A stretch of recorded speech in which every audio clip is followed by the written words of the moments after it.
Thank you.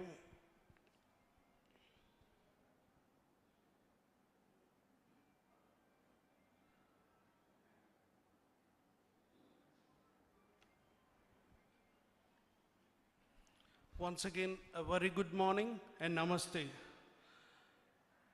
It's a great honor to welcome you all to the CME and workshop on obstetrics and gynecology ultrasound. It gives us immense pleasure for the Godavari Ultrasoundologists Association to host this prestigious outreach program at the devotional and cultural hub of PALAKOLLU. We are greatly indebted to IFUMB and ICMU for giving us this wonderful opportunity. Ladies and gentlemen, fasten your seatbelts, relax. Let's experience the wonderful journey of authentic CME and workshop with magnificent speakers and hospitality of beautiful Godavari district. Students, delegates, distinguished speakers, have an enriching and wonderful time. Thank you.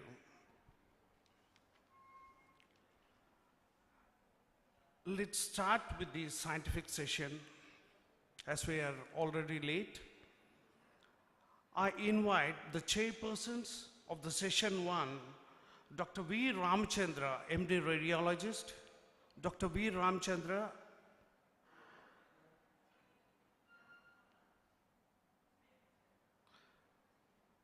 sir, we welcome you, sir. Please onto the dais, please. And Dr. M. Swarajya Lakshmi, MBBS DGO, onto the dais, please.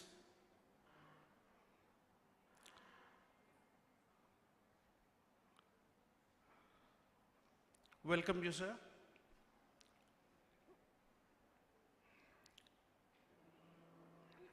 Welcome you, madam. Can I have 2 chairs, please?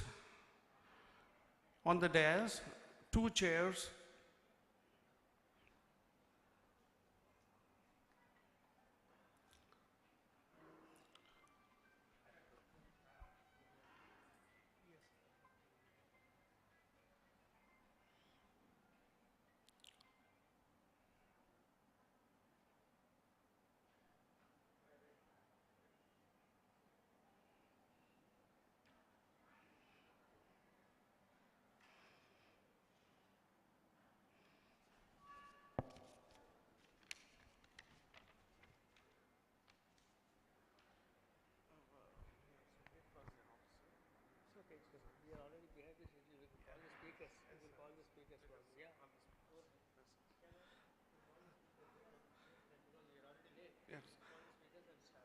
Please kindly be seated, madam.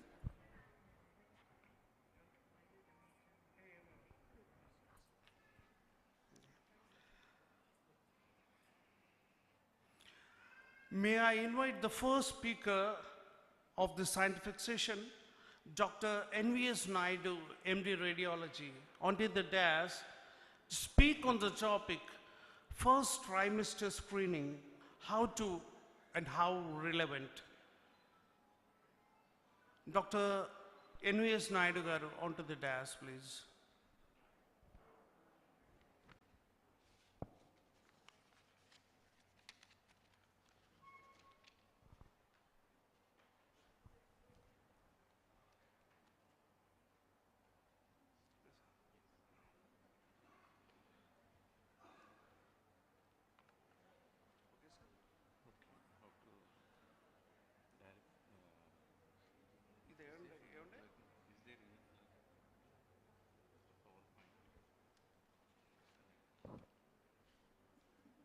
PowerPoint connection, please.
ఉండండి.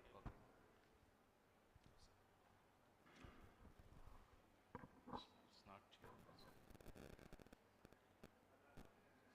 It's not changed. Okay, sir. Change చేద్దాం. Good morning, one and all. I would like to thank my Sonu Guru, Dr. C.H. Narayana Rao Garu, and Fetal Med Guru, T.L.N. Praveen sir, for giving me this opportunity. My topic is first trimester screening, how to do and how relevant it is. This is screening in the airport. Everybody is being checked. Do you think all of them terrorists or Maoists? Don't think. It's not at all. Some of them may be gynecologists and radiologists too. But the idea is not to miss a single unwanted person or unwanted object. So here, the population, the total population of under screening is all the passengers who wants to fly. The first trimester screening, the targeted population here is all the pregnant, first trimester pregnants. Don't say only above 35 years, or don't say history of consanguinity, and don't say only bad obstetric history. All first trimester pregnants comes under this. Coming to this concept of screening, it is a process applied to apparently healthy population in those likely to have a particular problem or at increased risk for a problem. So it is applied for apparently healthy population. The results comes as screen positive, that is high risk, that is high probability of particular problem to get. Screen negative means low risk, that is low probability for getting a particular problem. Intermediate is in between. Screening is not the same as diagnosis, we have to note. What are the characteristics of best screening test?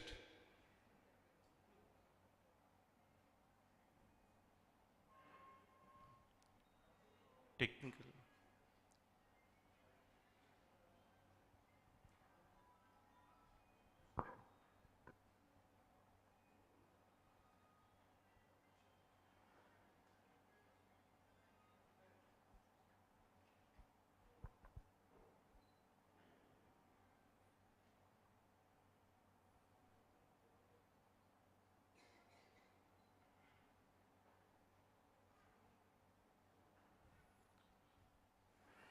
Okay. The best characteristics of a screening test are detection rate should be high, false positive and false negative rate should be low. What is detection rate? For example, if there are 100 Down syndrome cases, your test is detecting only 90 out of 100, your detection rate is 90%. What is false positive rate? There are all healthy children, but your test is saying some of them are having Downs. That is false positive. What is false negative? There are some Downs children, but your test is saying all are healthy. That is false negative. So false positive and false negative must be low.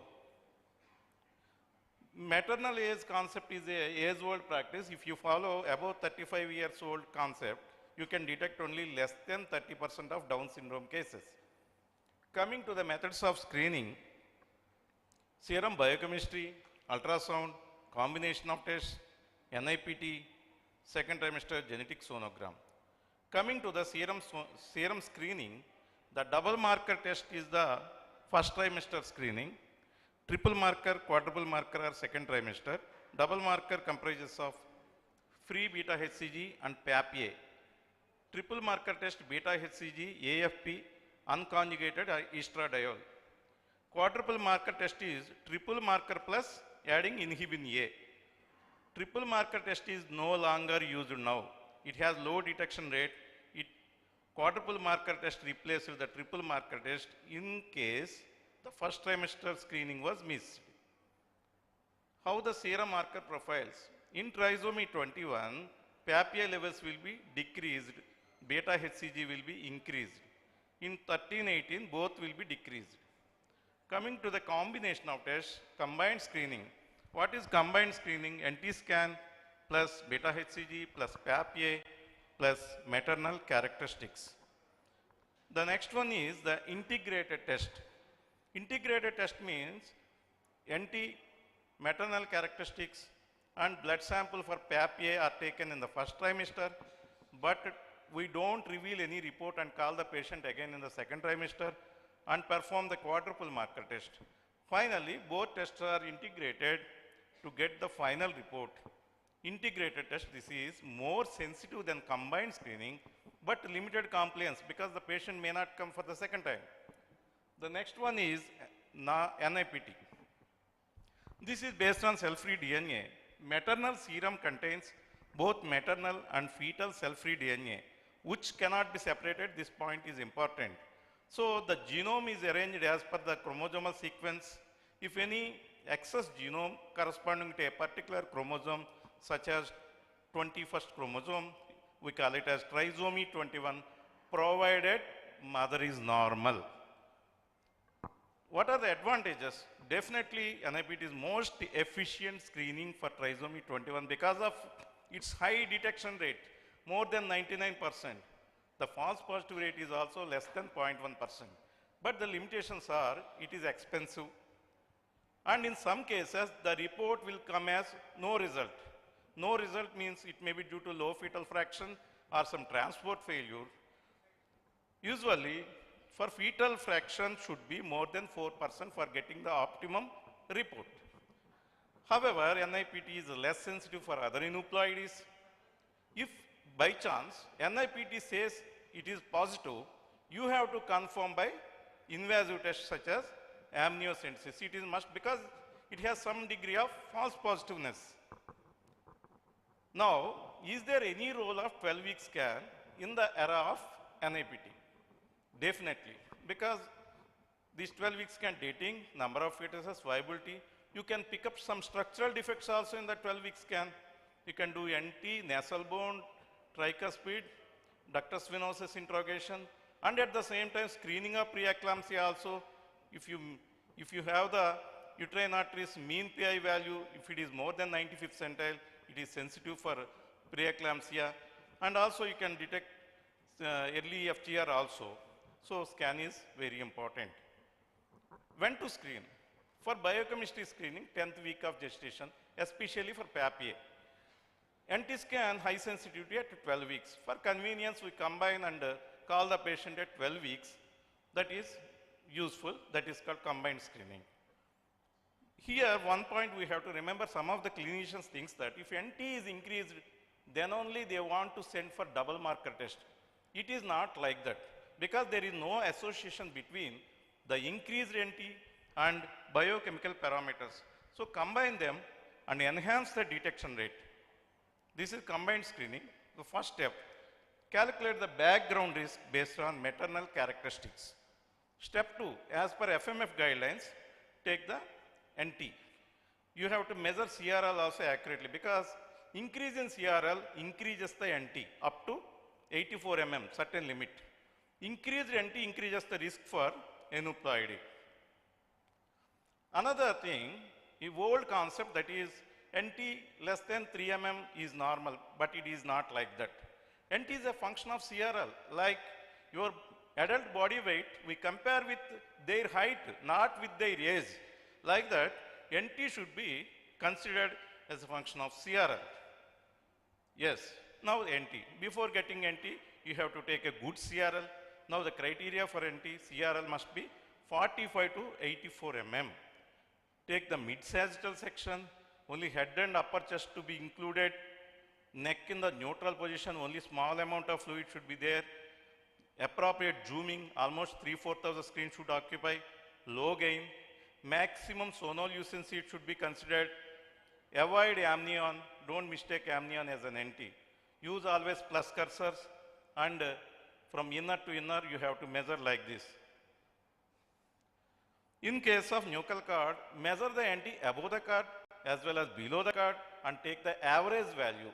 In case of multi-chorionic gestation, separate NTs can be considered. In case of monochorionic twins, the mean value, that is average value of both fetuses NT to be considered.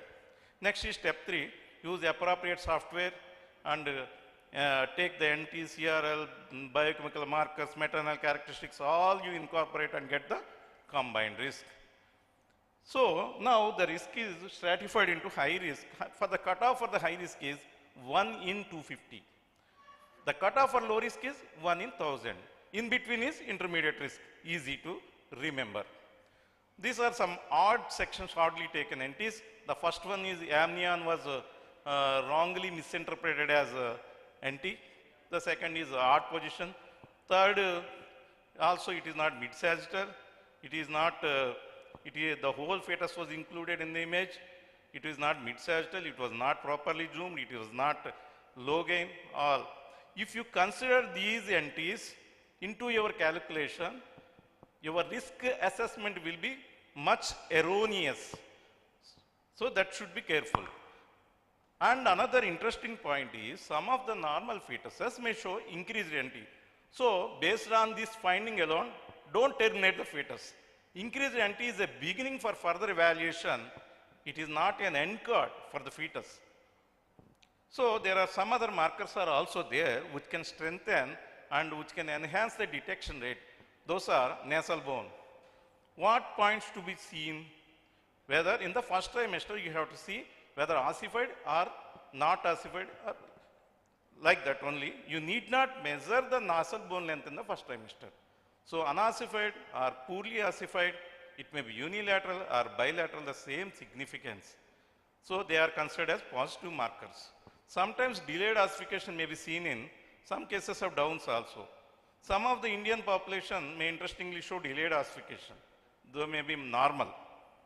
The another one is ductus venosus taken in the ventral sagittal section with appropriate magnification, gating, small gating, low frequency, high sweep speed. The positive marker here is, the criteria is either increased PI or absent A wave or reversal of A wave. The last picture shows reversal of A wave. The another one is tricuspid flow, apical four chamber view with appropriate magnification.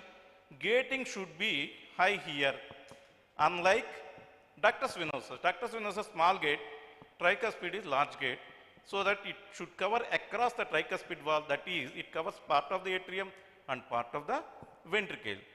So duration is more than half of the systole, and velocity should be more than 60 centimeters per second, important. This is tricuspid. Okay, however, by using combined test, we have assessed the risk. So if it is, then what is the algorithm to follow that? If risk is more than 1 in 10 or 1 in 10, directly go for invasive test, either chorionic villus sampling in the first trimester or amniocentesis in the second trimester. If the risk is less than 1 in 1000, nothing else. If it is in between, what you call intermediate risk. So go for NIPT. If NIPT is screen positive, again confirmation by invasive test. If NIPT screen negative, nothing can be done. If some cases, less than 5% of cases, the result may come as no result. Then again you go back to the combined test risk, or you may add another fact, another markers such as nasal bone, tricuspid valve, etc. And if the risk is more than 1 in 100, then again go for invasive test. If it is less than 1 in 100, nothing else. This is the easy way to remember. There are so many methods for screening of trisomy 21. Why trisomy 21 I am stressing is because it is most common aneuploidy. Sometimes it may not leave much markers to detect sonologically. Yeah, in the anomaly scan or further scans. So among those tests, if you add nasal bone or tricuspid flow or ductus venosus to the combined test, the detection rate goes to 96%. Not only that, the false positive rate is declined to 2.5. You never see, even with integrated test, such a false positive rate according to Nicolaides. So this is actually, we are all following this one, combined screening as well as NB, tricuspid venosus and tricuspid flow and ductus venosus. All of us are following this one. This is a good method. How to interpret the combined screening report? This is one report. It came as screen positive for Down syndrome, negative for 13 and 18. This is background risk is 1 in 15,000 something, so very low risk. But biochemical risk is 1 in 15, very high. If you add NT, the final risk is 1 in 237, but it is also high risk. Let us see. PAPA here is 0.2 moms means low, so which is expected in Down syndrome. Beta HCG levels usually in Down syndrome, we expect more than 2 moms. 2 moms. Here it is less than 2 moms, which is little bit not convincing for Downs. However, for this usually we advise NIPT, but patient is so apprehensive and opted for invasive test, the trisomy 21 negative, that is there is no Downs, and 13-18 chromosomes are also normal. We need not go for combined screening in case NT is more than 3.5 mm or more than 99 centile. You can directly go for direct invasive test. There are different cases of increased NT.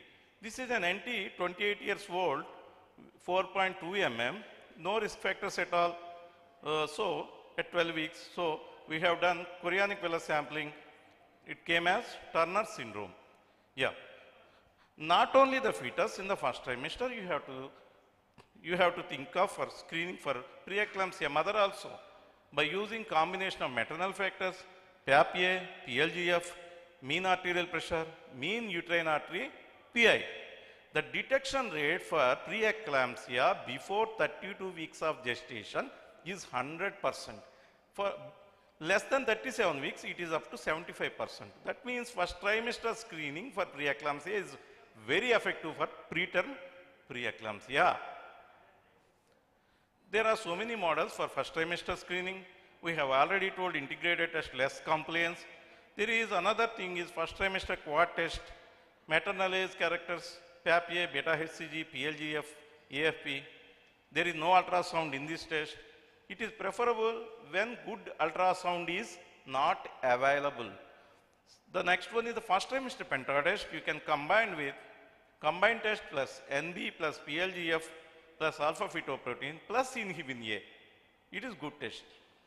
So my take home message is effective screening can identify large number of fetuses who are at risk, and it can minimize the need for diagnostic invasive tests. Invasive tests are costly, expensive, and they carry some degree of miscarriage also. So economically affordable group, you can use combined screening, PLGF, alpha fetoprotein plus NIPT as a screening. For general population, at least combined screening. Don't confine to the ultrasound or don't confine to the biochemistry alone. Limitations of screening, the screening test, one thing you have to remember, even though screening is at low risk, it cannot identify all affected pregnancies. It can report as low risk, but never say no risk. First trimester screening is more effective than later part of the screening. Thank you very much.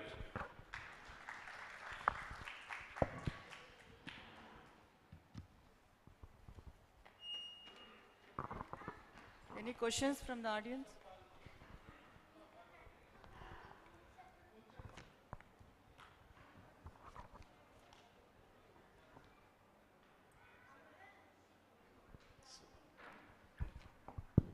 So Dr. Naidu sir, first trimester screening, how to and how relevant, well explained.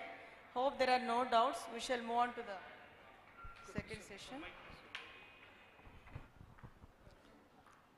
So you well explained, Dr. Naidu sir, regarding the first trimester screening. Basically, we all very tensed after seeing the abnormal NT values. But rightly said, no need to worry. So combined approach is very essential. So hope any questions from the audience, or we shall move on to the next session. Yes, Thank you, sir. Thank you. Sir.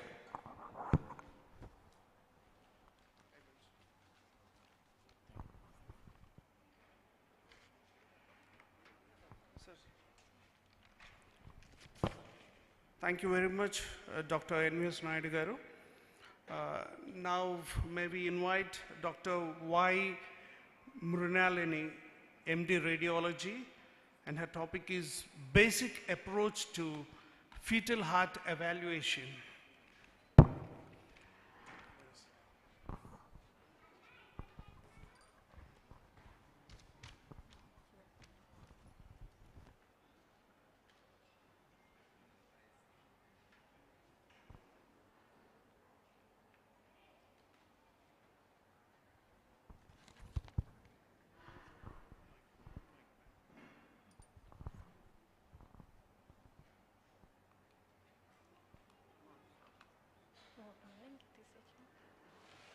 Good morning, everybody. I would like to thank the organizers for giving me this opportunity. Today, I am going to discuss about the basic evaluation of the fetal heart. The congenital heart disease, the prevalence rate is 8.2 per 1000 live births, out of which 1/3 of the cases are complex congenital heart disease. So, out of 1 in 300, we get the complex congenital heart disease, and it is the leading cause of infant mortality and morbidity. The prenatal diagnosis can improve can decrease this infant mortality and morbidity, and the prenatal diagnosis of CHD will allow us for the parental education, and we can prepare the birth of the baby in a higher center. So, whom should we do the screening of the fetal heart? According to the ISWAG, the guidelines were given in 2023 for the fetal cardiac screening. The screening should be done in every pregnancy. As the Naidu said, in first trimester screening should be done in every first trimester pregnant woman. Like this, the screening of the fetal heart should be done in every second trimester pregnancy. And the advanced fetal echo is done in high-risk cases. The gestation years at which we are going to do this cardiac screening is between the 18 to 22 weeks. And what are the technical aspects? We use high frequency transducer for detecting the subtle defects, and the low frequency transducer when we get any high BMI patients and we need adequate penetration. And we have to maintain the high frame rate and the low persistence single acoustic focal zone and relatively narrow image field.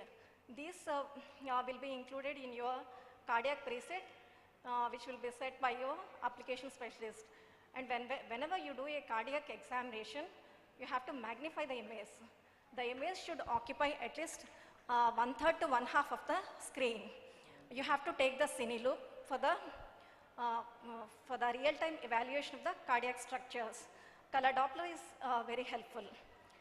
And the ISWA guidelines, they have given an axial sweep technique in which we'll take 5 axial sections from the fetal abdomen to the fetal thorax. We have to sweep the transducer transversely from the fetal abdomen with slight forward movement, sliding movement. We can take all these 5 sections. The first section is through the axial view of the upper abdomen. Here you are seeing the AC section, abdominal circumference section. This is the first section. The second section, by moving a little bit cephalad, the transducer, we can get the 4-chamber view. This is the second section. The third section is the left ventricular outflow tract. And further moving the transducer cephalad, we can get the right ventricular outflow tract. And the next axial section is the 3-vessel trachea view. Remember, these 5 sections are important for the fetal cardiac screening examination. And what are the steps for sequential segmental analysis? First, we have to identify the fetal abdominal and thoracic situs. Here, while taking the axial sweep, we are taking the fetal abdominal section, and we have to determine the situs. And next, we have to look for the arrangement of the atria, ventricles. We have to evaluate for the atrioventricular valves, and next ventricular arterial junctions, and the arrangement of the arterial trunks. Finally, we have to evaluate the systemic and pulmonary venous connections. The first thing we have to do while doing the fetal cardiac screening is determine the fetal situs. First, you determine the fetal presentation, then establish the laterality. This is very important. For example, in this case, the fetus is in breech position and the fetal left is on the maternal left side. So here in the screen, you are getting the stomach on the maternal left side. So it is a normal situs. And further moving the transducer cranially, we can see the four-chamber heart. It is also towards the left. The cardiac axis is towards the left. So it is a normal abdominal situs and normal thoracic situs. Coming to the first axial section which was described, that is the abdominal situs, which is obtained at the level of the standard AC measurement. What we have to see in this section is the stomach is on the left side and the aorta is seen to the left and anterior to the spine. And here this is the IVC which is seen anterior and to the right of the aorta. This arrangement is very important. And in the center we see the portal vein and umbilical vein confluence. The position of aorta and IVC below the diaphragm, it is a more reliable criteria for the right and left atrial isomerism. If the aorta and IVC are seen on the same side, that is juxtaposition of aorta and IVC, we can consider as a atrial isomerism. So identification of normal abdominal situs, it is a surrogate for normal atrial situs. So the fetal cardiac examination, it doesn't start from the four-chamber view. We have to start this from the upper abdomen. And the next section, here in this example, we are seeing the dextrocardia. This is the fetal left and this is the fetal right, a dextrocardian and dextroversion of the heart and the normal position of the stomach. And coming to the next axial section, we should evaluate is the four-chamber view. And the four-chamber view, we have to evaluate the position of the heart, cardiac axis, and what is the contractility of the heart and the size of the heart. All these structures we should evaluate before jumping into the chambers. So the first thing we evaluate is the fetal cardiac axis. It is measured between a line that bisects the chest into two halves and a line through the long axis of the heart.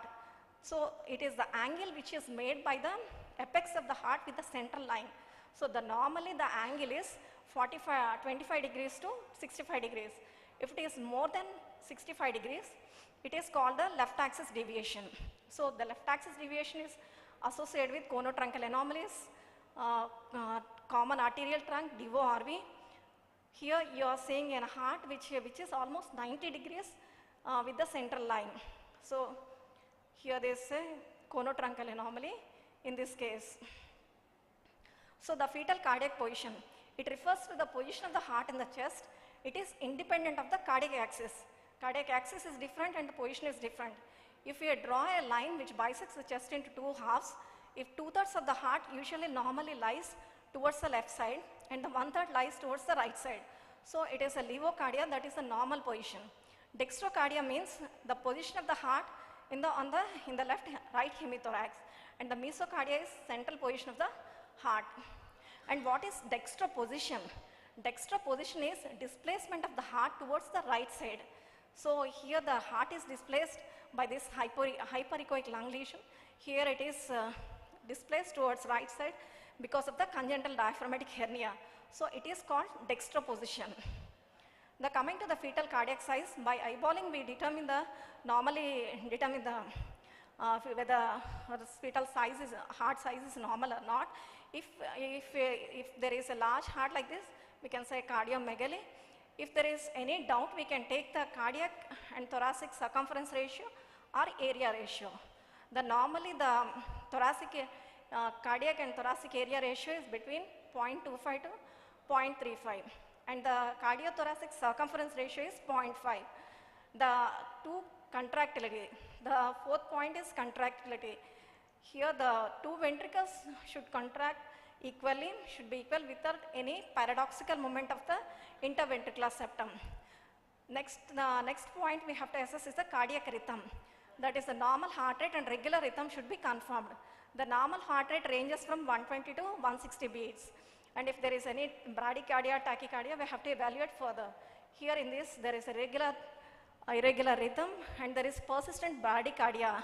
Here we are seeing slightly hyperechoic cardiac tendony, and here in this case, anti-Rho antibodies are positive. So as a whole, we have to evaluate the heart as a whole. First, we have to evaluate the position, axis, size, and the squeeze. Remember this mnemonic pass. So after evaluating the heart, then we go for the intrinsic parts of the forechamber. The forechamber can be evaluated in 3 views. The apical forechamber, when the angle of insinuation is from the anterior chest wall, and the basal forechamber and the lateral forechamber when the angle is insinuation from the lateral aspect. So in the forechamber view, we have to see the symmetry of the chambers. The 2 atria and ventricles, they should be symmetrical. In the atria, we have to see the interatrial septum. This is the septum primum.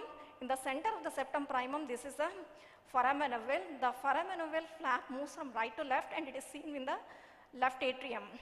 And the ventricles, the pulmonary veins should be seen entering into the left atrium.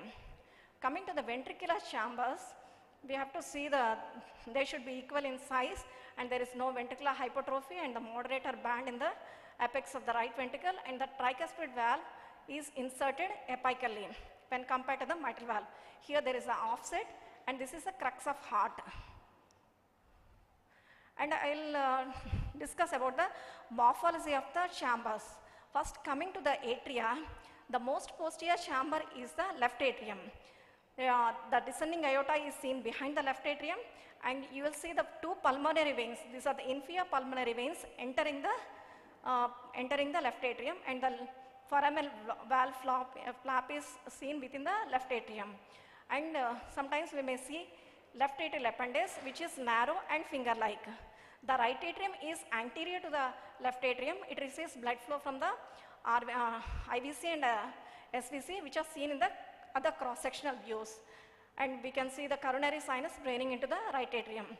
Coming to the morphological characteristics of the ventricles, this is the right ventricle, which is more anterior chamber. Here we see the moderator band in the apex of the right ventricle, and the tricuspid valve, which is inserted more apically than compared to the mitral valve. So this is very important point. And coming to the left ventricle, it is posterior to the right ventricle, and it is a conical chamber which is forming the apex, and the mitral valve inserts a little bit below the insertion of the tricuspid. This offset is very important. So what are the differentiating features? The LV is longer than RV, RV is coarse and has a moderator band, and the tricuspid valve inserts more apically than the mitral valve. In the lateral forechamber view, there is a differentiating point, that is the cardiac tendony of the tricuspid valve. They reach up to the ventricular apex in the right ventricle. See, this is the right cardiac chamber. Here we are seeing the cardiac tendony reaching up to the cardiac apex.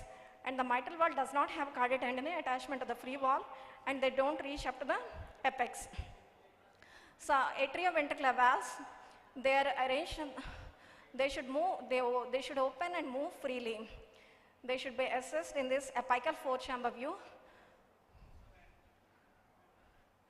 And the ventricular septum, here sometimes we can see in the apical view, they can be drop out in the inlet part of the septum.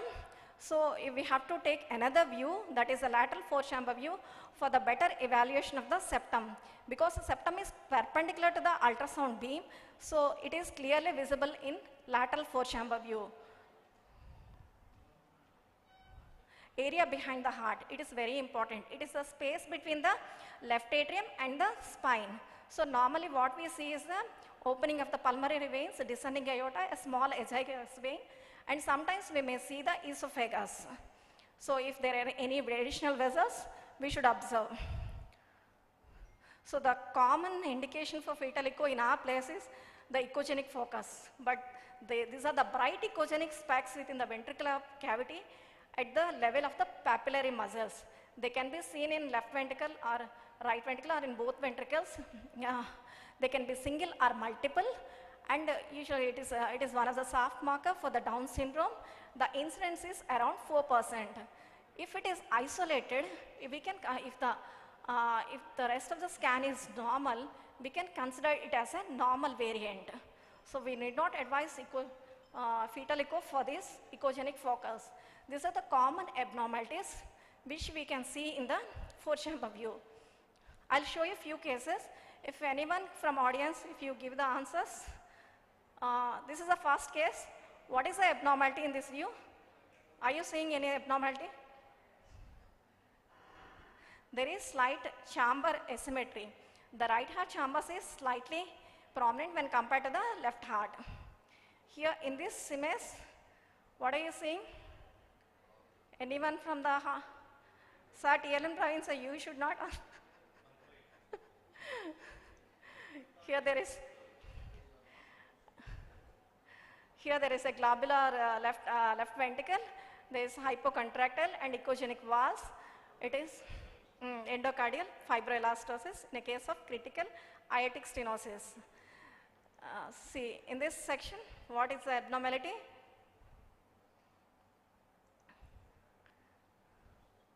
You're not able to make out.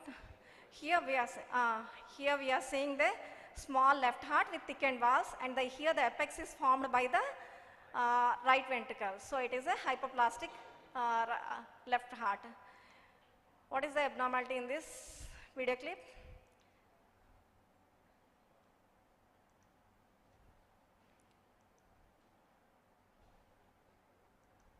You are seeing a single ventricle in this. And what is the abnormality in this? This is on the left side, this is on the right side. What you are seeing is a small right ventricle, and here that is echogenic, and there is no opening of the tricuspid valve. It is a hypoplastic right heart. So I want the answers from the audience for this video clip. This is the normal situs. There is no dextrocardia or anything. I'll show you the normal 4-chamber view. Here you are seeing the normal 4-chamber view. Here this is the abnormal 4-chamber view. Anyone from the audience? No? So this is the left side. So this is the left-sided chamber. You are seeing an echogenic area in the apex of the heart. That is the moderator band. So the atrioventricular wall of this chamber, it is inserted more apically.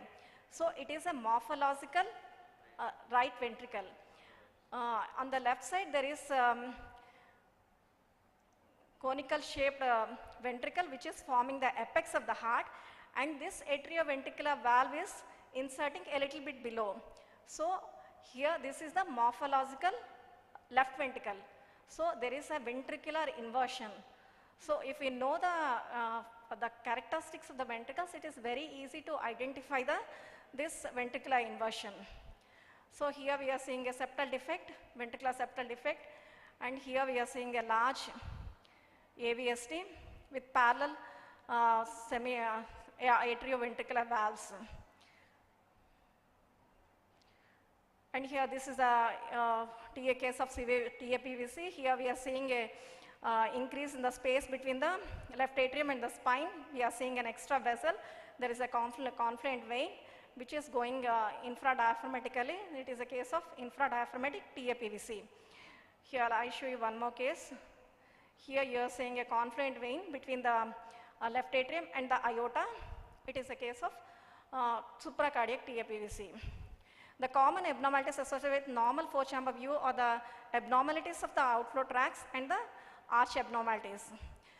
So we have finished the fetal abdomen axial view and next 4-chamber view. And after that, the third view is the left ventricular outflow tract view. LVOT view confirms the presence of great vessel originating from the morphological left ventricle. Here see, this is the left ventricular outflow tract. Here the septum, ventricular septum is continuous with the anterior wall of the ascending aorta. So this septo-aortic continuity is very important. And the mitral valve is continuous with the posterior wall of the ascending aorta. So septo-aortic continuity and mitral aortic continuity, it is very important. So this septum makes a wide angle with the anterior wall of the ascending aorta. See, in this example, you are seeing slightly dilated ascending aorta and a thickened aortic valve. Here you are seeing there is a defect in the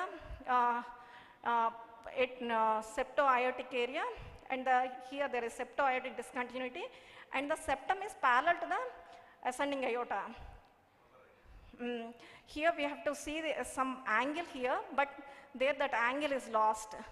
So in this example, we are seeing thickened aortic valve. In the LVOT view, we should see the aortic valve. It should move freely and should not be thickened. Here we are seeing thickened valve.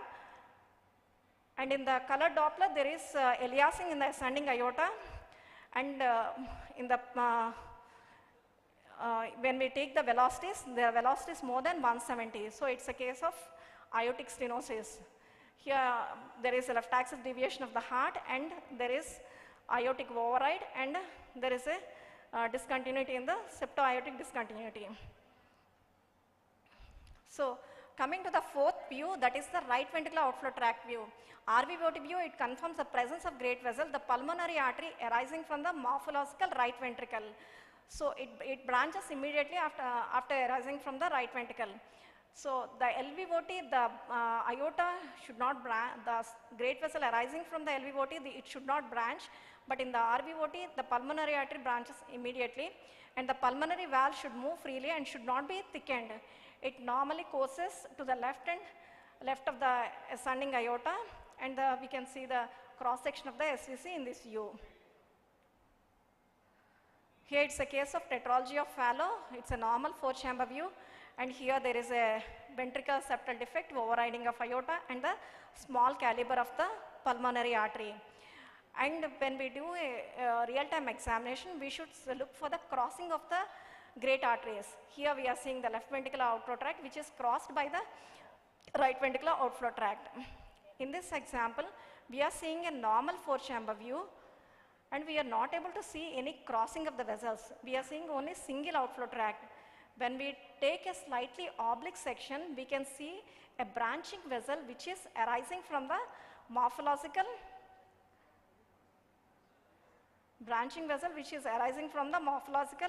left ventricle, and the aorta is arising from the morphological right ventricle. So it's a case of transposition. We are seeing both the parallel outflow tracts here in this. So this is another case. What are the findings in this case? Here we are seeing the normal 4-chamber view, and in the 3-vessel view we are seeing the pulmonary artery, aorta, and SVC. But see, when you see in the real time, the branching vessel is arising from the morphological left ventricle. So the another vessel which is arising from the morphological right ventricle is the aorta. Here the arrangement of pulmonary artery, aorta, and SVC is normal arrangement is there, but there is the arising of pulmonary artery is from the morphological left ventricle. So it's a case of, and here in the oblique section we can see the parallel course of great arteries. So it's a case of transposition of great arteries. In the 3-vessel view, it demonstrates the main pulmonary artery in oblique section, which is arising from the right ventricle, and the ascending aorta and SVC are seen in the cross section. Remember this mnemonic: pass from left to right, the pulmonary artery, aorta, and SVC. These vessels are arranged in oblique fashion, and they should be, the size of these vessels should be in a descending order. The pulmonary artery is slightly bigger than the aorta, and the SVC is smallest, and here we are seeing the carina and the right and left main bronchi. And the right pulmonary artery, after arising from the pulmonary artery, it courses behind the aorta. And the 5th section, which was given in the screening, is the 3-vessel trachea view, which is obtained by slight cranial angulation. And here we see the ductal and aortic arches. They make a V-shaped configuration adjacent to the trachea and to the left of the trachea. Both these arches, they join the descending aorta. This V is very important. It should be seen to the left of trachea and the spine. So SVC is seen in the cross section. Here this structure is the trachea. If we decrease the PRF, we can see the esophagus vein, and if we tilt the probe slight cranially, we can get the internal mammary arteries which are forming the border for the thymus. So what are the abnormalities? We have to look for 3-vessel and 3-vessel view for the vessel size and vessel alignment, vessel arrangement, and the number of vessels, any abnormal location of the transverse aortic arch, and any flow abnormality. See, in this view here there is right ductus arteriosus, and here left ductus arteriosus, and here we are seeing the aortic arch on the right side. So it is a right aortic arch which is forming the U-shape configuration. Normally we should see the V in this fashion, just to the left of the trachea. We are seeing, and in this case we are seeing another vessel which is coursing behind the trachea, that is the aberrant left subclavian artery.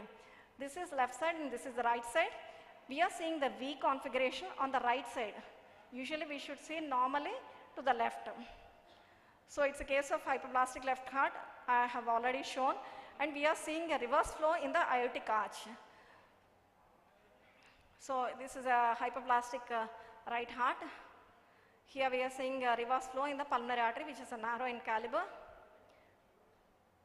And here in this we are seeing the dilated pulmonary arteries. This is an absent pulmonary valve syndrome case. I have shown you the CCTGA. Here we, in the 3-vessel view, we can see only 2 vessels and the branching pulmonary artery arising from the morphological left ventricle. It is a case of supracardiac TA-PVC. Here we are seeing 4 vessels in the 3-vessel view, and here you are seeing a confluent vein which is going upwards and it is draining into the brachiocephalic vein. It is going superiorly and draining into the brachiocephalic vein. In this section it is clearly seen, it is draining into the brachiocephalic vein. So you are seeing increased retrocardiac space, the space between the left atrium and aorta is increased. So you have to follow the checklist which is given by the ISWAG guidelines. The take home message is fetal cardiac screening should be done in every mid-trimester anomaly scan. Follow the checklist according to the guidelines. Color flow mapping is helpful in the screening of fetal heart, even though it is not mandatory. It is, you have to check for any associated cardiac extra cardiac anomalies. Genetics testing should be advised whenever indicated. Thank you all for your patient listening.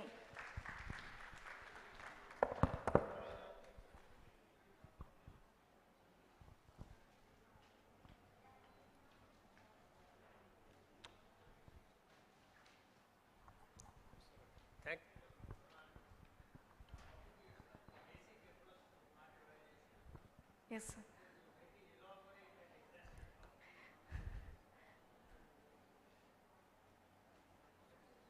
Great, and given a very good presentation of various anomalies. It's a good, very good talk and very informative. Thank you for the effort you have taken. Any doubts from the audience? You're free to interact either now or you can directly contact the speaker because we're running short of time. Any doubts? Thank you. Thank you very much for your enlightening speech, Madam, Dr. Brunellini. Today we have a very special person with us, Dr. C.H. Satyanarayana. We are very honored to have you here, sir. May we please invite you to please give a token of love to Dr. Brunellini.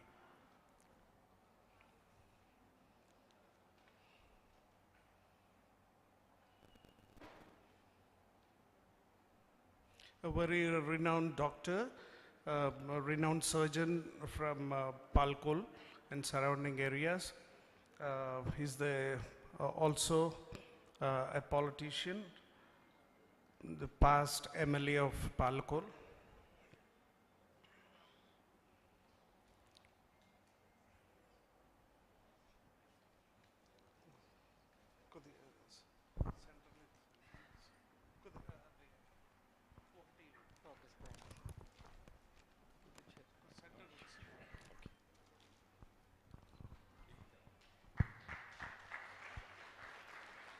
Thank you very much, madam.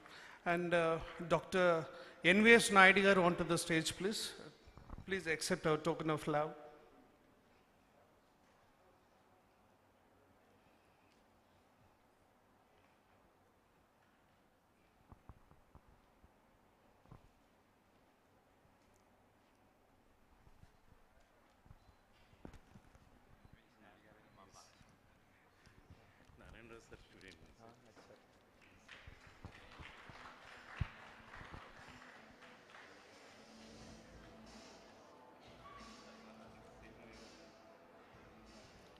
Thank you very much, sir.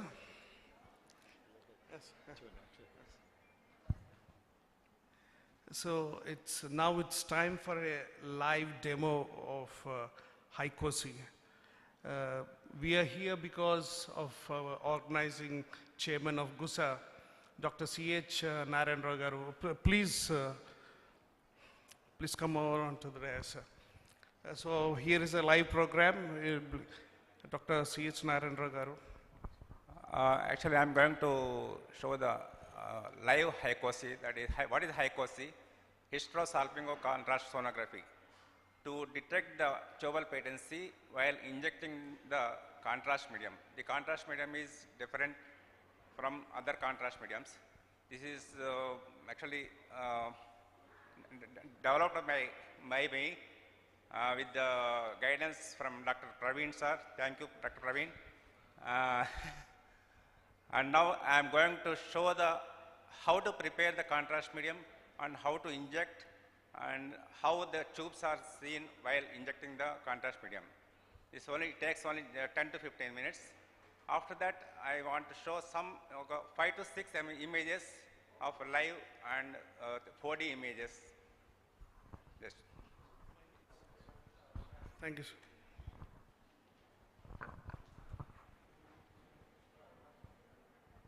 Live which is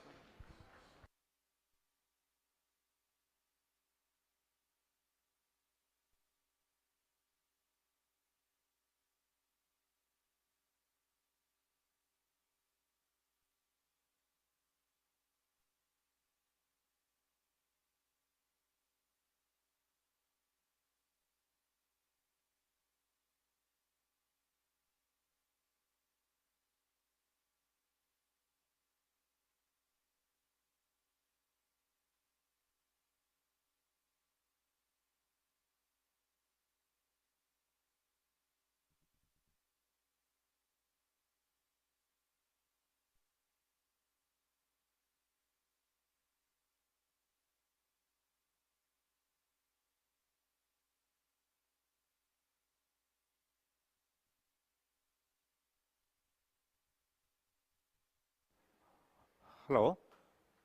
Hello.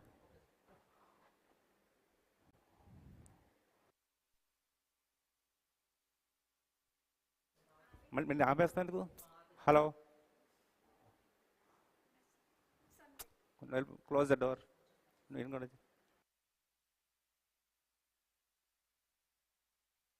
ఇస్తారా so it's coming వస్తుంది కదా so మీరు బయట ఉండండి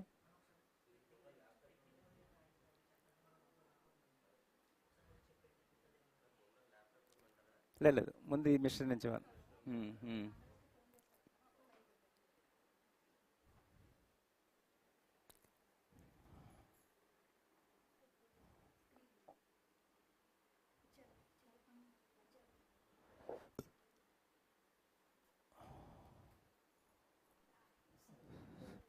So for every patient, I do routine scan to exclude any uterine pathologies or any adnexal masses or anything else. Now this patient is married life almost to 5 years, no children, no history of abortions, no history of any surgeries. So on routine scan, is it visible? Okay, it's coming. So this is a normal uterus. Some endometrial fluid is there. Some fluid collection in the pelvic cavity.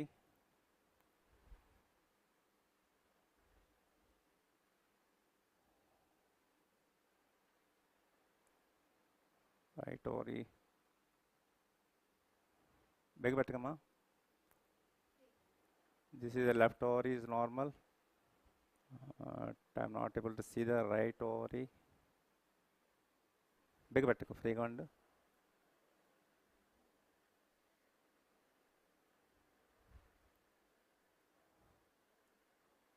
Yes, the right ovary is there. Some fluid collection is there. That's all.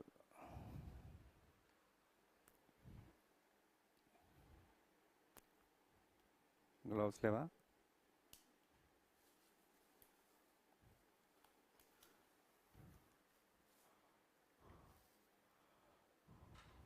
అయిపోయింది, ఇక్కడ అయిపోయింది. Next ఇంకోటి అన్నమాట test.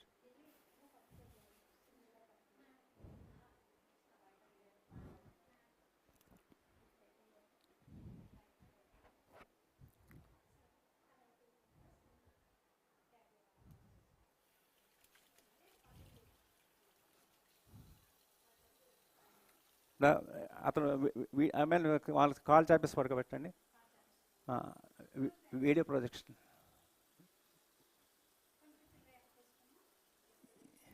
I want to show this video అతను రమ్మనండి.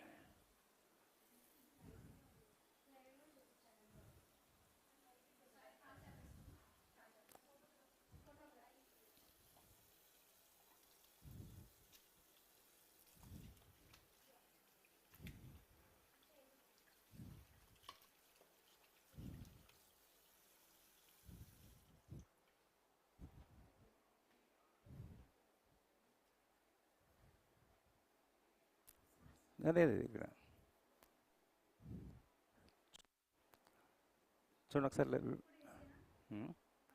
Okay.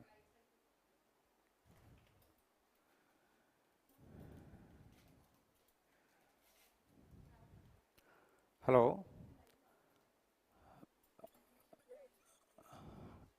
I am going to show what we are using the instruments. రావట్లేదా? చూడు. Hello,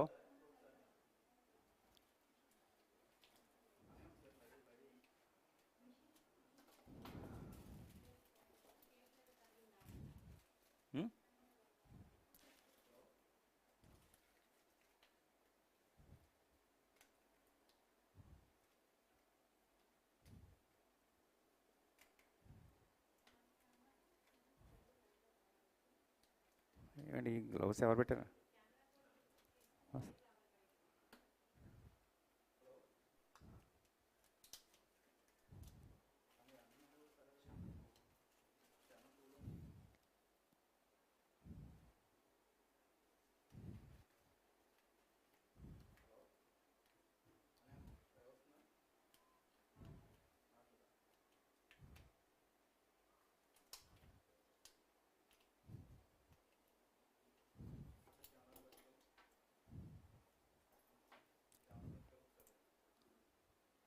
రావట్లేదా?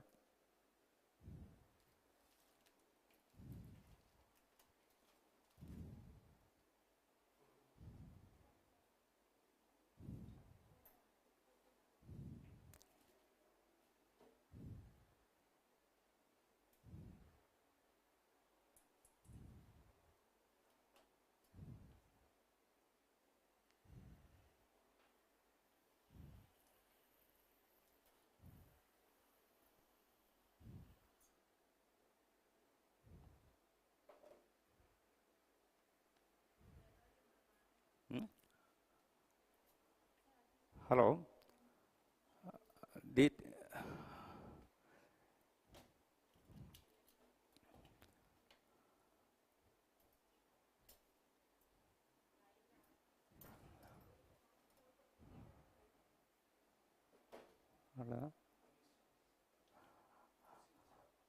actually this procedure is first everything should be done in a sterile technique.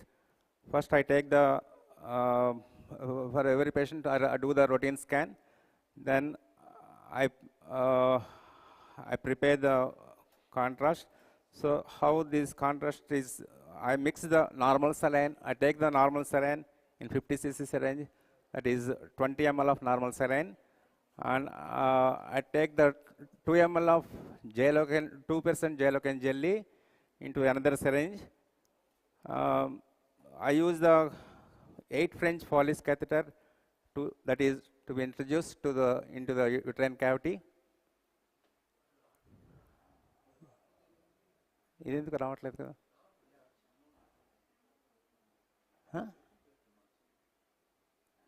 Live రాబోతే కదా.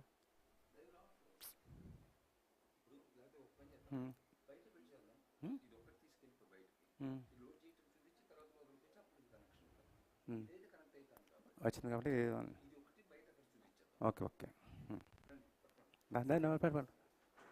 ఇది అక్కడ చూపిద్ది కదా నువ్వు పట్టుకో అది మీరు ఉండండి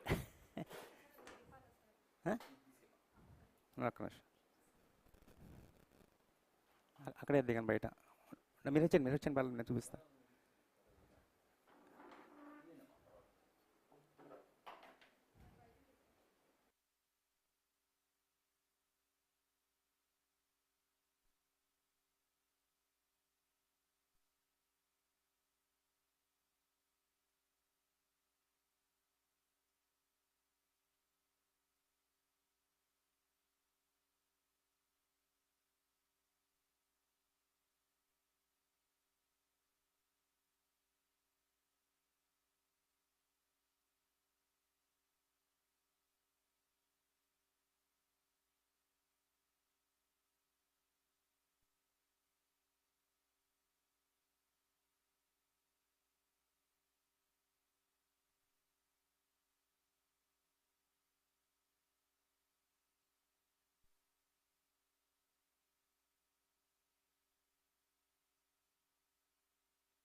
okay, it's coming. This is the entire sterile table. This is for cleaning. First, I clean the total perineum with the sponge holder, taking these sponges. After that, this is the cusco speculum, steel cusco speculum. It should be long and it should be a steel one. Just this is a 8-inch Foley's catheter. Actually, this Foley's catheter has a small stillet inside. Normally, the plastic syringe is flexible, very flexible. So, this is because it is very soft, we can't easily put this into the cervix. So, what I do is, this is a steel stillet. This is very sleek and sturdy. In place of that plastic stillet, I replace this. I put this like this. So this became stiff. So this can be easily put into the cervix, uterine cavity. This is a 50 cc catheter tip syringe. In this, I take the normal saline. This is normal sterile normal saline. The 20 ml of normal saline I take into this. And this is the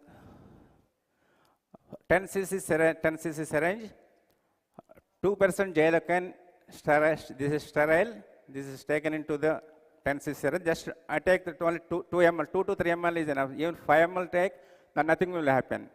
This is very safe.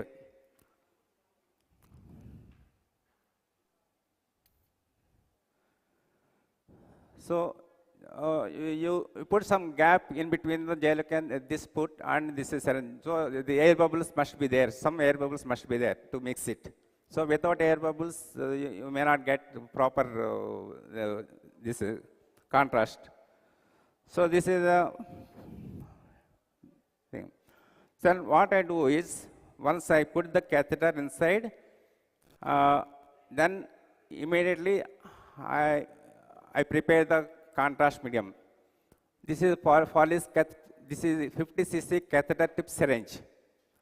Why I use this? This fits into this Foley's easily, right?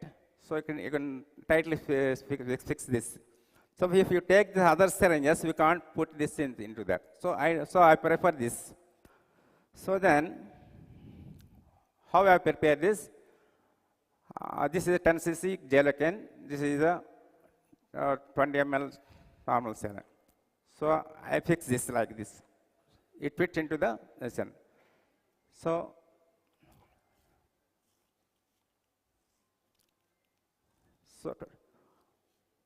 I will do that to and fro as dating movements.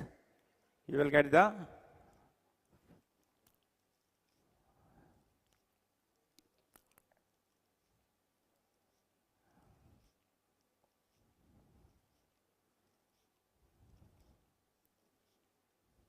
so this is the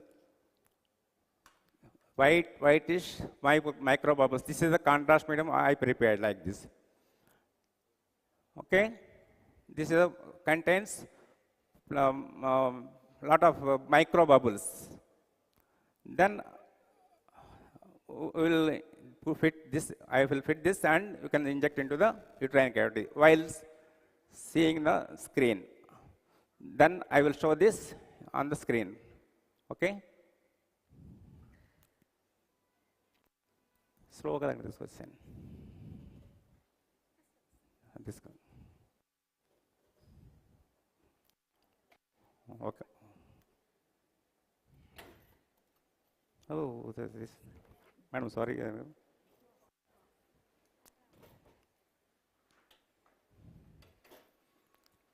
Government gents assistant medic.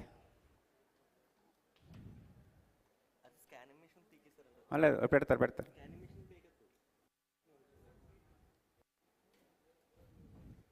మీరే చూసుకోండి. అది starring వస్తుందా?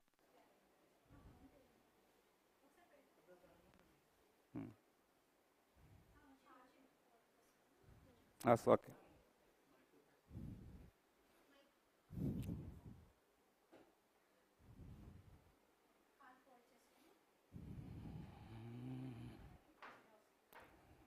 కథ వేయాలి కదా లోపల, ఇంకెవరు రావాలని చెప్పేసి.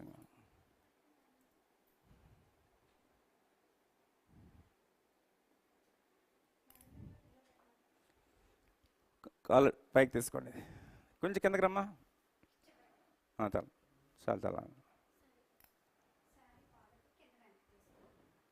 కాలు అడ్డం పెట్టుకో, కొద్దిగా కింద తీసుకో. ఇది లంగా ఎవరు రారులే, ఎవరు. కాలు అడ్డం పెట్టుకోమ్మా. బ్యాట్ టార్చ్ లైట్ తీసుకున్నారా? కొంచెం కిందకి రా. చాలు చాలు, క్లీన్ చేస్తాను, ఏం లేదు.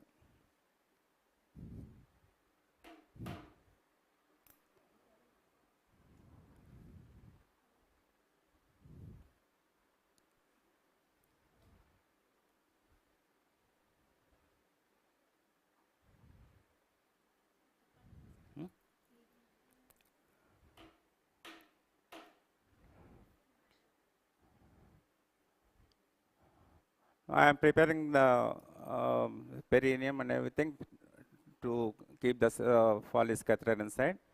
I am cleaning the perineum with betadine solution.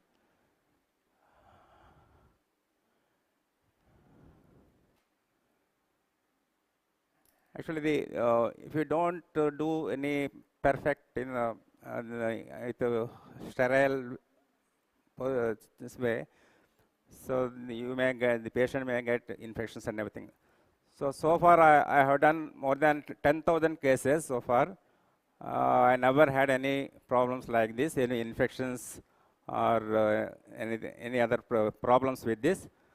And the one more thing is the problem with so just like any other drug, the gelatin also can give the allergic reactions. So in my total 10,000 cases, I had only 3 cases of severe allergic reactions. But luckily, they have recovered well with immediately with the hydrocortisone and everything I have given, and no problem at all. Another problem is rarely you may get syncopal attacks also, and but very rare syncopal attacks with this contrast medium. and pain also very less pain in this with this contrast medium. So when compared to the other contrast mediums, this is very cheap. When you take the SonoView, this contrast medium, it's almost costing about 10,000 rupees. Now, so once you open the vial, you have to complete that vial. So that's very expensive. This is only the this contrast is only less than 300. Everything put together, total less than 300 rupees.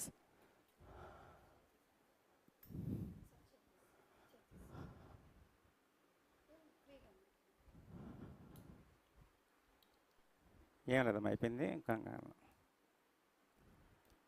ఏం లేదు బెగ బెగ పట్టుకు కొద్దిగా కొంచెం ఒక్క 2 నిమిషాలు నొప్పి ఉంటుంది lighting సరిగ్గా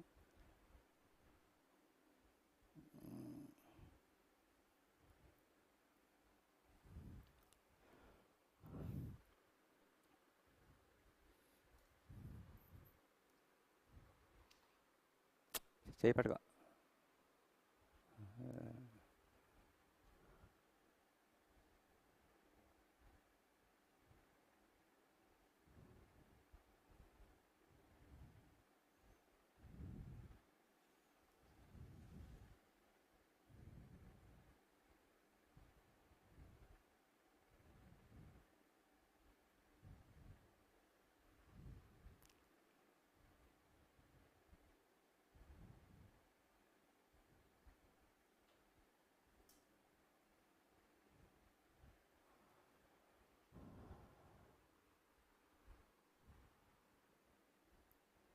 నొప్పి ఉంటుంది కొద్దిగా కంగారు పడకమ్మా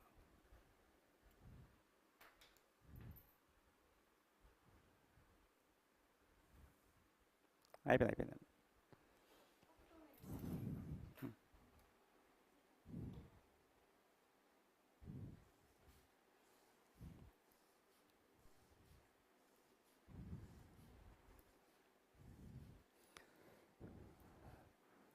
So I kept the Follicular catheter inside into this thing. After that, just I am preparing the contrast medium. Now it is ready.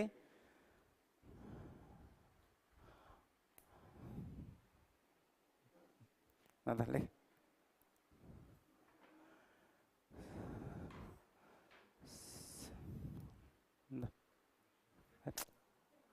Oi, this syringe is condom level. Okay. చూడు వస్తుందా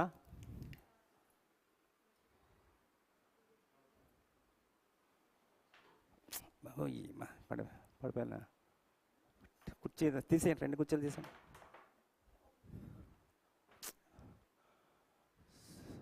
so can you see this I kept the Follicular catheter. వస్తుందా image This is Follicular bulb. Inside you can see. This is sagittal and this is coronal. Now keep the probe in the coronal section.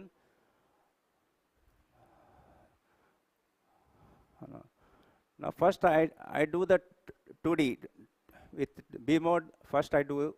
You can see the inject now. She is injecting.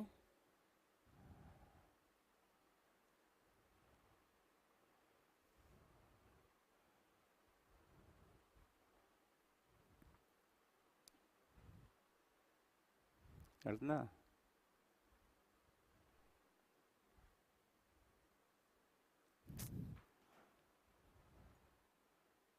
One minute. Yes. Now you can see this is tube. You can see this is entire white. This is echogenic. You can see this is a tube. This is while injecting in the contrast medium. You can with B mode only. Now you can see the spill from here. You can see the shower like this from here, from end of the tube. This is a tube. You can see the shower like this, and the another side.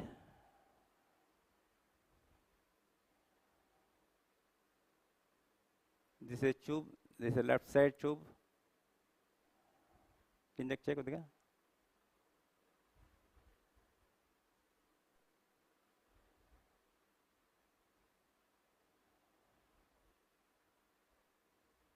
This is ovary. This is a tube you can see here. You can see the spill here, the shower like this, and from the femoral end you can see the shower like this.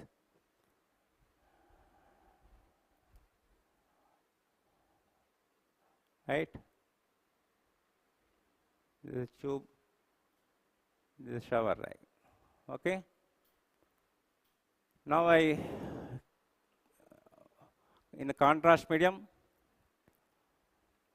first I started in the contrast medium, then injecting. So,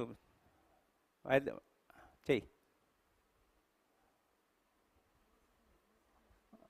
Asna? Stop. Image రావట్లేదా connection వదిలిపోయిందా సరిగ్గా మంచి టైంకి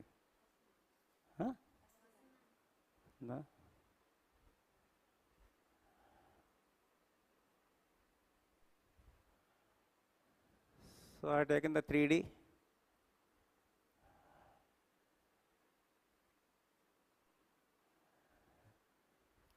This is uterus. You can see this is a tube. You can see here the femoral end here. This is another tube. You can see the femoral end here. This is one tube. This is another tube. This is with 3D.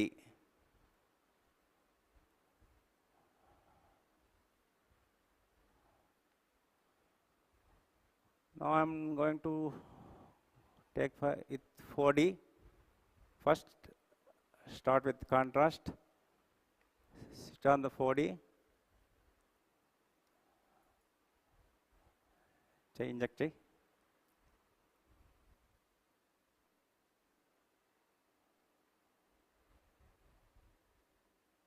Just now? All right.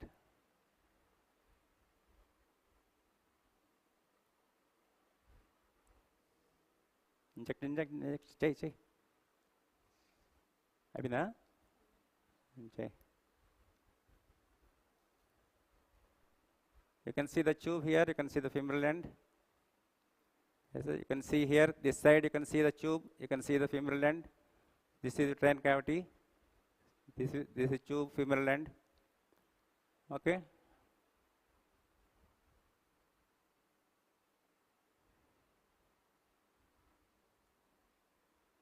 So now, see. Right? You can see the tube here, one tube. This is another tube here. This is the femoral, this is uterine cavity.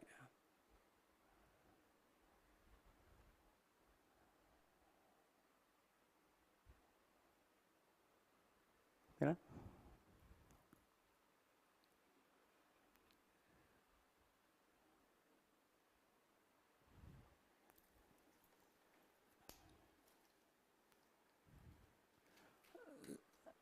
This laptop connect చేయమంది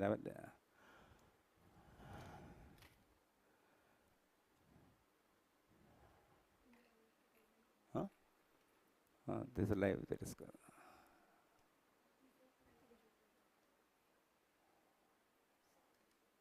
Okay.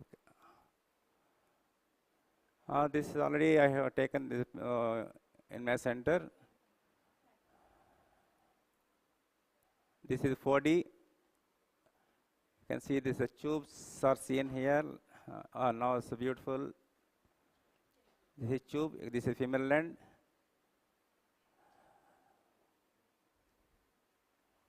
This is 4D.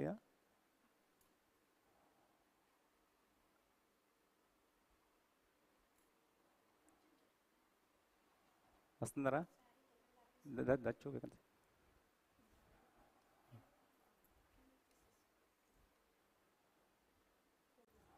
This is 4D.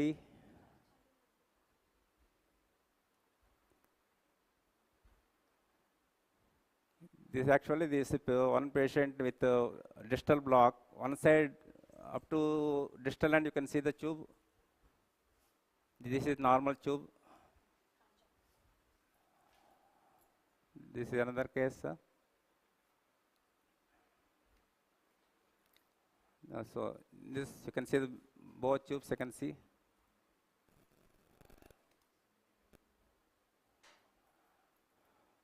So you can see the both tubes with femoral end. You can see.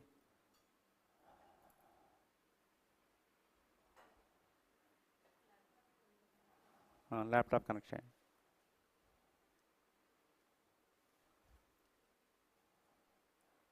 This is 40. Yeah?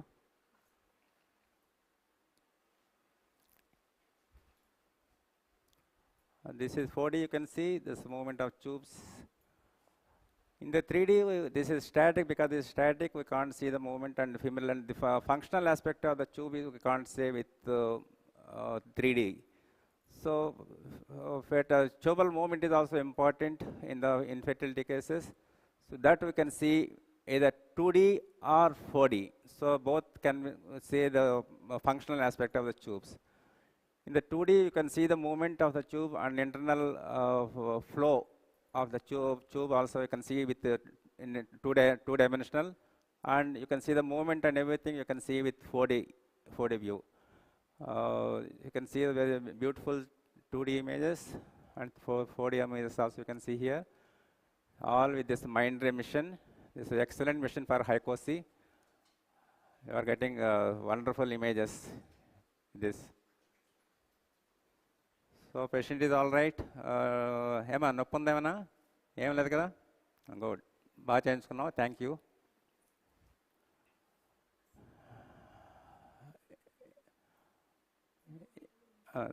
Laptop, if there is time, just I take another 5 minutes, okay? Just I will show us 1 or 2 images with latest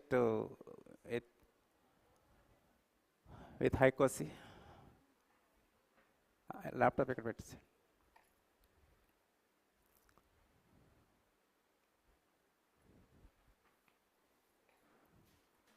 వచ్చిందా బయటకు వస్తుందా అది అయిపోయింది తీసే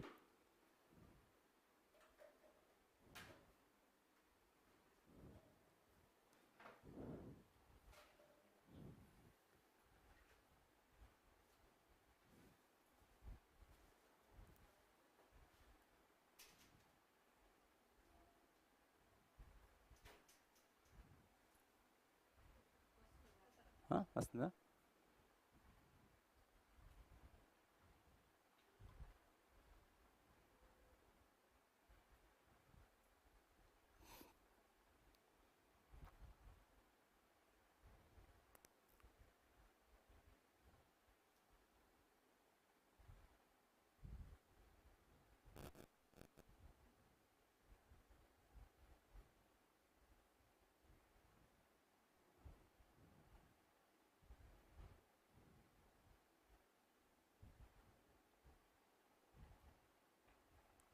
This is B mode. You can see the tubes. You can see the flushing of the tubes from the femoral end. You can see the shower sign. This is called shower sign. This is and the contrast is flowing. You can see the turbulence within the tube that indicates the tube is normal.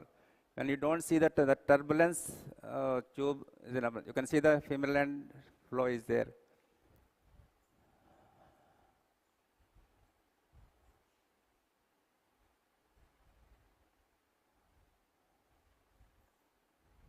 This is 4D.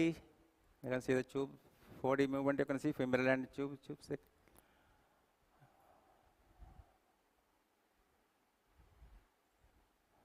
You can see the normal tubes and different. This is Silhouette. This is the abnormal tubes. You can see the hydrosalpinx, coiling of the tubes. Absent, the femoral ends are absent. Femoral uterine anomalies can be picked up here. And tubercular salpingitis, you can see the beaded appearance, calcifications. Thank you very much.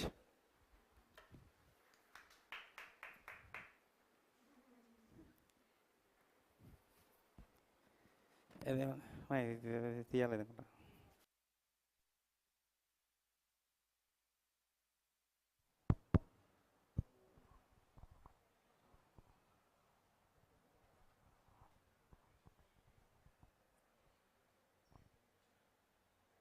Sir, thank you very much for your excellent presentation, and we appreciate you for conducting almost 10,000 cases, and you got your own patent published in various journals, I think, national, international. Um, so you being part of Godavari, we are very proud to have this, and you always do experiments. And one more thing is, from audience point of view, I want to ask you, so preparing the solution and then inserting is very good, but everyone must have that 4D and 3D, and interpretation is also very important that you are doing for the past years. And then you should keep all the emergency drugs also, I think, sir. You said 2 cases, you got reactions for 2 cases. Are you keeping emergency drugs for each and every patient? And regarding the Foley's catheter, how far you are inserting that? Up to the fundus?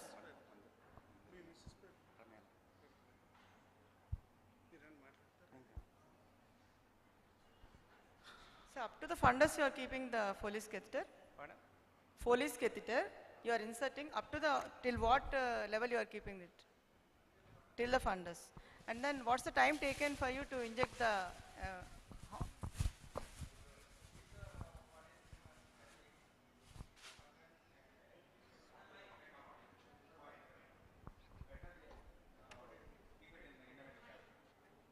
what's the time taken for you to inject the saline, I mean your fluid? Time taken. Contrast media, I mean slowly you have to inject. Okay. So 1 or 2 minutes like that. Only so total contrast medium total is almost 20 to 25 ml. It takes only just 2 minutes to 2 to 3 minutes maximum. So you said out of 10,000 cases you got 2 to 3 cases reactions, that's all. 2 cases you got reactions Yeah. out of 10,000 cases. Only 3 cases. That is actually nothing, but are you keeping any emergency drugs while doing all cases? Hydrocortisone and everything else. Thank you very much, sir. Thank you very much. A huge round of applause to this magnificent man. What a great innovation of just mixing adrenaline and normal saline, cutting short the monetary expenditures of the patient, bringing right from 10,000 to rupees 300, which is a magnificent thing, sir. We are all very proud of you. Thank you very much. And may I request Mrs. Premila Garu to please come onto the stage and give a token of love from PALAKOLLU.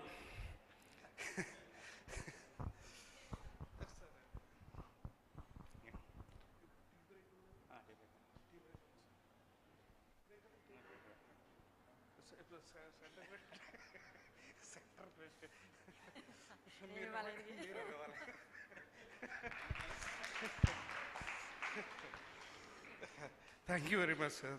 Thank you, ma'am. So it's time for tea break, please. Please enjoy yourselves.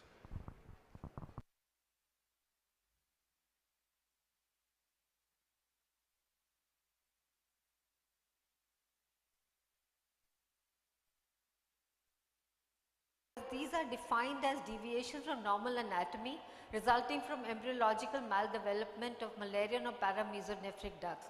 Now this is a spectrum of all Mullerian anomalies which we are going to talk about, this being the normal, and these are all coronal images on a 3D. And by the end of it, I hope we can all diagnose them, classify them, and we will know how to manage them, or we help our obstetricians or gynecologists to help them manage it. Now, a little bit of anatomy, and that is there are these paramesonephric ducts which develop at 6 weeks of gestation along the lateral to the ovaries. By 8 weeks, the inferior portion extends medially, fuses to form the uterovaginal septum.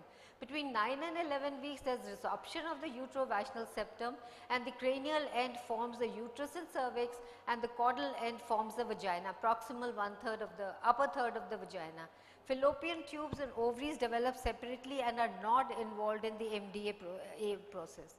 Now, depending on what time the developmental error takes place, the type of CUAs can form.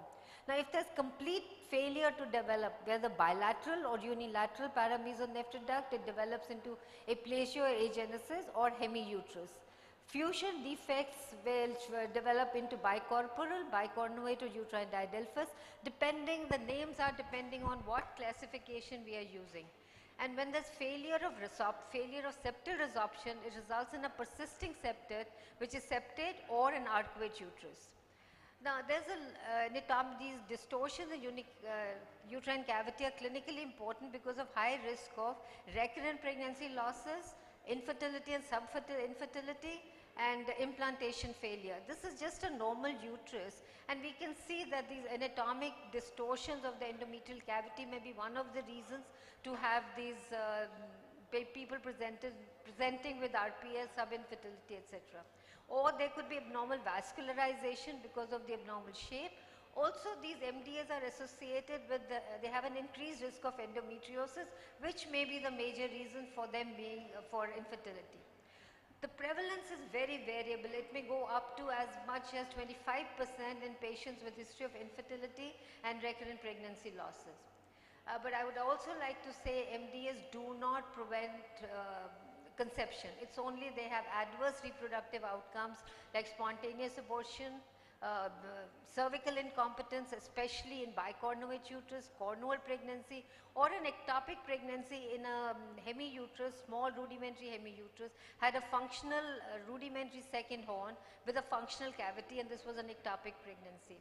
They are also associated with fetal growth restrictions, abnormal malpresentations, preterm labor. 50% of them may be completely asymptomatic, and this may be just be an incidental finding. The other thing which I would like to, if whenever you have found discovered MDA or the patient has been referred for an MDA, renal evaluation is actually mandatory. Here's one such patient who had a hemiuterus and a single pelvic kidney. This patient had a hypoplastic uterus, endometriosis. Both the kidneys were rotated on its axis, had duplex collecting system and ectopic ureters. So it's very, very important to look for these. The classifications which we've been using so far is ASNM 2021 is a modified version of 2016 and I think 2008. And they have a failure of normal Mullerian duct development, similar clinical manifestation and management requirements and prognosis as a part of the protocol. Escherichia classification is uterine anatomical deviations deriving from the same embryological origin and according to increasing severity of the anatomical anomalies. I actually prefer Escherichia over ASLM and CUME. CUME is nothing but it has given objective criteria defined of cutoff points to improve the diagnostic accuracy. And during my talk, I will go through why I prefer this over the other. And in fact, what I do is I use all three of them depending on what it is. I do report what classification I have used to classify these. Now, you know, we still are doing HSGs. And it's a very good tubal patency test, but it also shows us distortion of the uterine cavities. Now when we do a 3D, we find this is a normal uterus, and here there are two cannulas, and we can still think, okay, could it be bicornuate or septate, but this was septate. One, it got confirmed on the ultrasound 3D, but also here we can see it's an acute angle. Most of the septate uterus will show an acute angle. Now here's one patient, both of them looks as if they have a hemiuterus, deviating to the right or left, and this was actually quite a surprise because when I did the 3D, I found it was a bicorporal septate uterus. Two cavities were seen very nicely separately, and this was just a hemiuterus. And the other problem which we face is places where the gynecologist comes to do it. At this time, she was very insistent that I want to put in the second cannula, and I said, no, I will not do it till you let me do a 3D. And I'm glad we didn't do it because this was nothing but a hemiuterus. When we do on a 2D, grayscale, we see single cut section of anatomy in longitudinal and transverse view. When we take a 3D, it gives us a third coronal plane, which is actually the reconstituted image, and this is the plane which gives us the maximum information, and we can render this image and we can see that it's a unicornuate uterus. When we are doing a 2D, we can always pick up on the transverse view two endometrial cavities, and when we do a 3D, we find that it's a complete septate uterus. On a sagittal view, we may not pick up, but transverse view is pretty good at that. There was a study which was done, and they said for MDAs they prefer coronal planes where you get the complete delineation of fundal contour and the endometrial cavity, and that answers whether it varies from normal to a bicorporal or septate uterus.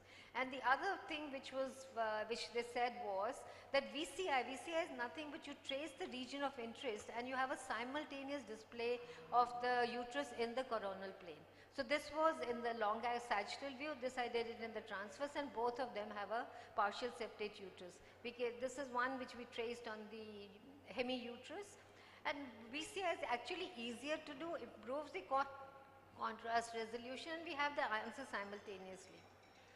Timing is another thing which is very important. It's always better to do when we are looking for Mullerian anomalies, to do it in the latter part of the cycle when the endometrium is thick and echogenic.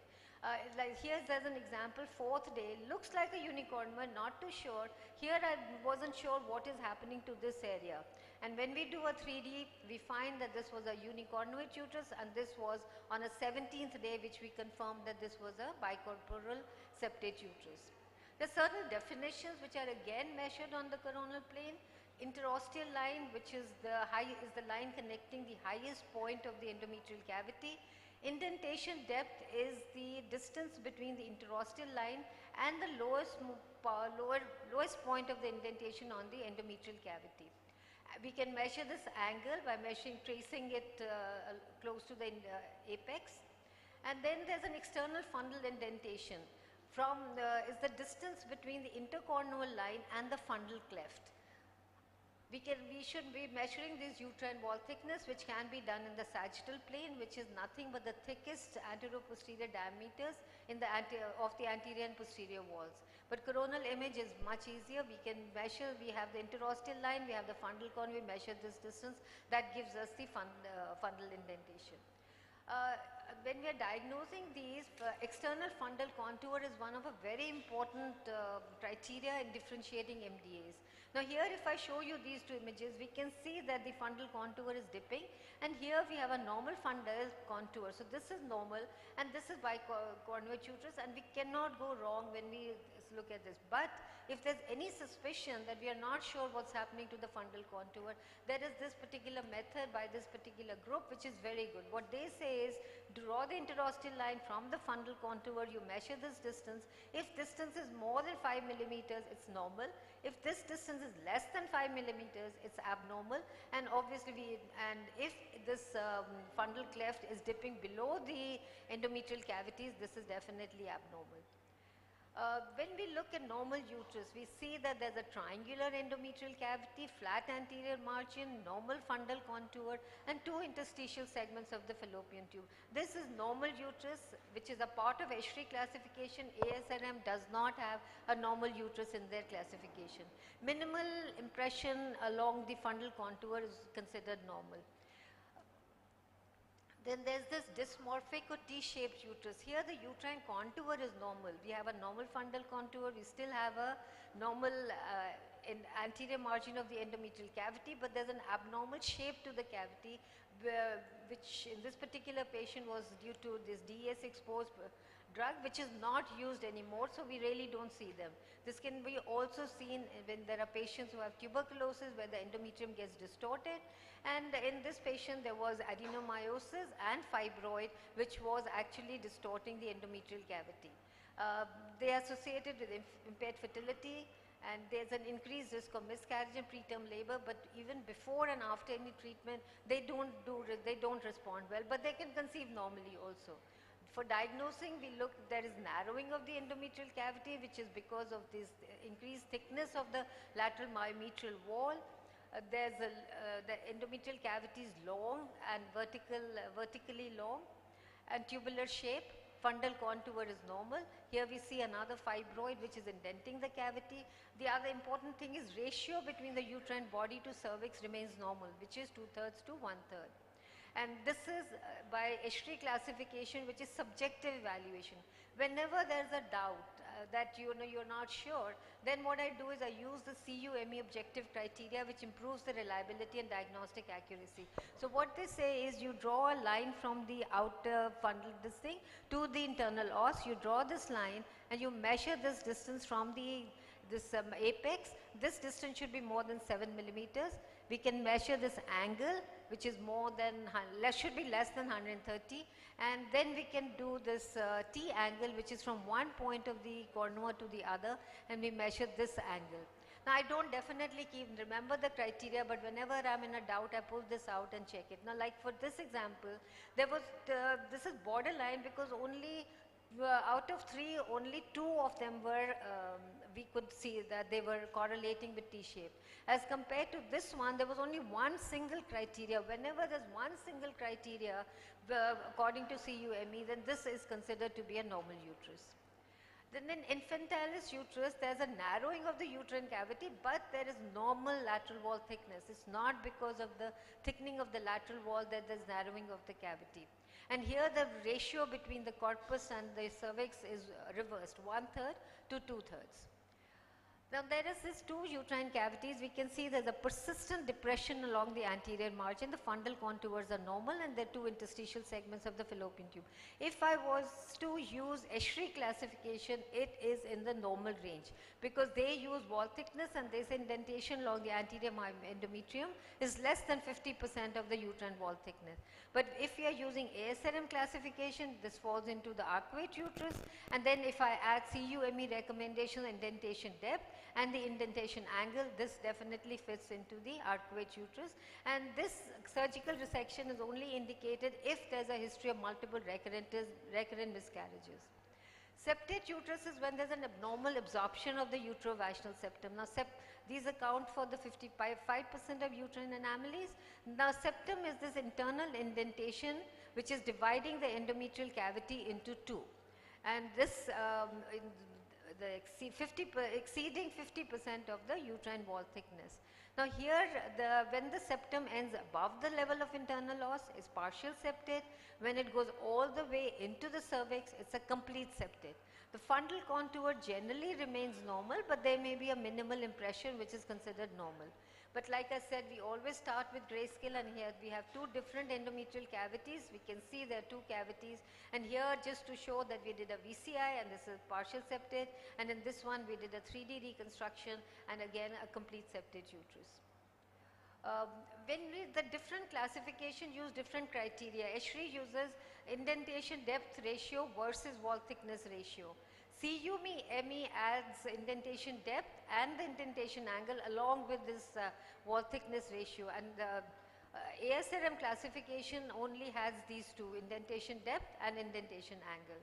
Septal vascularity is another important thing because those they can be managed once we report this on the color Doppler if it's vascular. This is seen in about 70% of the cases, and it's associated with high risk of obstetric complication and results in early pregnancy failure because the vascular septum does not, that prevents implantation. Now to differentiate, it's important to differentiate between septate, arcuate and normal uterus. Now when there's a partial septate, according to SRM, we draw the interostitial line, we measure this indentation depth, and when this indentation depth or the septal length is more than 10 millimeters, is partial septate, and this angle is less than 90 degrees as compared to an arcuate uterus, this distance is less than 10 millimeters and the angle is obtuse more than 90 degrees. Now if I show you these 2 images and you say normal uterus, no one will say anything because it's nice normal. Here we can classify them as partial septate. You can use any criteria, any classification. We know that these are partial septate uterus. But if I give you these 4 images, these are difficult because if you use Escherichia classification, all 4 of them will be labeled as partial septate.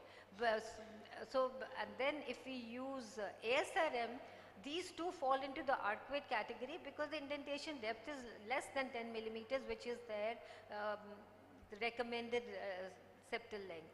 And so when we add CUME to it, CUME criteria, these 2 come under arcuate and these 2 come under partial septate. So the disadvantage of using Escherichia classification is that we are going to be diagnosing many more partial septate uterus, and if we use ASRM, we underdiagnose these. We are calling more arcuate uterus. Now, abnormal fusion or failure of fusion defects results in this uterine didelphus. Now, here what happens is that two complete uterine cavities, which is there's a fundal indentation and there's an internal midline indentation which divides the uterine cavities into two, and they're so far apart that it's much easier to see them on the transabdominal scan. Both the cavities have their own myometrium and the endometrium. Now, these are transvaginal images where I traced the two endometrial cavities separately, and this is what was documented. They often have a vaginal septum, a longitudinal septum, and uterine volume in each is reduced as compared to a normal uterus. Now then the escheri had this thing, they have bicoordinate uterus and bicorporal uterus. Now there always has to have an abnormal fundal contour, whether we call whichever names which we use. And this external indentation exceeds 50% of the uterine wall thickness, and there's an internal midline indentation. And in the bicornuate, there are two separate cavities, but there is a common chamber here. And then again the similar one, there's an indentation and fundal indentation plus a common chamber which is communicating. Here I said it already, this external fundal indentation below the interosteal line, and it's more than 10 millimeters, and here we can see that it's dipping below the endometrial cavities, so it was a bicornuate uterus. Now escheri classification uses external midline indentation more than 50% of the wall thickness as their criteria. So here we have one such uterus which is partial bicorporal uterus. Here the septum, the indentation does not reach the cervix, and this is not associated with any vaginal septum. As compared to this one where there is an internal indentation which reaches all the way into the cervix, and these may be associated actually almost 75% of the time with the vaginal septum. They have a third type which is bicorporal septate uterus. Now here the indentation stops short of the cervix, and the septum is more than 50% of the uterine wall thickness. They are associated with the vaginal septum, but only 25% of the time. Now this is obstructive Mullerian anomalies, or OHVIRA, and it has a triad of urogenital malformation. Now here there's one such patient who had a uterine didelphus, and here we see hematocolpus because of the obstructed hymen. And this was uterine didelphus. They also have obstructed vagina causing unilateral hematocolpus. They are associated with ipsilateral denalgenesis and may also show Gartner's duct cyst. Then there could be in these patients hematometrocolpus, again a uterine bidelphus, and this is clean looking, and here we have the fluid extending all the way from the cervix into the endometrial cavity. Now when we are trying to differentiate these two, septate versus bicorporal or bicornuate uterus, again by ASNM classification is important, because they very clearly say that is the internal midline indentation which is important to decide what they are. So we all know bicornuate has to have an external fundal indentation which has to be below the interosteal line, and this should be measuring more than 10 millimeters. The angle is more than 105 degrees. Whereas in septate uterus, internal indentation is less than 10 millimeters and the angle is less than 90 degrees. Now hemiuterus is the formation defects. Now here you can have one Mullerian duct development which may get arrested, or they may partially arrested. So there's a absent contralateral horn, or there may be a rudimentary horn. Now there's a single uterine cavity, and this is because there's a fully developed functional hemiuterine cavity. This accounts for 20% of the uterine anomalies. There's a single endometrial cavity, there's a single interstitial segment of the fallopian tube. Fundal contour is convex, but we can't comment because the other cavity is not there. And this is the only anomaly which you may not be able to even pick up or think about it on a routine 2D gray cell imaging. Now this is two uterine cavities, both of them had an absent contralateral part, but they can have a rudimentary horn which may be communicating, as in this particular thing, small horn, but this also shows a gestational sac in the left horn. Then here there's a rudimentary cavity which is non-communicating. Now whenever there's a non-communicating endometrial cavity, one has to look whether it's a functional cavity or it's a non-functional. Now this semi-uterus was associated with a functional cavity, and the way I would like to show is that if you look at this endometrial cavity as compared to this, this looks more normal as compared to this one. This looks thin, echogenic, and here it looks as if there's some sort of more towards the normal cavity. Then this H3 classification, we also have uterine aplasia, which are formation defects. Now this is this particular syndrome which is described. Now here there may be a hyperplastic uterus or an absent uterus. And here the ovaries are normal and the karyotype is normal. Then Turner's syndrome, they have an abnormal karyotype, they have an hyperplastic uterus, but the other associated thing which they have is small streak ovaries. Now ACUM or accessory cavitated uterine malformation is a solid mass along the uterine wall. Now this has a functional endometrial cavity, and it may show a variable cystic component. These are internet images, so we can see some cystic component which may look like an endometrioma. But the normal uterus shows a normal uterine cavity. So if there's adenomyosis, it can come in this cavity, generally does not affect the normal uterus. Cervical anomalies, septate uterus showing a normal cervix, single cervix, and then there is a complete septate cervix.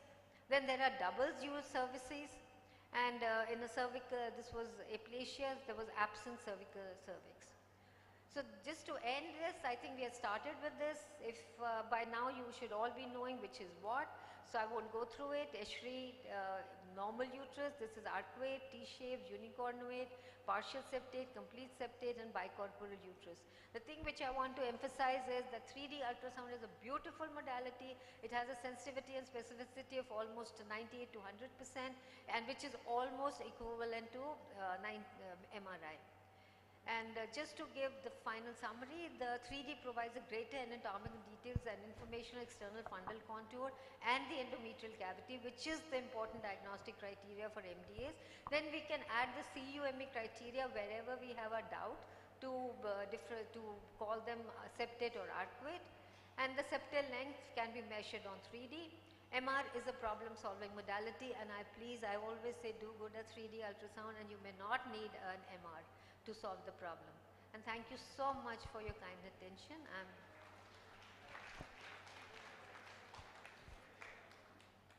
Thank you very much, madam, for your excellent explanation on current concepts of Mullerian abnormalities and how to go about. You touched each and every part of that anomaly. Thanks a lot. Any questions from the audience about this? Because the explanation is it's very nice, madam, no doubts at all. But you have touched each and every, but now I'm thinking about, we have to go back to the basics and read the anatomy, embryology again to explain, to understand about all this. Anyhow, thank you. Thanks a lot.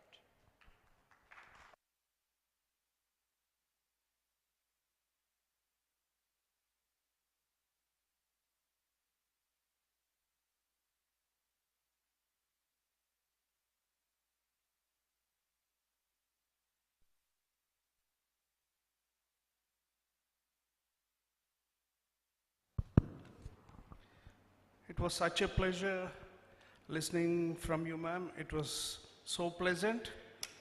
And thank you very much for enlightening us, Dr. Manju Virmani. May I call upon the president of GUSA, Dr. Ramakrishna, to please kindly hand over the memento to Dr. Manju Virmani. Dr. Ramakrishna is here, sir. So, Dr. C.H. Narendra garu onto the dais, please. She has come all the way from Delhi, and we have again Mr. Arvind Virmani, who is the minister. He has also come, and he is the chief guest for today's evening.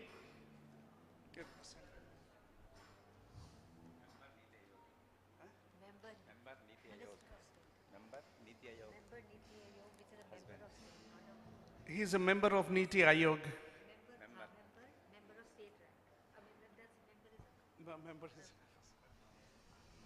Member Niti Ayog.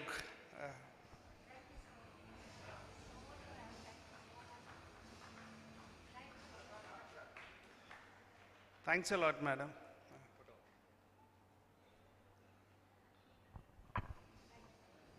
Yes. Thanks a lot.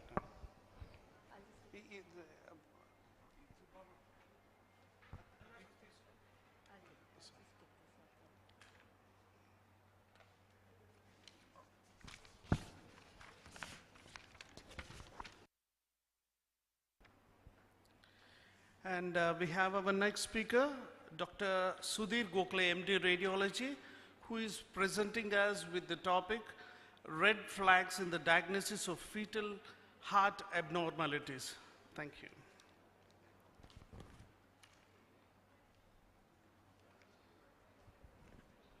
Welcome, sir.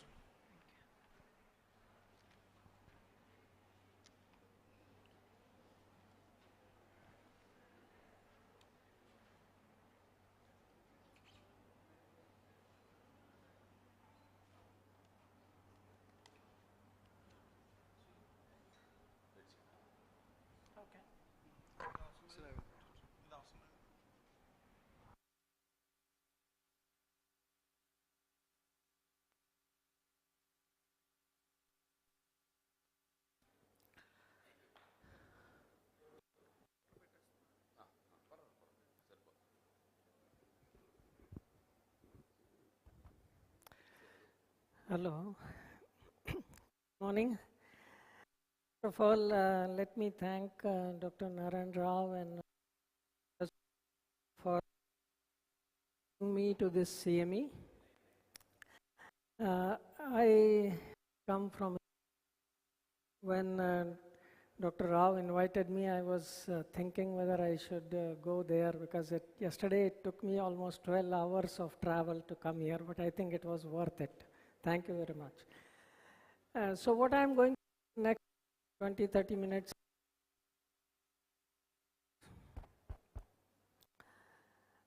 which allow us to become aware that there might be a cardiac anomaly in this fetus. Now, congenital heart disease are the most common severe congenital anomalies. Half of the CHD cases are, however, minor and are easily correctable by surgery. The remainder accounting for over half of the deaths from congenital anomalies of childhood.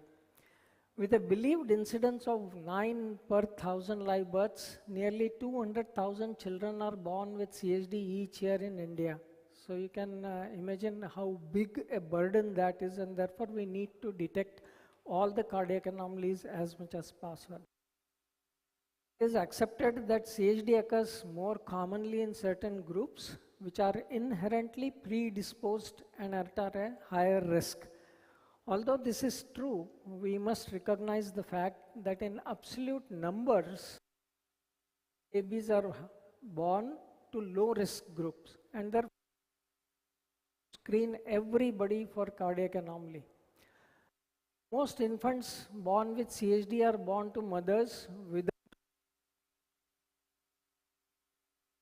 I think this is not good, so I might take the hand mic and hold it. If you can give me the hand mic.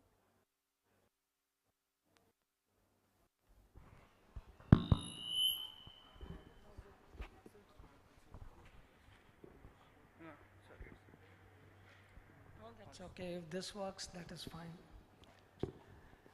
So there are certain familiar factors like CHD in siblings and parents, family history of syndromes, certain syndromes like tuberous sclerosis, Noonan syndrome, Holt-Oram, 22q11 deletion. Also, if one of the siblings is affected, there is a higher chance that the next pregnancy will also be affected by a heart problem. If the mother is affected, then the baby is at a higher risk for a congenital anomaly. And then there are certain maternal factors like mother has congenital heart disease or diabetes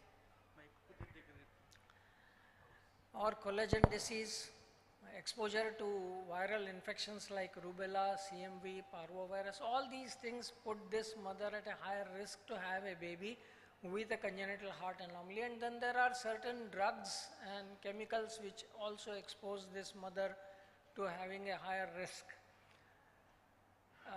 what we normally do is we look for maternal factors, fetal factors, do the first trimester screen. We traditionally do it for aneuploidy, but that allows us a screening for cardiac anomalies as well. But we must be aware of certain other features which allow us to detect that there might be a cardiac anomaly. All of us cannot diagnose complex cardiac anomalies, but even if we are able to put up a red flag that, oh, this baby is at a higher risk for cardiac anomaly, half of the job is done. And that we'll do by looking at what we look for in the first trimester. We look for what structural anomalies that might be associated with cardiac anomalies. And then we look at certain cardiac findings while doing our routine scans which alert us that there might be an associated cardiac anomaly.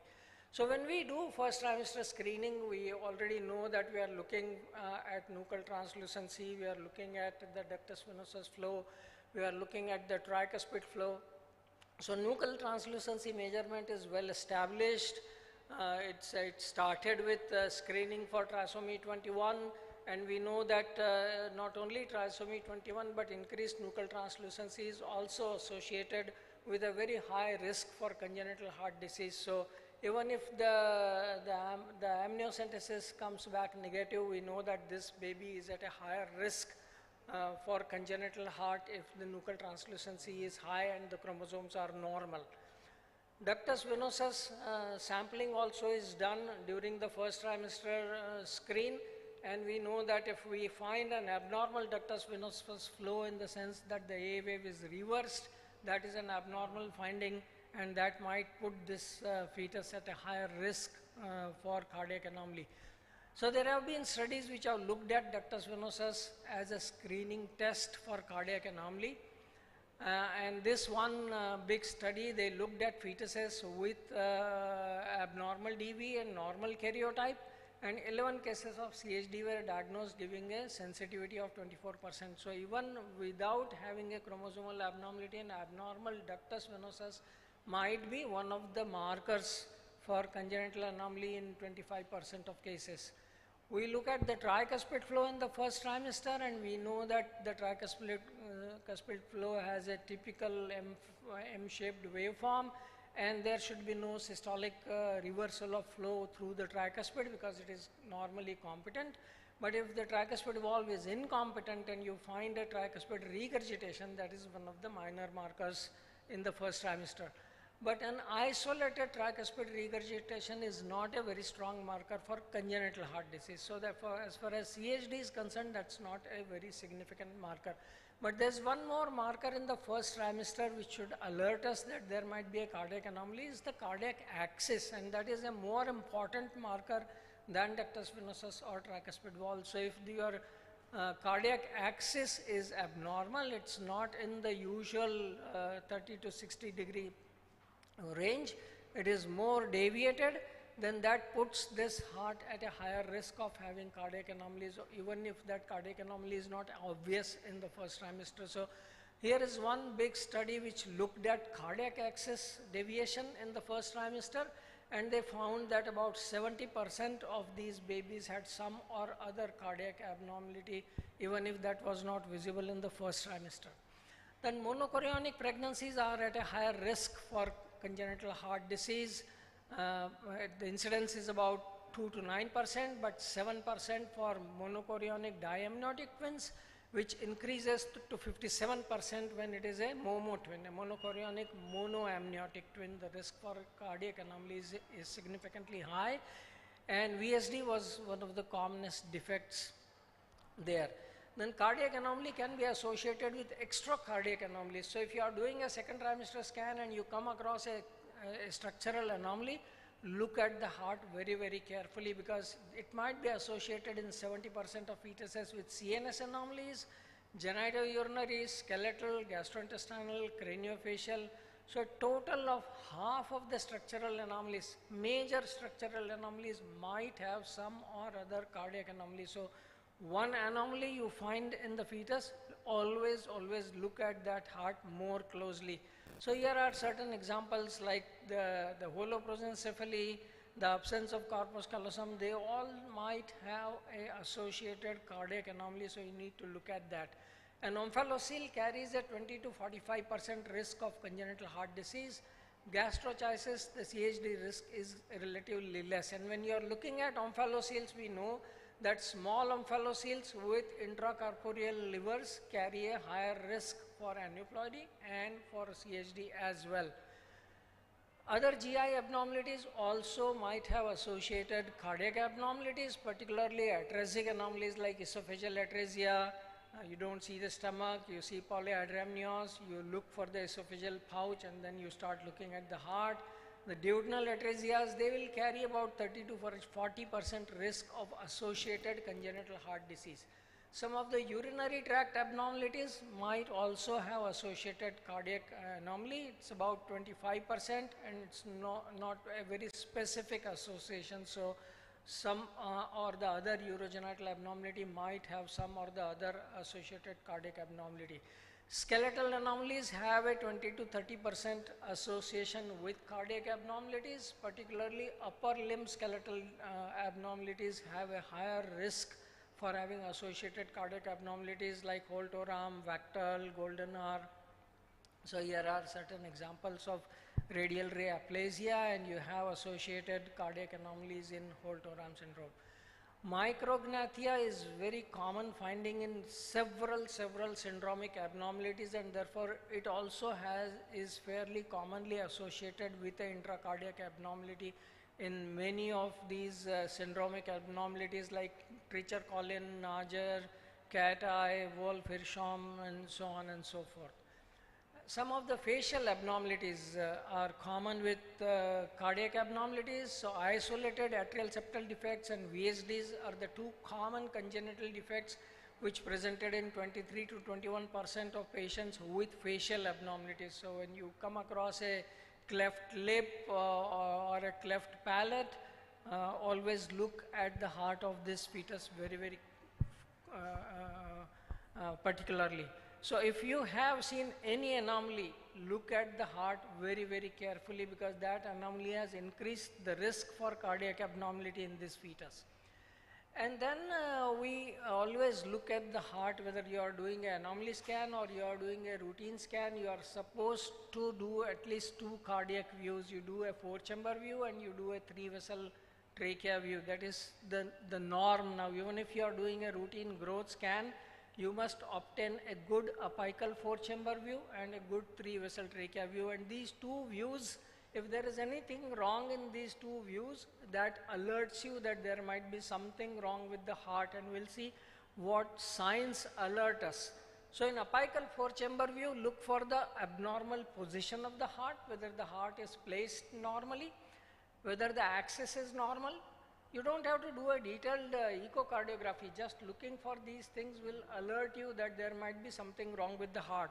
Disproportionate chamber size. One glance at 4-chamber view will let you look at all these things. So the next view I said is 3-vessel trachea view. You look at the 3-vessel trachea view, you look whether there are 3 vessels or there are less or more than 3 vessels.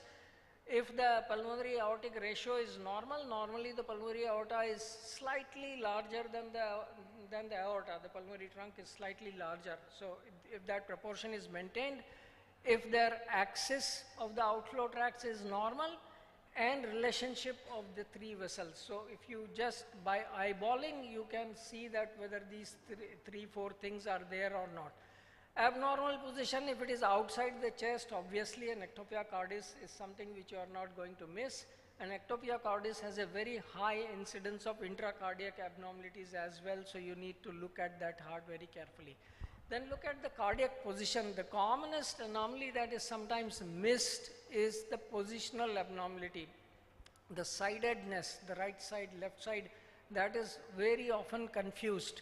So look at whether the heart is placed on left side of the fetus, and if the simplest thing is first is to make sure that the stomach and heart are on the same side, whether it is right or left. If they are on the opposite side, the risk is high. If they are on the same side, the risk is less. Then you look which is the right side of the fetus, which is the left side of the fetus. Like here, I have the fetus in cephalic presentation, so I have the stomach on left side, the heart on left side. When both are on normal side, the risk for intracardiac abnormality is very, very less. It's only 1%.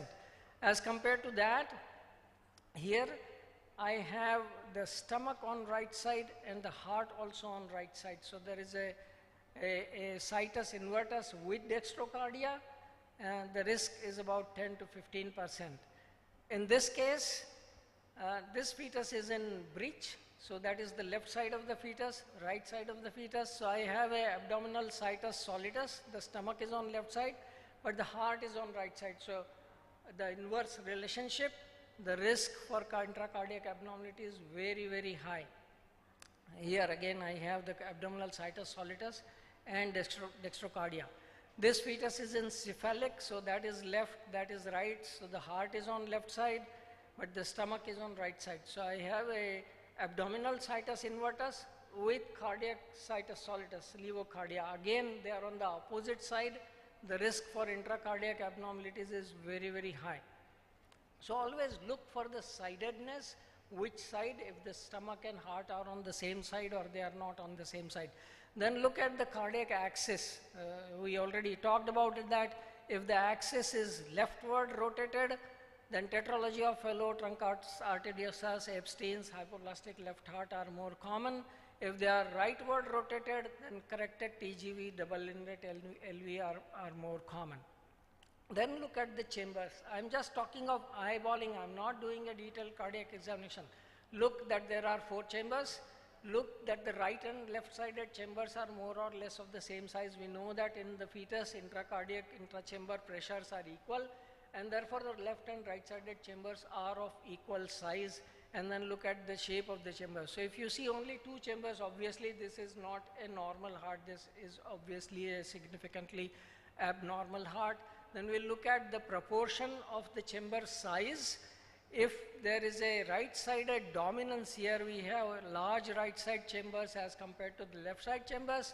That can happen with tricuspid regurgitation. Remember that chamber size development is flow dependent. So if you have any flow restricting problem, the chambers will not develop. Or if you have a regurgitation problem with hyperdynamic flow, the chambers will enlarge. So whichever side the flow is abnormal, the chambers will become small or large. If you have large right-sided chambers, you either have a tricuspid regurgitation or you have a tricuspid atresia, mitral atresia, so the left side becomes smaller and the right side apparently becomes large. So here I have a fetus with an abnormal tricuspid wall, a tricuspid valvular dysplasia, and you can see that the right side chambers are significantly dilated. This is an Epstein's, and again you find that the right atrium is hugely dilated. It occupies more than half of the cardiac volume. Another fetus with tricuspid valvular dysplasia, and that shows the regurgitation happening through the tricuspid valve, and that is what is causing the right-sided chambers to enlarge. But do not presume that the right-sided chambers are enlarged like what happens in this fetus. They appear slightly large. Always do your biometry to check whether the chamber size is normal for that gestational age. In this situation, it was actually the left-sided chambers which had remained small, and therefore the right-sided chambers appeared relatively large, and that was because it was an interrupted aortic arch. You can see the ductal arch is nicely seen. You don't see the aortic arch, the aorta courses straight up into the neck because there is no aortic arch, and that's why the left-sided chambers have remained smaller and not the right-sided chambers are large. Then you might have left-sided dominance. The right-sided chambers are small, and that can happen with tricuspid atresia with VSD or PAIVS. So here is one example. Here we have the right side chamber small, and that is because of a tricuspid atresia. Another example, the right ventricle is not at all seen. It is so small, it's just a fibrous cavity, and that is happening because of a tricuspid atresia. The flow is happening only through the mitral wall there. Then look at the cardiac rhythm. Anything wrong with the rhythm might also be associated with intracardiac abnormality. So if you must have a regular cardiac rhythm, if it is abnormal, if it is high, if it is less, if it is irregular, you have to look into the cardiac heart in a more detailed manner. Then look at the center of the heart. It's easy on eyeballing, you must see the crux, you must see the cross visible in the center of the heart. Most of the septal defects can be seen in 4-chamber view. Most of the large VSDs and most of the atrioventricular septal defects, they are large defects. So when you are looking at the 4-chamber view, you don't see the normal cross that you should see in the 4-chamber, and that makes it a very easy thing to detect. Then when we go up and look at the 3-vessel trachea view, we are looking for number of vessels, we are looking for the abnormal aortopulmonary ratio, we look for the abnormal axis of the outflow tract, and we look for abnormal relationship of the vessels. Now we know that there are 3 vessels in the 3-vessel trachea view. The one on the left side is the pulmonary trunk, then you have the aorta, you have the IVC, and their size reduces from left to right. So the pulmonary artery is largest, the IVC is smallest. So that's the proportion I am talking about.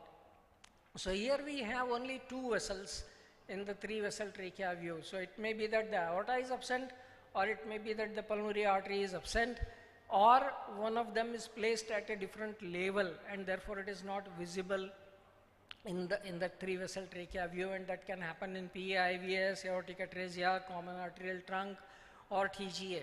So here is another example. You see only 2 vessels in the 3-vessel trachea view, and this vessel is very close to the SVC, so I know that the pulmonary artery is not seen.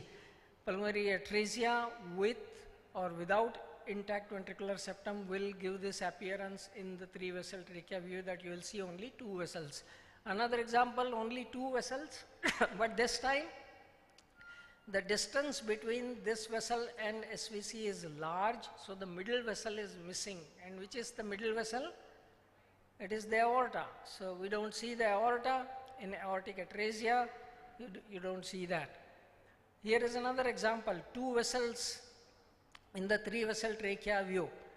So we always try to find the 3rd vessel, and here I can see the 3rd vessel arising from this big vessel. So this is a common arterial trunk, type 1. So in the 3-vessel trachea view, you have seen only 3 vessels.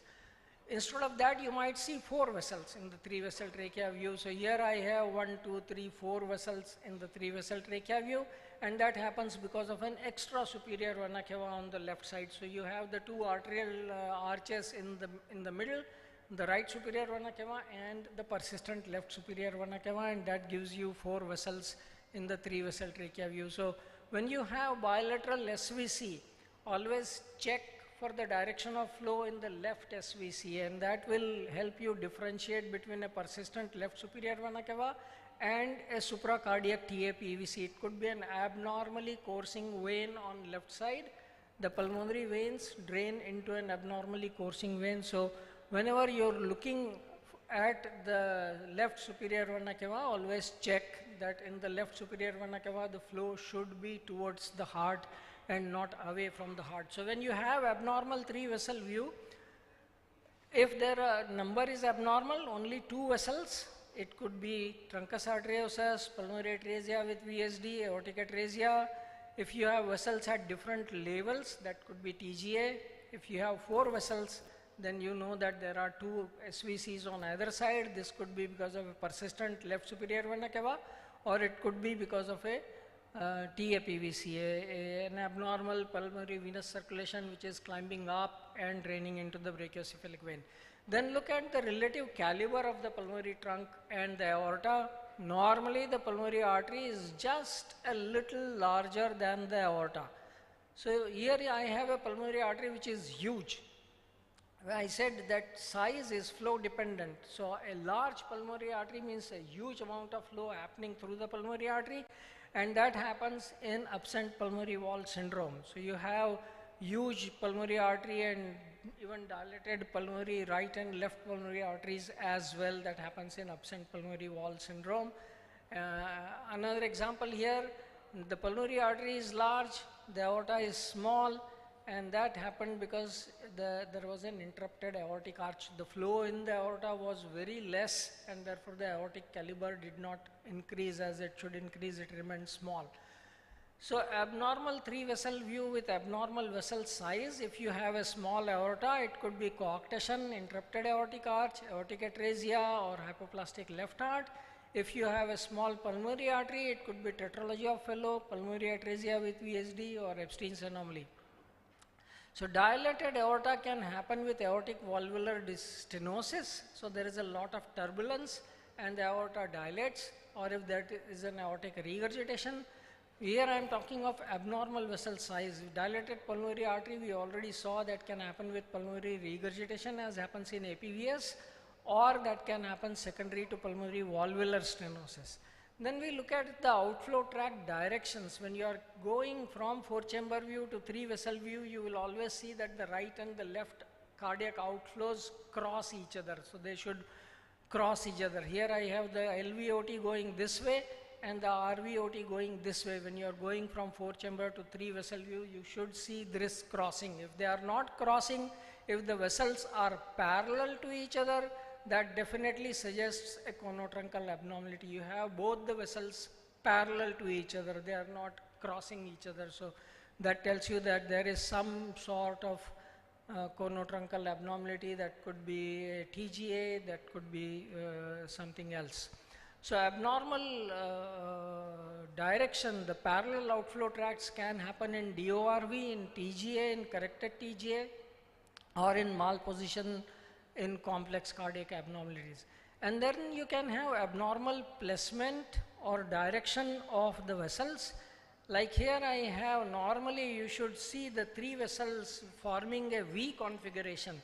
Instead of V, I here have a U configuration, and that tells me that there is something abnormal. And why this U configuration forms is because the aortic arch is on the right side of the trachea. So I have a right aortic arch going on the right side of the trachea, and that instead of creating a V is forming a U configuration. So when you see a U in the 3-vessel trachea view, you will always think of that as an abnormality. So remember that cardiac anomalies are very common anomalies. If searched for, early diagnosis is possible. Once a fetal anomaly is found, it is necessary that a thorough search is made for additional anomalies and a detailed cardiac examination is indicated. Even in a routine scan, do not stop at 4-chamber view. Extend your examination to 3-vessel trachea view, and you will be able to at least red flag a lot of cardiac abnormalities, because remember that we talked about the incidence of cardiac abnormalities is 9 per 1,000 live births. That means 1%. So if you have seen 100 obstetric patients or 200 obstetric patients, you should have detected 1 cardiac abnormality. That is the load of cardiac abnormalities, and we are missing a lot of them. So we need to be aware and catch most of these cardiac abnormalities. So if you search, you will find. Thank you very much.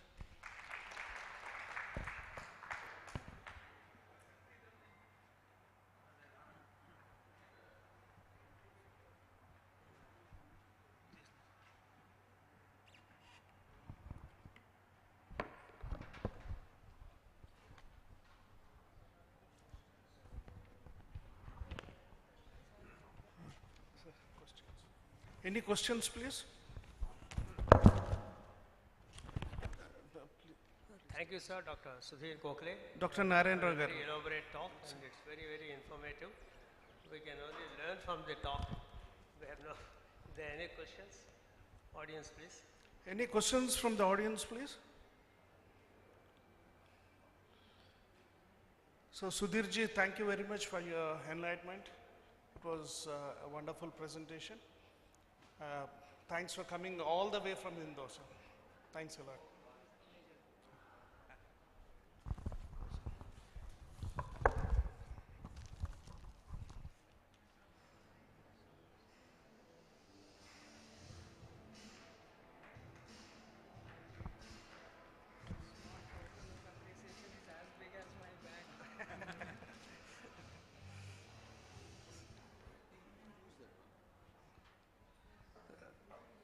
So now we have another eminent speaker, a very well-known person, Dr. TLN Praveen Garu, and his topic is overriding of great vessels. Thank you.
Hello. Very. Uh, good afternoon, and thank you very much, Narendra, for organizing such a wonderful IFUMB outreach program. And it gives a festive look. And then most important thing is that whenever I come back to Anakapalli or Palakollu or Rajahmundry, I feel I'm at home. This is where I was trained, and this is where I have come up. So I always feel very comfortable and very happy being with you all. And today is one of those situations where we are trying to percolate IFUMB into various parts of India. And this is one of the steps that we took in doing it. I sincerely request you all to become IFUMB members so that we can together work a lot and then take this association ahead of using of ultrasound in various aspects of it. Now, my topic is about the overriding of vessels. Sudhir has spoken to us about the various red flags that we come across in our day-to-day practice, which are the alerting features which will tell us that we need to think in terms of a possible cardiac abnormality. And one of them being that we have what are called as the index features. That is, when you start examining the patient on a, let us say, on a Monday morning, when you do a scan, and when you see this sort of a picture, where you find that, as you can see here, what are all the things that you can see, that this is the fetal heart, wherein you are seeing that there is 4 chambers are seen. The most important thing is that you can see the ventricular septum. Not only that you can see the ventricular septum, you can also see the aorta right sitting on top of the ventricular septum. So there is a septal defect wherein the flow is occurring towards the large vessel which is draining. That is, both the ventricles are pushing the blood into this large ventricle. This is exactly what is called as the overriding of vessel. And quite often when you start examining your patients, when you take the sequential segmental evaluation, after the upper abdominal section, the first section that you are going to do is the 4-chamber view. In the 4-chamber view, again, when you go into the 5-chamber view, that is the left ventricular outflow tract, that is the time when you see this sort of a large vessel sitting on top of the ventricular septum. septal defect, and that is when we call it as an overriding of vessels. So once you see this index feature, there are various aspects that come to your mind. So that is how you are going to evaluate this particular index feature. Now, today's my lecture is basically to define what this overriding of vessels are, as far as the overriding of vessels are concerned. What are all the prerequisites or the requisiting features which will help us to label this as an overriding great vessel? And what is the embryogenesis? A little bit about embryogenesis. We need to understand about the embryology whenever we see the pathology. And I would also like to briefly tell you about the various ultrasound features which will label them as overriding of features. And what are all the conditions where we get this sort of an overriding feature as an index feature, and then try to differentiate each one from the other, and what are all then associated cardiac as well as the extracardiac abnormalities have to be done. And most important thing is counseling these patients definitely requires proper prognosticating these lesions. So we need to understand about how to prognosticate these lesions, and then I will give you what is called as the approach to decipher overriding great vessels. So this is the plan of today's talk. With this background, I will define what overriding of vessels. Whenever I call that there is a, or when you think that there is an overriding of vessel, there are three factors that you have to establish. First and foremost thing that you need to establish is that there is a ventricular septal defect. The second most important thing is the root of the vessel, of the great vessel, should be directly overriding or above the defect of the ventricular septal defect, and this great vessel should receive blood from both the ventricles. That means this vessel should have a biventricular flow. So these are the three components that are essential to label a features as the minor index feature as overriding of vessel. Now whenever we have an overriding of vessel, what happens is the septum is slightly more towards the right side, and that is the one which causes positioning of the vessel directly over the ventricular septal defect. And what are all the vessels that can override the septal defect? One, it can be in the aorta. Two, it can be the pulmonary artery. Three, it can be a common trunk. So all these three vessels can override the septal defect. So basically what we are looking at is the septal defect. Second thing is identifying the vessel which is overriding. Third most thing is that whether this vessel is getting blood supply from all the three, and what happened to the other vessel which we are supposed to see. If it is an aorta is overriding, then we will look for the pulmonary artery. If the pulmonary artery is the overriding, then we look for the aorta. So that is as simple as that. So once you understand this concept, then it is very easy to take you through.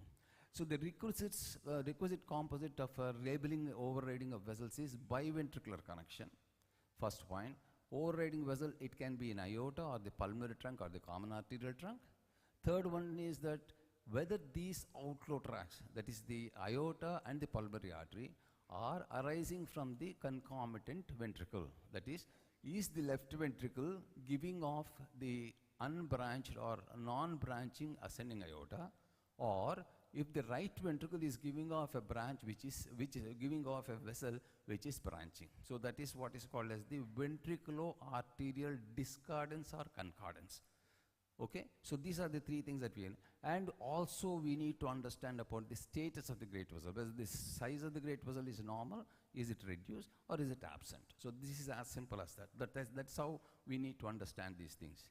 Now, I'll get into the embryology of the heart. It's very simple. I'll not make it complicated. I know embryology means you start yawning, but then the most important thing is the fetal heart particularly starts developing by day 15.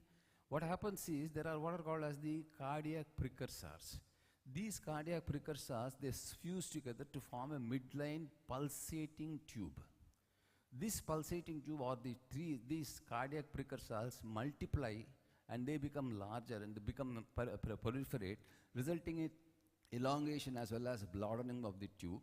Once that happens, what happens is this loop takes a right loop.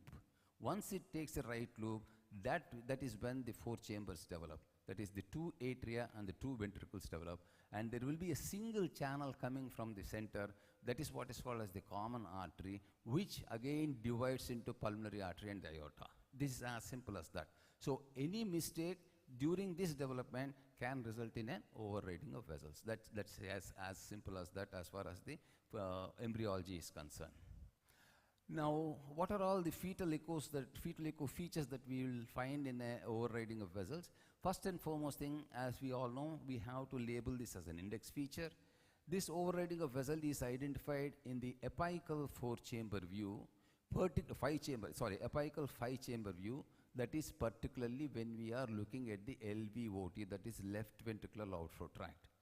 Today morning, Mrinalini has taken us through this sequential segmental evaluation, where she has very clearly demonstrated the left ventricular outflow tract, which is nothing but the five-chamber view. So whenever you try to do, we need to identify the five-chamber view. In the five-chamber view, you need to identify whether there is a ventricular septal defect as well as the overriding of the vessel. So in the five-chamber view, normally what happens, the aorta is in continuation with the, that is the anterior wall of the aorta is in continuation with the ventricular septum. Whenever there is a discontinuity, that is the septo-aortic continuity is lost, that is when you call it as ventricular septal defect, right?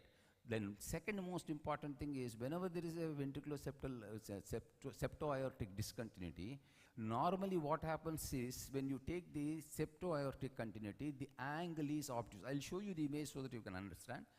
Angle is obtuse.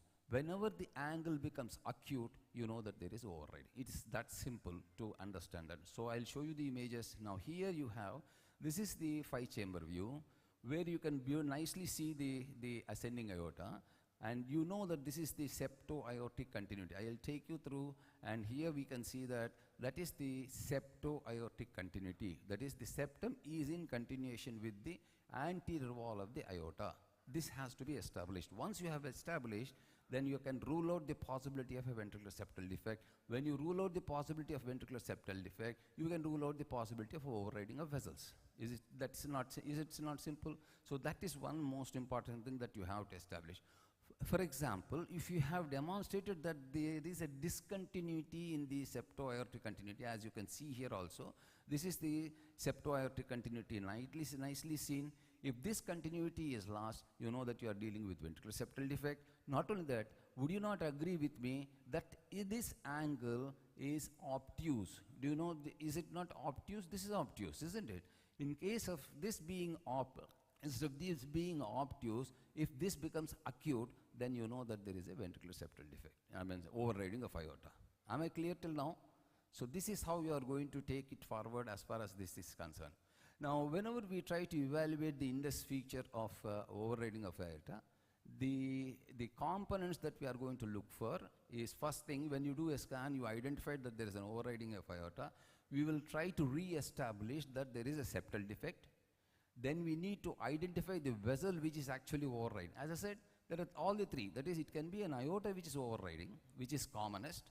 Second, it can be the pulmonary artery which is overriding, that is second commonest. Or it can be the common aortic trunk or the common arterial trunk which can be overriding. So you need to identify which is the vessel which is overriding, that is second. Then we need to identify the ventriculo-arterial concordance, that is, whether the right ventricle is giving off branching pulmonary artery or the left ventricle is giving off aorta. So this is one thing which you have to re-establish. If the aortic vessel, overriding vessels, let us say we have identified a ventricular septal defect, and we have also identified that the vessel which is overriding is the aorta. Once you have identified, next important component is to identify the other vessel, that is the pulmonary artery. So if you have an overriding of aorta, in that situation you are going to look for the pulmonary artery and ask certain questions. What are the questions that you are going to ask? First and foremost thing, whether the pulmonary artery is normal or abnormal. That is first question that you are going to ask. If you say that there is an overriding of aorta with a normal pulmonary artery, that means you are dealing with a malaligned VSD. That is as simple as that, right? Second important thing is, if you question and say whether there is a presence of pulmonary artery, but the size of the pulmonary artery is small. When the size of the pulmonary artery is small, in its presence with an overriding of aorta, in that situation we are dealing with PS and phallocetrology. That is second. Then next question is whether the pulmonary artery is absent. If the pulmonary is absent, that means you are not able to see, that means you are dealing with a pulmonary atresia. So overriding of aorta with pulmonary atresia. So that is the third one. Fourth important question that you are going to ask is, instead of the vessel, that is the pulmonary artery, being small, it becomes very large. When it becomes very large, we think in terms of a absent pulmonary valve syndrome. Or when the pulmonary artery, instead of arising from the right ventricle, if it is arising from the aorta, that means it's a common arterial trunk. So your questioning regarding the pulmonary artery has given you an answer or the differentiation of various causes which are going to present sonographically as an overriding of aorta. Am I clear till now? So this is how you are going to approach this sort of a problem of overriding of aorta. Now, as we all seen that whenever there is an overriding aorta, the most common component that we are attributing is the presence of ventricular septal defect. So it is an obligatory association. Ventricular septal defect is an obligatory association, particularly when we have an AVSD, atrioventricular septal defect, or whenever there is a tricuspid or mitral atresia with the VSD. So that is the reason why when there is there should be a VSD for the other chamber to get the blood. If it is a single ventricle, that is double inlet ventricle, or whenever there is a phallostetrology, pulmonary atresia with VSD, absent pulmonary valve syndrome, common arterial trunk, double outed right ventricle, and interrupter aorta. All these conditions will have an obligatory VSD. There is no second thought about it, right? Then there can be an occasional association, such as the DTG, that is the transmission of great arteries, or corrected transmission of great arteries, or the aortic coarctation. So this is how you are going to deal with as far as the ventricular septal defect is concerned. Then comes the cardiac defects plus overriding, as we have now understood very clearly. It could be a malaligned VSD with normal pulmonary artery. It could be a phallostetrology with pulmonary stenosis. It could be a VSD with pulmonary atresia. It could be absent pulmonary valve syndrome, or it can be a common arterial trunk and a DORV. So this is how we are going to deal with whenever you find overriding of aorta. Now, as I said, in a malaligned VSD, it's a very simple defect that you have a ventricular septal defect. The aorta is more towards the right side, but the pulmonary artery size is normal. Because the aorta being more towards the right side, or it is getting the blood from both the ventricles, the aorta becomes very large. In spite of being large, if suppose the pulmonary artery size is still consistent to be normal, it is just a simple malaligned ventricular septal defect. Whereas, if you have a clinical situation where you have a subaortic VSD, overriding of aorta, the four chamber views are normal. That is, you don't get anything unless there is a large VSD. And when you do the left ventricular outflow tract, you find that there is a VSD associated with it, there is an overriding of aorta. And as the aorta is sitting on top of both the ventricles, what happens is the blood is pushed from both the ventricles, so the aorta becomes very large. Now here, the next question you are going to ask is to know about the pulmonary artery. If the pulmonary artery is small because of the pulmonary stenosis, obviously you are dealing with phallostetrology. It is simple, isn't it? So this stenosis or narrowing of the pulmonary artery can be pulmonary hypoplasia, that is infundibular hypertrophy, small bicuspid pulmonary valve, or a small pulmonary artery itself. So these are all the various possibilities that you have to keep in mind. And the associated, see, whenever, as Sudhir has already told us, whenever we have a abnormality, whether it is a lung abnormality, a neural abnormality, whatever it is, you always have to look for the associated abnormalities, because the associated abnormalities are the ones which are going to dictate the prognostication of these fetuses, and at the same time, counseling basically depends upon these associated features. Whether this associated feature is an additional cardiac abnormality or an extra cardiac abnormality. So these are the two possibilities that you have to keep in mind. Then we also have, whenever we have this sort of a situation, we know that these are all mostly conotruncal abnormalities. Whenever we have a conotruncal abnormalities, we always have to think in terms of a mutation such as the 22q11 microdeletion. So that is one thing which you have to always work out, and quite often these are associated with chromosomal abnormalities. So this is the basic concept as far as the phallostetrology is concerned. So here we have a VSD, overriding aorta, small pulmonary artery. That is the three simple things that you have to understand whenever you deal with. If this pulmonary artery is normal, you call it as a malaligned VSD. That's it, right?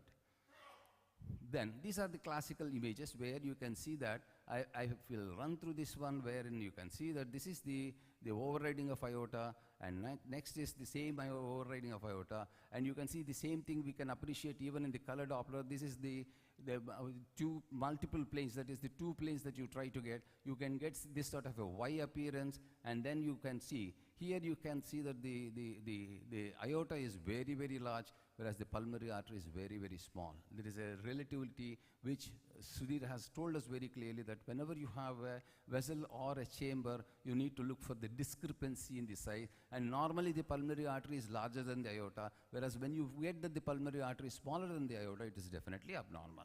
So these are the things that you are going to look for. Then this is another case of phallocetrology. I don't want to spend time on this, and this is again a stick images where you can show off.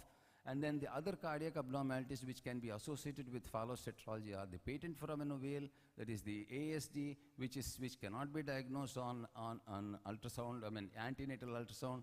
Right-sided aortic arch is quite common. About 25% of the cases are associated. Persistent left superior vena cava, AVSD, abnormal coronary circulation, abnormal pulmonary venous connection. These are all the associated cardiac abnormalities that we come across, and extracardiac is chromosomal abnormalities and 22q microdeletion. So that is as far as the phallocetrology is concerned. Now, as I said, this is Sudhir also has shown us that there is a right-sided aorta. Normally, the ductal arch as well as the aortic arch should be on to the left of the trachea. This is the trachea. As you can see, this is the trachea. And normally, the pulmonary artery as well as the aorta should be to the left of it. Whereas here, one is right and one is left. Not only that, as if it is on to the left or to the right, they become V, whereas here it is U. That is one another thing. Here we have, instead of 3 vessels, we have 4 vessels. You can see 1, 2, 3, 4. So another 4 vessels, that is, the 4th vessel is persistent superior vena cava. Right.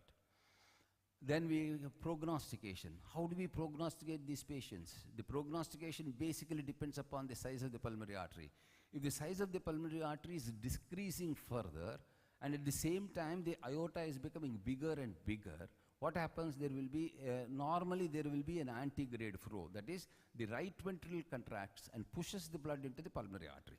In case the pulmonary artery is becoming smaller and smaller, what happens? The blood is not going into the pulmonary artery, so it gets retrogradely filled. That is when you have what is called as the reversal of flow in the ductus. So that is one thing which is a very bad prognosticator. Cessation of forward flow, small LV, and associated chromosomal and extracardiac abnormalities, associated abnormal venous connections are the most important things that will prognosticate the future of these patients or the fetuses. Now coming to the pulmonary atresia with VSD. Now pulmonary atresia is VSD is much commoner in diabetic mothers. That is one thing which we have to always keep in mind. In this, what happens is the pulmonary artery is atretic. The valves are atretic, hypoplasic pulmonary trunk. 4-chamber view is always normal. So when you start off with the sequential segmental evaluation, the first thing you see is the 4-chamber view. 4-chamber view will appear absolutely normal. When you do the 5-chamber view, then you find that there is a ventricular septal defect and there will be an overriding of aorta. So this clinches. This is the index feature which tells you that there is something wrong. Then you will going to go for evaluating the blood flow to the, because as you have seen, the pulmonary artery is not seen and pulmonary artery is small. Then the most important worry we have is that how is the blood supply to the lungs? The lungs get blood supply from the systemic circulation because there is no blood that is going into the pulmonary artery. The aorta takes up the blood. In the descending aorta, it gives off what is called as MAPCAS. Multiple collaterals, that are pulmonary collaterals, can develop. And then there will be associated right-sided aortic arch as well as the absent ductus venosus. So these are all the things that you, for example, here we have a similar case where you can see that this is almost looking like a phallocetrology where you have a ventricular septal defect, you have an overriding of vessel, but when you see this one, you see that only one vessel is seen, there is no second vessel, the other vessel is this in superior vena cava. So when you do the abdominal aorta, that is almost the thoracoabdominal aorta, you can see that the lungs are being supplied by the MAPCAS. That clinches the diagnosis. So here you didn't see the pulmonary artery, you only saw a large vessel, you saw that it was overriding and it was ventricular septal defect. That clinches the diagnosis of a pulmonary atresia with VSD. Right. Then comes the absent pulmonary valve syndrome, wherein we have a 4-chamber view. Quite often we find that the right ventricle will be dilated because there is no pulmonary valve. This is, a pulmonary valve is dysplastic. So what happens is there will be a blood which is pushed in from the right ventricular contraction systole, blood is pushed into the pulmonary artery. Because the valve is dysplastic, it again slips down. Then there is a regurgitation. So the blood is to and fro. From the right ventricle goes into the pulmonary artery and again comes back into the right ventricle. So what happens is, because of that, there will be dilated right ventricle, which can be seen in the four-chamber view. The aortic root is not dilated because most of the blood is slipping back into the right ventricle, so there is nothing very much going into the aorta. So whatever it is, that there is a dilatation of the pulmonary artery. So in an overriding aorta, if you have a large pulmonary artery and a regurgitant flow, you know that you are dealing with an absent pulmonary valve syndrome. Again, it is associated with right-sided aortic arch as well as 22q microdeletion. So these are the things that you have to keep in mind. This is the classical case where you can see that the right ventricle is pushing the blood. You can see this to and fro movement. It's coming into the pulmonary artery, again slipping back into the pulmonary artery. And when you do a Doppler spectral waveform, you find that there is a huge regurgitant flow within the pulmonary artery. So that indicates that overriding of aorta, large pulmonary artery, regurgitant flow, it has an absent pulmonary valve syndrome.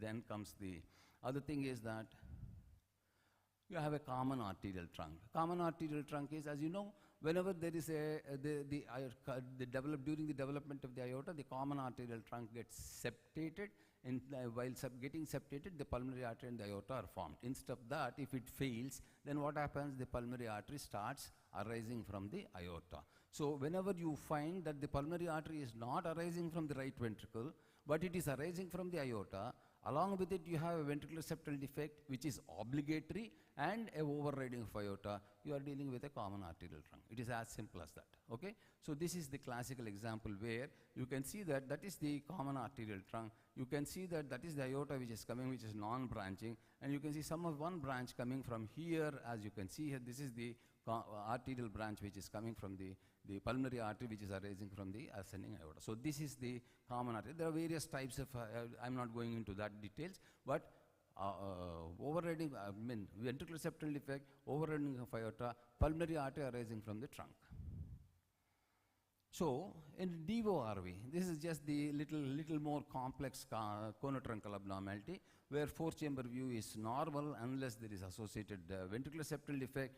Five-chamber view definitely shows you that there is a ventricular septal defect with overriding. Here the overriding vessel is, sometimes it can be pulmonary artery, and sometimes there can be pulmonary artery stenosis. Here, not only that there will be overriding, because as the name suggests that it is a double outlet right ventricle, that means both the great arteries are arising from the morphological right ventricle.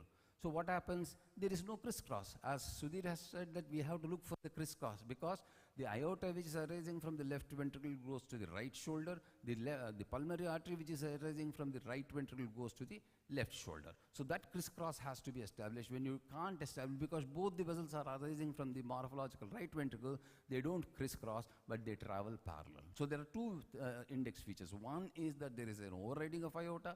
The second one is that there is a parallel vessel. So whenever you find this sort of a situation, you need to think in terms of a double outlet right ventricle. And the components are, these are all the components which I have already told you. So this is the classical case. Four-chamber view will absolutely normal. Rarely you may find a ventricular septal like this. Abnormal pulmonary aorta and pulmonary artery, you can see that both of them are arising from the right ventricle, and subaortic ventricular septal defect is seen. You can see that that is the subaortic ventricular septal defect very clearly seen, and you can also see that there are parallel vessels which are there, and reverse flow in the, quite often there will be pulmonary stenosis, and this pulmonary stenosis can result in reverse flow, and 3VT you see that there will be a small pulmonary artery. So these are all the various abnormalities, all the ultrasound features which will be there. So in a double outlet right ventricle, there are two index features. One is the overriding of aorta, second one is the parallel vessels, right? Now, then comes the outcome of DORV. The outcome of DORV is basically dependent upon certain features like what has happened to the aortic arch. If the aortic arch is of normal size, the outcome is good. If it is small and hypoplastic, the outcome is bad. Similarly, the pulmonary artery, if the pulmonary artery is patent, the outlet is good. If it is atretic, the prognosis is bad. ventricle size, say, so all these features you take into consideration in order to prognosticate a DORV. So the differentiation between the diagnostic clues, which I have already taken you through, it is just for to summarize it so that it becomes much more easier for, I'm not going into the details of this slide.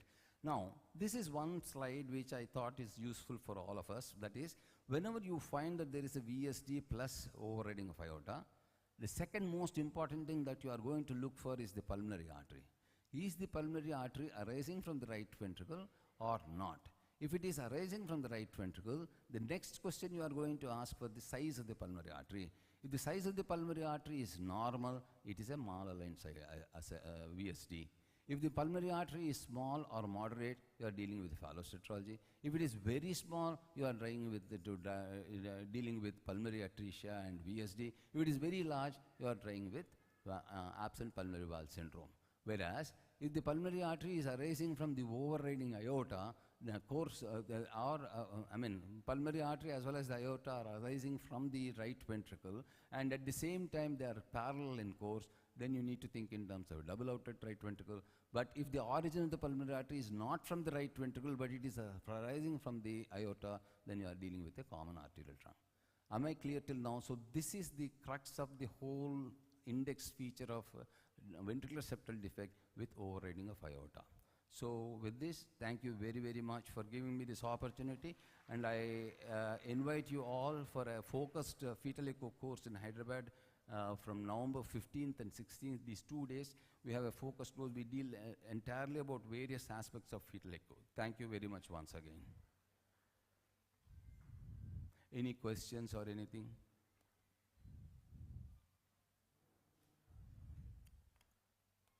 Okay.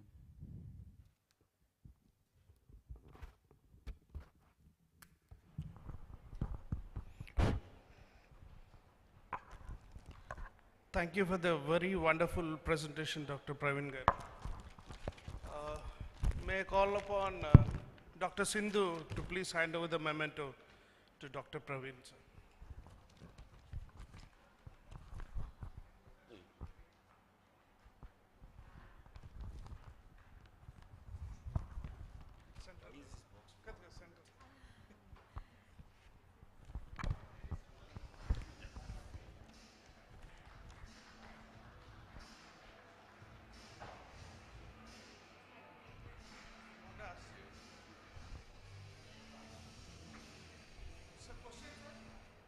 Questions?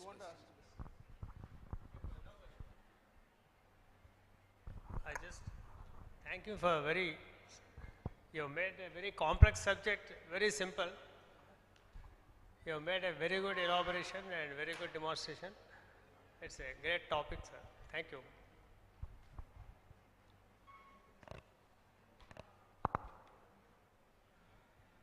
Last but one speech to go.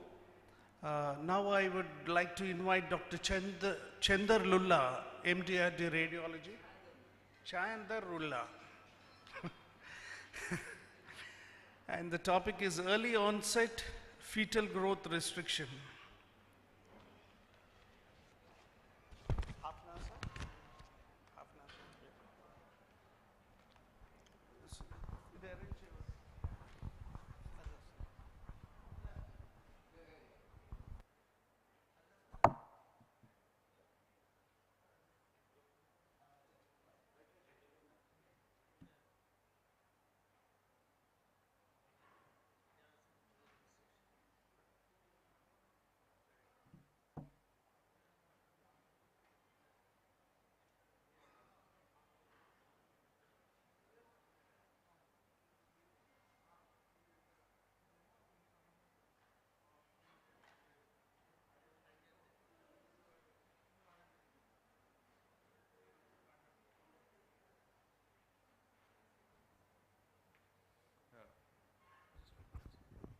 Hello.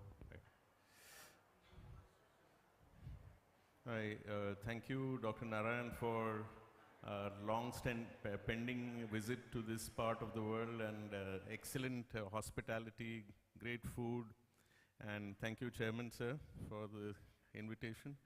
I thank Dr. Ravi, Dr. Shabnam, Dr. Manjula for creating this beautiful environment for IFMB outreach. I hope you all are, I'm sure you're hypoglycemic, but you must be having cerebral redistribution to listen to my talk, so hope you're alert. And we have to talk on early fetal growth restriction. Now, why is early fetal growth restriction? For two or three reasons. One is it's very common in our country. Secondly, if you see this chart, we are the stillbirth capital of the world. And if you see stillbirth rate per 1,000, if there is no FGR, it is very low. If FGR is present, the stillbirth rate is very high, 16 out of 1,000. If FGR is detected, the stillbirth rate is low, and if FGR is not detected, it is 20 per 1,000. So very, very important to detect FGR. So three reasons why this topic is very important is FGR is very common in our country. We need to prevent stillbirth. And it is one topic from 1991. I have constantly given talks every year with changing slides. So the slides have never been the same. And that is because there's never been agreement. There's always a changing thought process, concepts about FGR, and therefore it's always an evolving topic, and therefore we need to keep updating. So we have guidelines which keep changing. Very important to identify a small fetus, so the role of ultrasound is very, very important. We have phenotypes which are different, which we'll talk about. There is a lot of thinking gone into definition of FGR, so there's something called as the Delphi consensus. We have ways of communicating amongst different radiologists and fetal medicine specialists of what is the stage of FGR, and that is called as Barcelona staging. And we need to manage these pregnancies very well, and that's where color Doppler comes in for the timing of delivery. Now, this is the change of guidelines that we have seen. I've only included from 2014. We've had changes from 1991 when we first started doing color Doppler. So we have the Barcelona guidelines, there's Delphi consensus, there's TrueFill trial, ISWAG guidelines. TrueFill trial 2 is undergoing now, and the final results will be out in September. And we have FIGO guidelines to complicate, very, very complicated FIGO guidelines. We request you not to go to it. Use the ISWA guidelines. So apologies to any obstetricians in the audience. So these are all the guidelines which have kept changing over the years. TrueFill 1 is how to manage when to end the pregnancy in early onset fetal growth restriction. TrueFill 2 is under study and not yet finalized. The new concept of fetal growth restriction is that we should not call it fetal growth restriction, but we should call it failure to reach growth potential. So we should be calling it FRGP, because every baby, according to his genetic potential, environment has a growth potential, and if it does not reach that, it's better to call it that than rather labeling a disease to a fetus that it is growth restricted. So this is a new thought, and maybe we should use it. In our early days, whenever we had early fetal growth restriction, we were always worried about genetic problems.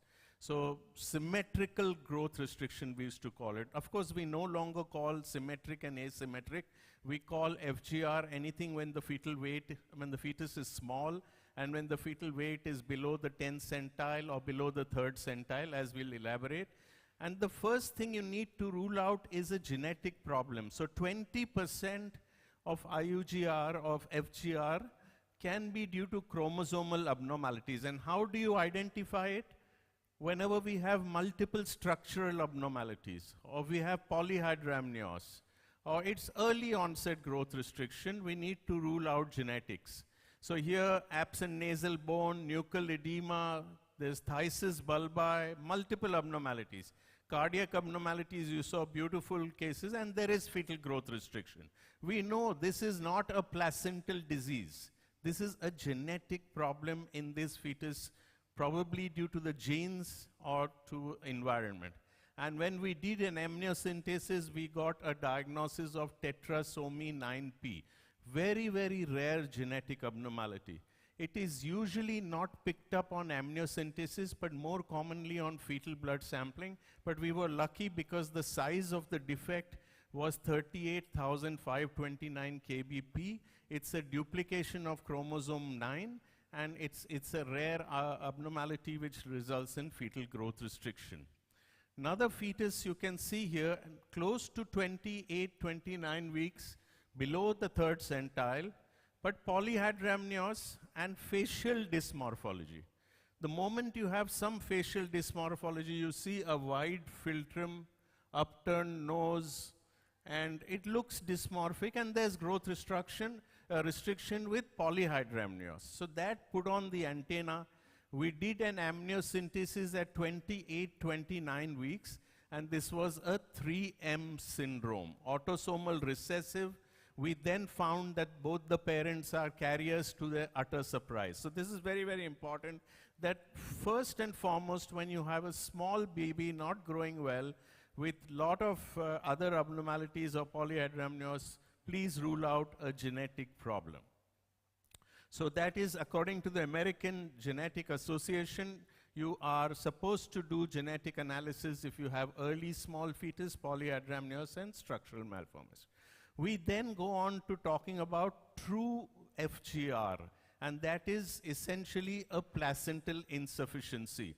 And this was a landmark study done where they injected a placental cast of FGR with some substance, and they found trophoblastic deficiency or inefficient trophoblastic invasion, which resulted in vessels which do not have a wide non-muscular wall in the trophoblast, but a narrow wall here, as you can see here, with highly muscular wall with increased resistance, resulting in growth restriction.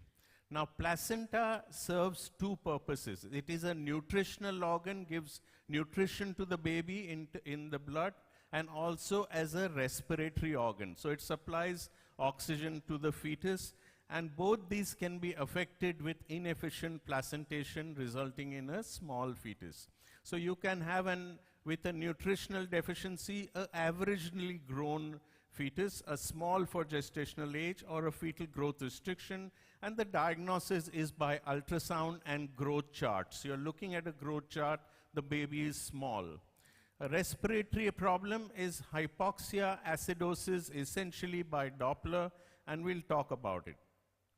The first important step in any obstetric management is to identify a small fetus. As I told you earlier, detected IUGR reduces stillbirth rate by 50%. So you're doing a great service by just picking up a small baby. And how do we do it? Of course, by normal biometry, by our typical femur, abdomen, head circumference. We put it on the chart.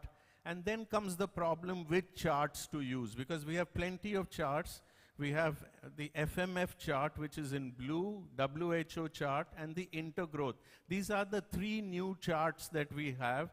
And Hadlock has always been there. We prefer to use Hadlock, but internationally, because patients are traveling now all over the world, people have started using intergrowth, WHO. FMF is essentially from the Fetal Medicine Foundation, more England-based, whereas these two are more international. So intergrowth had Nagpur as one center, essentially premising on the fact that all mothers should be of normal health, and only then, if their babies are small, we call them fetal growth restriction, mainly catering towards normal, healthy mothers. So we use Hadlock and we use intergrowth. At times we interchange and we see if there's difference. You can see that the 5th and the 95th centile varies. So you stick to one chart and you follow up that same baby on that same chart over a temporal period. Very important that when you're dealing with a small baby, you look at the mother's size. She is 150 centimeters. She is growing on the 5th centile continuously and well. The temporal growth is good. And that suggests that this is, although a small baby, it's not fetal growth restricted. It's a racially small mother, small baby. So that is a small for gestational age, as we call it. When do we call small for gestational age? Any baby which is less than the 10th centile from a population-based reference. You can use Indian charts also if you like. So we are racially smaller than our American counterparts. Our babies are small. Sometimes they can, so you look at the mother, if she's small, the mother and the baby is small, then these are constitutionally small but healthy fetuses at lower risk of abnormal perinatal outcome. So traditionally, we used to always equate FGR with SGA, but it's not always the case, it can be a constitutionally small. So the size can be less than the 10th centile, and if the mother is small, it's constitutionally small.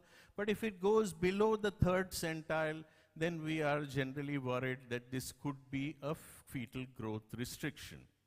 Can an averagely grown fetus be growth restricted? Yes. So what happens is that if a normal style fetus is dropping in growth centiles, so that means 50% drop, so two quartile drop, that is also considered as fetal growth restriction. So it's a drop in the growth velocity. But added to all this, we should have an abnormal Doppler. So fetal growth restriction is not only an anatomical disorder, but it's also a functional disorder. So it's a combination of ultrasound and Doppler which aids us to come to a diagnosis of fetal growth restriction. Now, over the years, over the last 30 years, we have understood a lot about growth restriction, or so we think. We have been managing these babies well, and there's a lot of data that has come out. And what we have seen that the maximum stillbirth rate is before 32 weeks and after 35 weeks. So late stillbirths and early stillbirths. And this brought a lot of people who are dealing in the subject to the thinking table to decide, are we dealing with two different groups of fetal growth restriction? So they called it the early onset fetal growth restriction and the late onset fetal growth restriction, taking 32 to 34 weeks as an arbitrary cutoff, because in this group, the lowest stillbirths were seen. And then we had, as with all modern obstetrics, a Delphi consensus by intelligent people, and they came to a conclusion that early onset growth restriction can be defined by an abdomen circumference or an estimated fetal weight less than the 3rd centile, or ultrasound showing absent end diastolic flow. So that is early onset growth restriction. Late onset growth restriction is also the same, abdomen circumference or estimated fetal weight below the 3rd centile, and of course if there is absent diastolic flow in the umbilical artery. But you have to have other criteria, because all fetuses may not present below the 3rd centile. So if you have fetus below the 10th centile, that is between the 3rd and the 10th centile, you need at least one more contributory criteria. These could also be growth restricted fetuses. So in early onset, they added uterine artery PI, which is more than the 95th centile, and or the umbilical artery PI more than the 95th centile. So any one of these two, one plus one of these two. In late onset growth restriction, we'll explain this little later, although my topic is only early onset, but very important to understand this, that again here it is less than the 10th centile, but if you have dropping growth, like I told you, so even if it's between the 5th and the 95th centile, that is normally grown fetus, but if it has dropped 50 percentiles or 2 quartiles, then that is also considered as a contributory criteria. The second criteria is the CPR ratio less than the 5th centile or the umbilical artery more than the 95th centile, with the CPR ratio being the more important factor. So these are the two groups. This is nutritional deficiency, early onset. And what happens when you have no food like you don't have now? You can yet survive. But if this room becomes a gas chamber, you will not survive for a minute. So if there's oxygen deficiency, you won't survive for a minute. But if there is food deficiency, you may survive on fasting like all our Muslim friends, our Jain friends do for 10 days. So early onset growth restriction being less in incidence, but the survival is high. So the fetus can be monitored over a period of time till we develop cardiac failure and the baby dies. So we want to remove the baby before that. Late onset growth restriction, higher incidence, but no time to manage. There is overnight death, and that is the biggest cause of stillbirth at say 37 weeks, 38 weeks. Everything is normal, baby is normal in size, and overnight there is stillbirth. So that is late onset. Oxygen deprivation, which is sudden, because the baby is large. You have a 2.5 kg baby, and something happens, there are severe contractions or severe PIH, blood pressure shooting up, and then the oxygen supply is cut off and the baby dies. So these are the two phenotypes that we are dealing with. Now, when we are dealing with two phenotypes, the placenta is going to be different, obviously. And as we told you earlier, in FGR you have a placental insufficiency. If it is very severe placental insufficiency, that means more than 50% of the placenta is deficient. These mothers will present early, before 32 weeks, with absent end diastolic flow and reversed end diastolic flow. If the placental insufficiency is mild, very less, 30%, 20%, these babies will grow well till 32 weeks and then will start showing slowing of growth, because although the placenta is sufficient till that stage, the baby is now become big, and that 30% deficiency is proving less for the baby, and therefore, because the metabolic demands of the baby are higher, these babies start growing smaller. Here the umbilical artery is normal, because umbilical artery is a reflector of the placental resistance, and since the placenta is good, the umbilical artery will be normal. So you have no information from the umbilical artery in late onset growth restriction. So as I told you earlier, nutritional deficiency in early onset growth restriction, babies continue for a long time. You have a big window to monitor it till demise, and therefore you can take up the baby for a longer period and deliver at an appropriate time. Vis-a-vis the high metabolic demands of a large baby grown well till now and sudden oxygen deprivation, and this results in a very short window and fetal demise, and therefore that is a brain failure, this is a heart failure. Here we rely on the umbilical artery and the ductus venosus, because this is a heart problem that develops in the fetus, whereas this is a brain problem, so the CP ratio is affected. Now that's a typical case. Here you see, I already showed you normal umbilical artery, constitutionally small fetus, no problem. 154 centimeters mother, fetal growth restriction, umbilical artery is dropping in its diastolic flow, high PI indicating stage 1 FGR. The fetus is followed, and then you have absent diastolic flow, you have increased resistance in the uterine artery, ductus venosus is yet patent, MCA is showing increased diastolic flow, stage 2 FGR.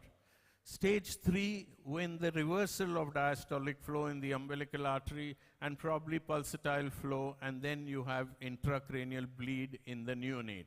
So this is something you don't want to reach. So it's a cascade effect. Severe placental insufficiency, the baby is being monitored over a period of time. You have absent diastolic flow, increased resistance, absent diastolic flow reversal with cerebral redistribution, and this is resulting in hypoxemia, acidemia, when you have reversal of flow in the ductus venosus, and that's essentially the end point where you need to deliver the baby.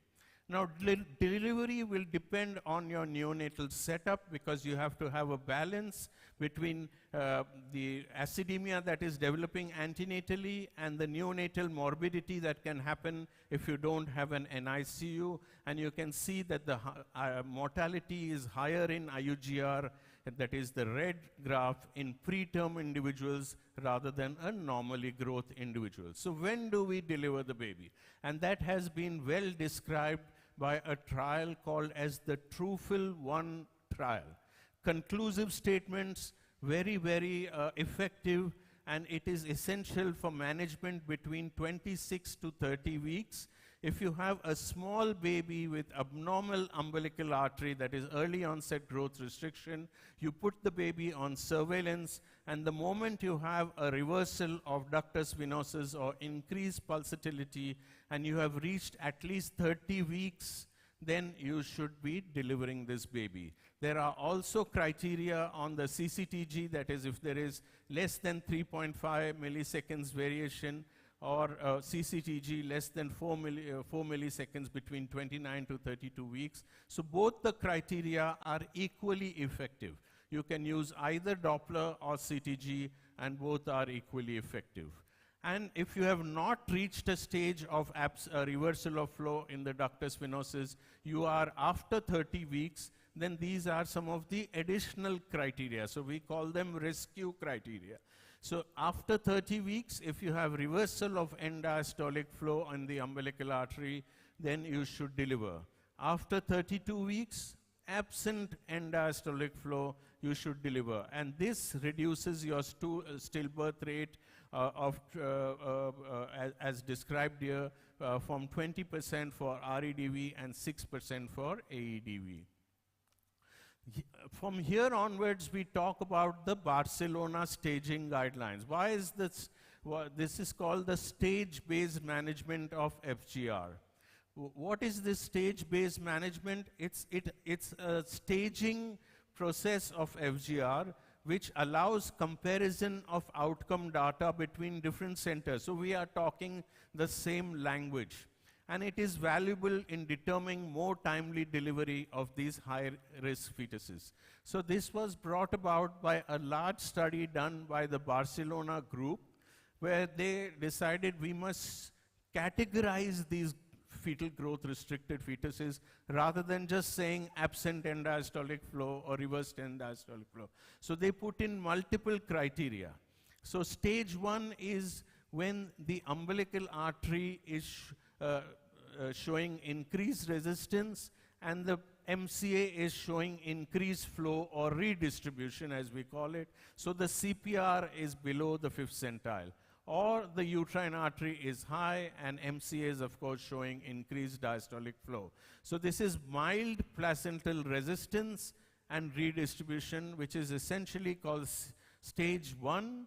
Here we do a weekly monitoring and deliver after 37 weeks. The moment you have absent end-diastolic flow, as I told you, we call it stage 2 bi-weekly monitoring, because it requires more intense monitoring. As I told you, by the TrueFill criteria, after 30 weeks you should deliver, so bi-weekly monitoring. And if you reach a reversal of flow in the ductus venosus, delivered by cesarean section, especially if you're more than 34 weeks. If the ductus venosus is showing increased pulsatility or there is reversal, you just remember the umbilical artery. Increased resistance, absent end-diastolic flow, reversal of end-diastolic flow, stage 3, monitor every 1-2 weeks, deliver by 30 weeks. And we already spoke about that in the TrueFill criteria. Stage 4 is the end point, reversal in the ductus, I told you. They have suggested monitoring every 12 weeks if you are below 26 weeks. But obviously below 26 weeks, our NICUs are not so good. So after 26 weeks, you deliver this baby and you will have a good outcome. Finally, to the last few slides, I think I have a little bit of time. And you can see this is early onset growth restriction, late onset growth restriction. Early onset growth restriction, a majority of these fetuses are small in size. Late onset growth restriction, a majority are not small. They are normally grown fetuses. As I told you, these are normal fetuses, mild placental insufficiency. They have grown well, and suddenly there is stillbirth and death. So mild insufficiency results in late onset FGR. The natural history is not there, like a gradual progression. This is a combination of causes because there's very low tolerance of these large fetuses to hypoxia in comparison with the small fetus of early onset growth restriction.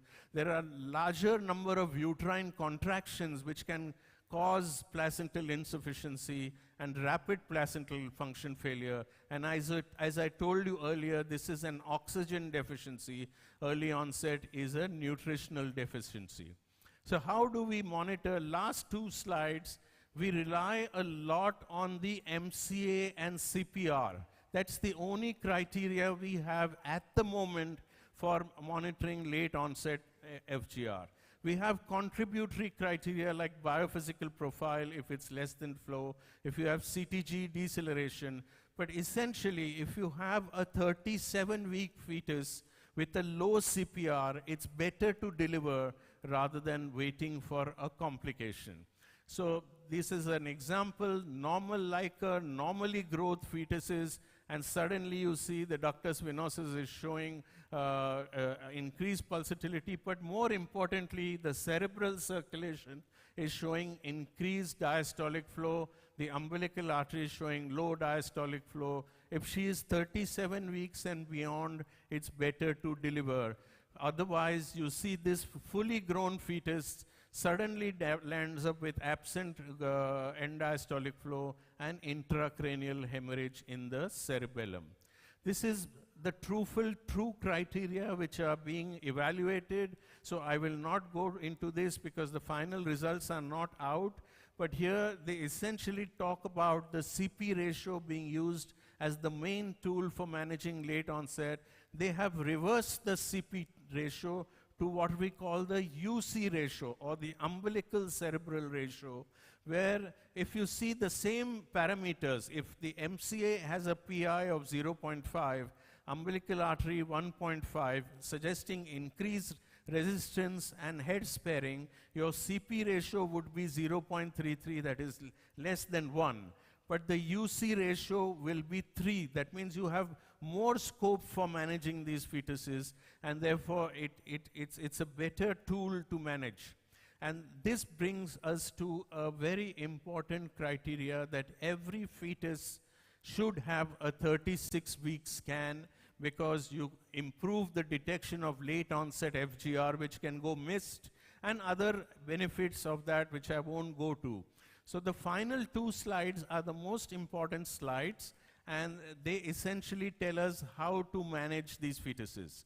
So if you have FGR less than 32 weeks, that is early onset, surveillance is by umbilical artery. You keep monitoring the umbilical artery, increased resistance, absent, and reversal. Delivery is based on TRUFIL 1 criteria, that is ductus venosus reversal. If you have the intervening period between 32 and 36 weeks, delivery is based on umbilical artery rescue criteria, that is absent and reversed end diastolic flow. If you have both of these, please deliver. Beyond 37 weeks, surveillance is by CPR. And if you have any of these criteria, that is the MCA is showing increased diastolic flow, also the CCTG is abnormal, breathing is abnormal, that is what we call the TRUFIL true criteria, please deliver after 37 weeks. And so this is what we do at term. If your fetal weight is less than 10 centile at beyond 37 weeks, deliver. 10 to 50th centile, Doppler. Abnormal Doppler, deliver. Normal Doppler, reassure. More than 50 percentile weight at term, reassure. So in conclusion, USG is the best discriminator for detecting at-risk pregnancy. Very important to identify the small fetus. Rule out genetic abnormalities. Then there should be close monitoring of the small fetus for growth deceleration, especially after 32 weeks, where Doppler is central to management. Early onset, as I told you, deliver by Trufel criteria, that is the ductus venosus. Late onset by the CP ratio, deliver after 37, 38 weeks. And please do become member of IFMV. Dr. Sudhir Gokhale is here.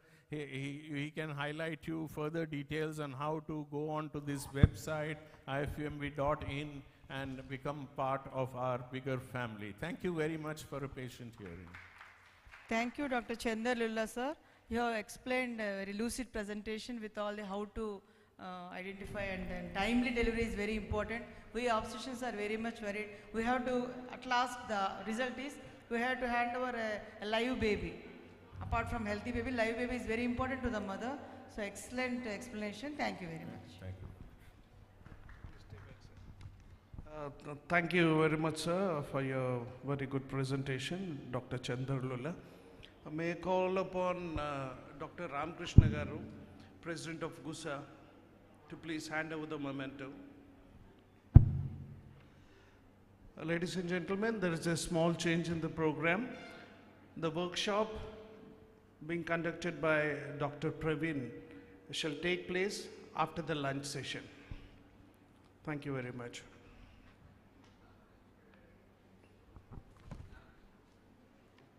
With the center.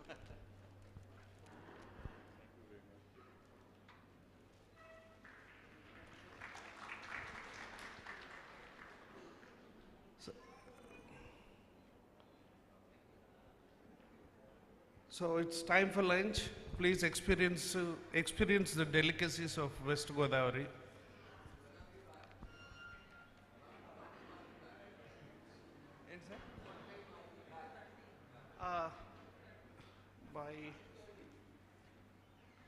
By 2:30, sir.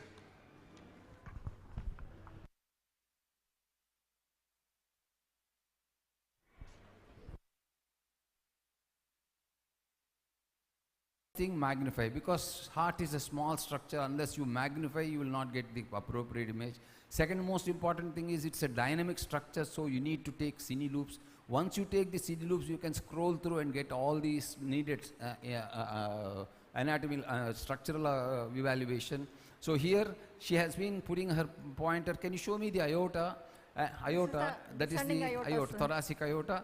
Then pulmonary veins, can you show me the pulmonary veins? So the posterior most chamber, that is the left atrium, is close to the aorta and the spine. So the posterior most chamber is the left atrium. Can you identify the sternum, Mrinalali? Show us the sternum, please. Sternum, that is the sternum, and the apex of the heart is close to that one. Now the anterior most chamber, which is closest to the sternum, is the right ventricle. So we have identified two chambers very clearly based on the location. Second most important thing is depending upon the morphology of the structures. Now she has put her pointer in the right ventricle, which we've identified based on the location of that is the relationship with the sternum. Not only that, another important factor which we have is that there is morphologically the right ventricle has got certain important factors.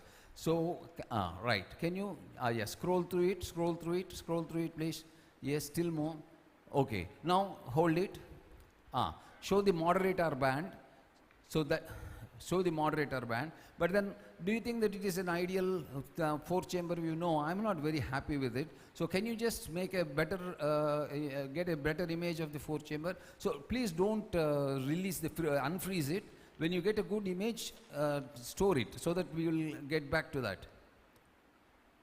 Okay. So anyway, we have understood that that is the right ventricle, and not only that, based on the location, based on the moderator band being present there. One second, yeah. Hold it, freeze it please. And then scroll through, yeah, right. You can go, that's exactly, enough, that's fine. Hold it. So now you have the moderator band. Moran, show me the moderator band. that is the moderator band. So anteriormost chamber with the moderator band has to be the right ventricle. That is one. Second important thing is the atrioventricular valve, that is the tricuspid valve, and that is closer to the apex when compared to the mitral valve. That is what is called as the tricuspid offset. Then another important factor which you should always remember is that the atrioventricular valves are always wedded to the ventricles. That is, if the right ventricle is on the left side, the tricuspid valve also goes to the left side. If the left ventricle is onto the right side, the mitral valve also goes to the right side. So that is one most important. So here we are very clear that we could see the offset. So based on these structures that we have identified, that is the right ventricle, that is the tricuspid valve. Naturally that could be the right atrium, that is the tricuspid valve, and then the right atrium. We have the interventricular septum very nicely delineated, but then you can see that that is the ventricular septum, and you can see there is a slight disturbance in the continuity of the ventricular septum. Can you see that is the one? So that is basically a echo follow, that is one artifact. So in order to know whether it is an artifact or a ventricular septal defect, what you need to do is you need to establish the septo-aortic continuity. Can you show us the septo-aortic continuity? You freeze the image and, that's very good, very excellent. Okay. So hold it. You have to freeze the cine loop and then get it back. Yeah, go on.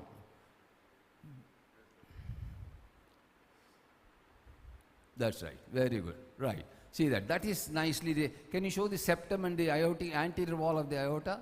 Septum and the anterior wall of the aorta, that is there. So here, we thought that it was a ventricular septal defect, but here she has established a nice, the septo-aortic continuity. Once that is established, you can rule out the possibility of a ventricular septal defect. Not only that, can you show the angle which is actually obtuse here, there? That is the angle which is obtuse, whereas whenever there is an overriding, as I said, there will be an acute angle. So these are the two things that is established. Then let us get into the left ventricle. You can see beautifully left ventricle. You can see the left ventricular outflow tract, which is actually the 5-chamber view, very nicely demonstrated. Hold it and show the crux of the heart, very beautifully demonstrated. Show the crux of the heart, very nice. That is the crux of the heart. So identifying the crux of the heart is extremely important. So the 4-chamber view, first and foremost thing, has told us that the apex of the heart is corresponding to the stomach. That is one. Second most important thing, the morphologically we have identified all the chambers. Third most important thing is the size discrepancy is not there between the chambers. And another important thing is when compared to the size of the heart, the size of the thorax, it is absolutely normal. There is no cardiomegaly or anything. Then second, another important factor is that 2/3 of the heart is onto the left side, 1/3 of the heart is onto the right side. Draw a cardiac axis, please. Draw a line. No. Draw. Use the cursor. Very good. Please draw it. So that is the one. So from the sternum, she is drawing a line to the vertebral body, and then another line is she is drawing all along the interventricular septum, and that is how you assess the axis, and that is the axis of the heart. Show the axis, that exactly is the axis of the heart, which normally is about 20 to 45. Any variation, that is, if it is closer to 90 degrees, it is left axis deviation. If it is closer to less than 26 degrees, then it is right axis deviation. So these are the factors that you are known. Now another important factor is you can see that the right atrium is seen very nicely here. Can you show the pulmonary veins also, please? That is, those are the pulmonary veins. Yes, perfect, very nicely seen. So these are the pulmonary veins which you can see. Now, whenever you do this thing, the most important thing is not only that you need to assess the fetal heart in the gray scale, but always try to put the color on, so that you will get a better impression regarding the hemodynamics also. So you need to superimpose it. So we always use what is called as the split screen technique. That is, in one half of the screen you have a grayscale image, the other half will have the color Doppler. Now use the color and split screen, Murnanli. Color Doppler and split screen, yes. So optimize the color because this is flashy. How do you optimize the color? So first and foremost thing is, we need to identify the region of interest. The region of interest is 4 chambers. So get the 4 chambers only to the field. Do you think that, Murani, you need anything so much in anterior part? You have so much of abdominal wall, lot that, isn't it?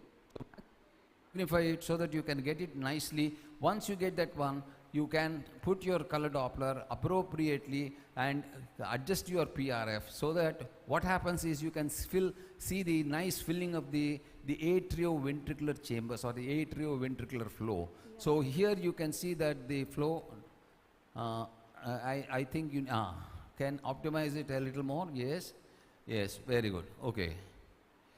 Whenever you get a good image frame, you just freeze it so that you can scroll through and get a better image. Yeah. So this is how you are going to get this one. So where you can see the flow from the atrial contraction pushing the blood into the ventricles, and then you can see the flow across the atrioventricular walls, absolutely normal. There is no ventricular septum is clearly delineated. There is no flow across the ventricular septums. So all these factors are ascertained by just doing this section with the color Doppler. So when you have both the grayscale as well as the color Doppler in place, you can clearly understand the normal anatomy very well. Now, can you reduce the PRF and see the pulmonary veins, please? Show the pulmonary veins. Very good. Excellent, excellent. Good, great, great, great. Very nice. Yeah. In the grayscale, show the pulmonary veins nicely getting into the left atrium. Yeah, beautiful. Hold it, hold it. Don't let it go. Yeah. Now show the pulmonary veins getting into the right atrium, left atrium, and nicely seen in the color Doppler also. Basically, you will see 2 pulmonary veins, even though there are 4 pulmonary veins. Quite often you can demonstrate 2 pulmonary veins very clearly. So this is how you can identify the pulmonary veins draining into the left atrium. Not only that, if you see the distance between the posterior wall of the left atrium and this vertebral body, it is very close. It should not be more. Whenever there is an increased area behind the heart, it definitely indicates that there is something wrong. So in the 4-chamber view, along with all these factors, you are also going to look for the area behind the heart. This is as far as the 4-chamber view is concerned. Now coming to the left ventricular outflow tract, we have already discussed the left ventricular outflow tract. Can you get the septomitral continuity also, please? Septomitral continuity. Very good, beautiful, beautiful, very nice. See that she has got us the septum, ventricular septum. She has got us the anterior wall of the Mrinalini, show those things. The anterior wall of the ascending aorta, and then the aorta with the mitral wall. These are the 2 continuities that you need to demonstrate whenever you are seeing the fetal heart. Am I clear till now? Right. Then let us go to the right ventricular outflow tract. So that you can use this cine clip only, Mrinalini. It has come out very well. Yeah. Okay. Right. Now. Okay. So now we have right ventricle. Show the right ventricle. Yeah. And then get the outflow tract. That's exactly. Hold it and freeze it and scroll through. Yes. Now go back a little more. Yes. No. Outflow tract I want. Get the outflow tract. That's excellent. Good. So you have seen the pulmonary artery coming out from the right ventricle, and you know that, so you can see the 3 vessel also there. You see the pulmonary artery and aorta and the superior vena cava.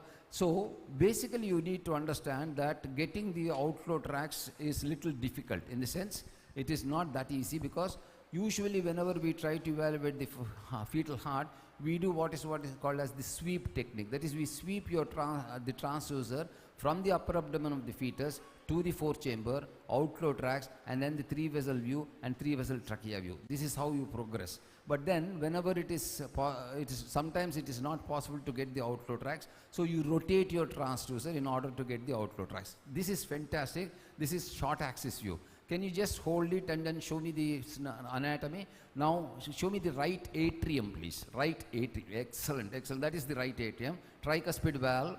That is the tricuspid valve. Right ventricle. That is the right ventricle. Main pulmonary artery. And that is the main pulmonary artery. Right branch of the pulmonary artery, and the ductal arch. So this is that is the left pulmonary branch. No, don't unfreeze it. Go back. Get the previous one nicely. That's exactly. Now, here, this is the place where you can nicely demonstrate the sizes of the pulmonary artery, pulmonary trunk and the root of the aorta. This is exactly where you try to take the comparison of the sizes, and any discrepancy is best appreciated in this particular section. So this is what is called as the short axis view, where you have the whole right heart anatomy very clearly delineated with the branching pulmonary artery. So that is one thing. Next is, can you do us get us the 3-vessel trachea view? Show us the pulmonary artery. Yes, fantastic. Yeah. So, well, very good, fantastic. So now you can see we have decided already that is left and this is right.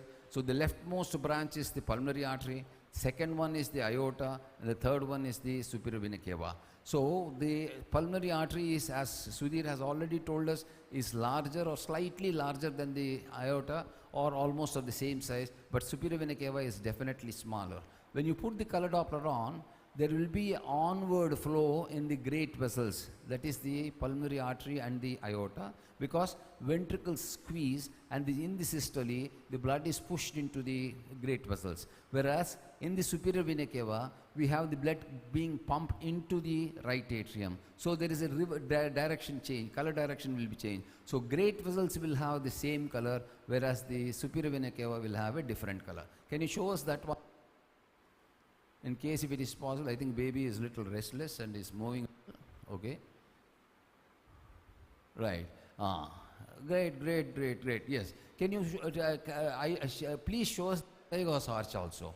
Azygos arch. You can just use the pointer. You can see it here in the other half of the screen, where you can see the azygos arch nicely. Show the that's exactly the azygos arch. See that the color in the great vessels is blue, whereas the color in the superior vena cava is red. That is because it's a different direction of flow. So that is one. Then can you show us the sagittal sections of the fetal heart, please?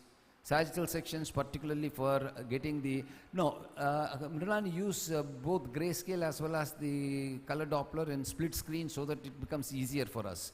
Split the screen, yes. Get the sagittal sections. And not only that, I forgot to say that get this thing also, what you call it as the 3-vessel trachea view, so that you can see the summation of the great arteries on opposite sides of the trachea. Can you show that the pulmonary artery and the aorta away onto the left of the trachea? I'm not really convinced much. Yeah. Very good. Excellent. Right. Freeze. Yeah. Now show the trachea. Show the trachea, please. Very good. That is the trachea, and that is the aorta. That is the pulmonary artery. They are onto the left of the trachea. That is one important factor that again you will have to identify. Then get the sagittal section so that we will see the ductal arch as well as the aortic arch, as well as the grayscale, so that you can simultaneously describe, demonstrate both of them. So here we can see that she's put the color on, and half of the screen is grayscale. You can see beautifully the ductal arch. Show the ductal arch, please. That is the ductal arch. Excellent ductal arch. Can you show the ductus arteriosus? That is the ductus arteriosus, and then the aortic arch. So the anterior chamber is one thing which is giving off the ductal arch, and this is the posterior chamber which is giving the aortic arch. So now you are very clear about what are all the things. And also, can you show us the hammocks view, that is the superior inferior vena cava opening into the right atrium, please? So this is nicely demonstrated. You can see the aortic ductal arch, and you can see the aortic arch so nicely demonstrated. Now these are the things, and now you can see the hammocks view. Can you scroll a little bit? Scroll a little bit. And, right, good, very nice. See this one. That is what. Can you point out the inferior vena cava and superior vena cava, please, for us? That is the inferior vena cava. That is the superior vena cava opening into the right atrium, and that is the classical hammocks view, which tells us about the. So what did we do? We have established relationships. That is, what is right and what is left has been established.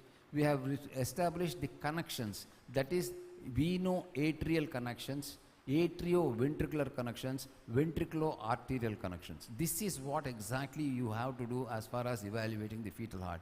Beyond this, there is nothing once you have identified the situs. Anything more you want to show, Mrilanali? If there's nothing, I think we will wind up. Any doubts, anything else you want me to show or Mrilanali to show, she will show us. From Monday onwards, we are going to practice this. You're all confident? Okay. Thank you, Mrilanali. It was a wonderful demonstration. I think we'll wind up with this. So thank you very much. Excellent presentation. Definitely we'll practice by Monday. You are well-known speaker, we all know. And each and every point in detail you explained, sir. Any questions from the audience? We have not heard questions till now. Please ask a few questions. No questions, sir. Thank you, sir. Thank you.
Thank you, Praveen, sir.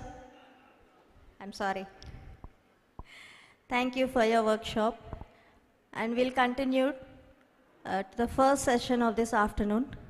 But before that, from our GUSA team,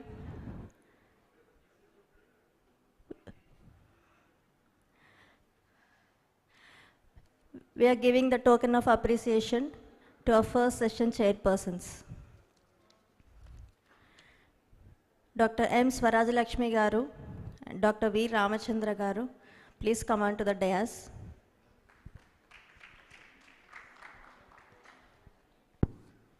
I invite Dr. Rajalakshmi,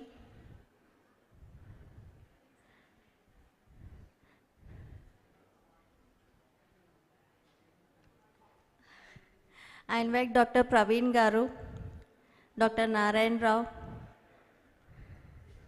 Premila Garu, everybody please come on to the stage.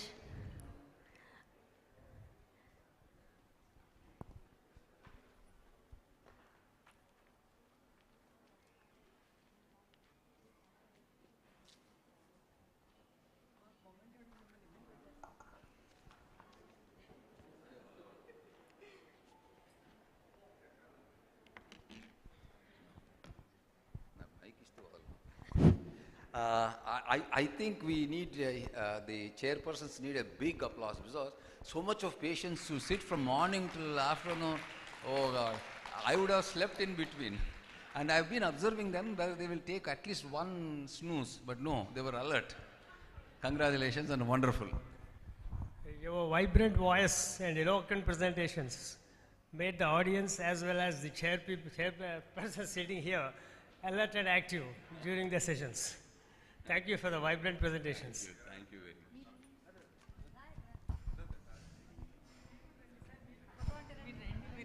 much. Okay.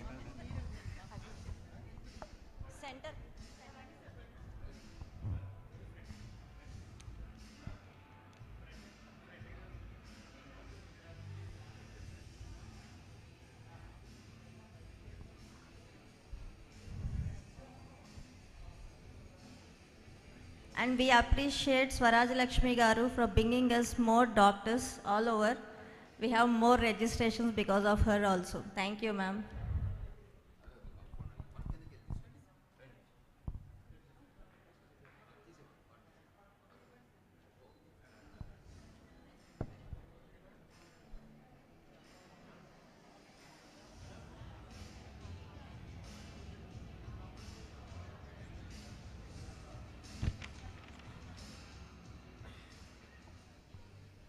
Thank you. And we invite the chairpersons of the afternoon session, Dr. Irinki Lakshmi Garu and P. Lakshmi Kumari Garu. Please come on to the dais.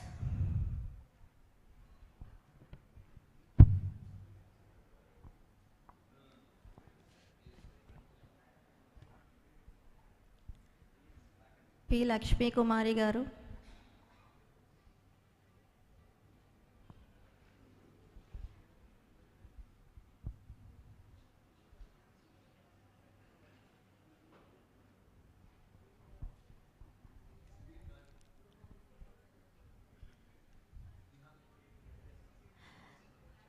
Let's invite our first speaker of the afternoon, Dr. Shabna Bandari Grover, MD Radiology, and her topic is aorta or rats. Let's welcome her with a grand applause.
Check.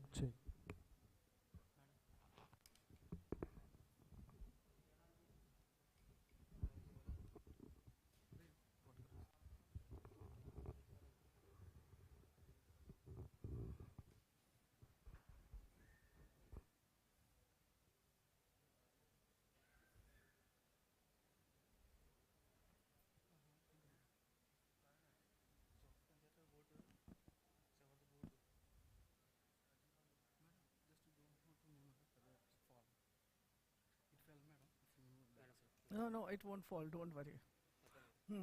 Okay.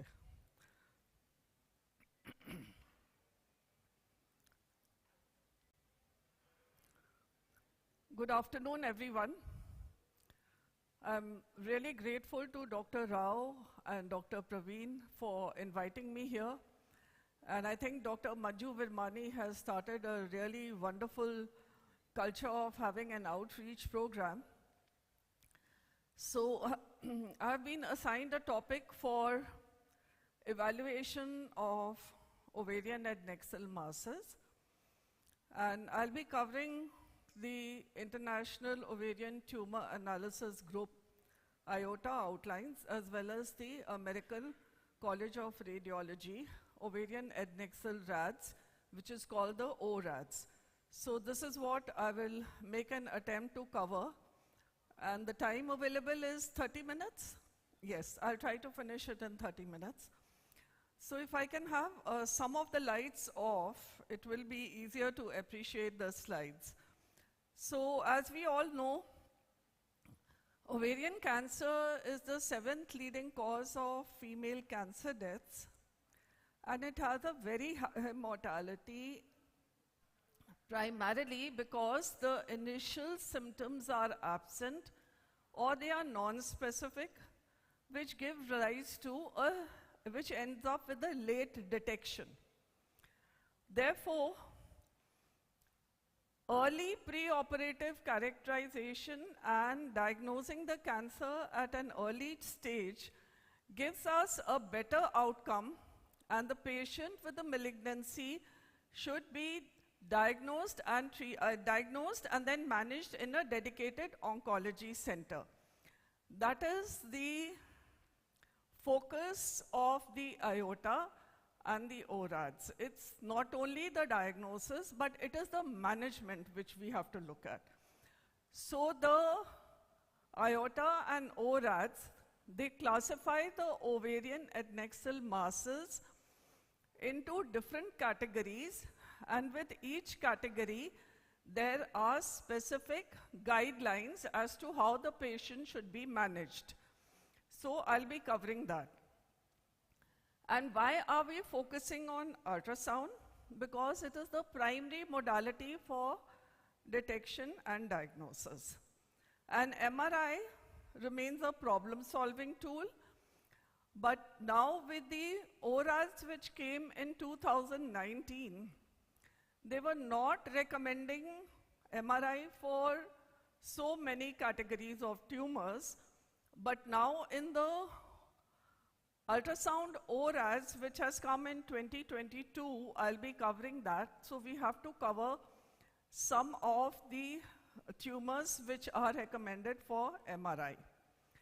So now, to begin with, in 2008, the International Ovarian Tumor Analysis, or the IOTA, they proposed the simple ultrasound descriptors and the simple ultrasound rules for the ultrasound characterization of an ovarian or adnexal tumor. Now, why I'm adding the word adnexal is because now with the ACR ORADs, the lexicon or the language to be used is ovarian adnexal. It is not ovarian alone.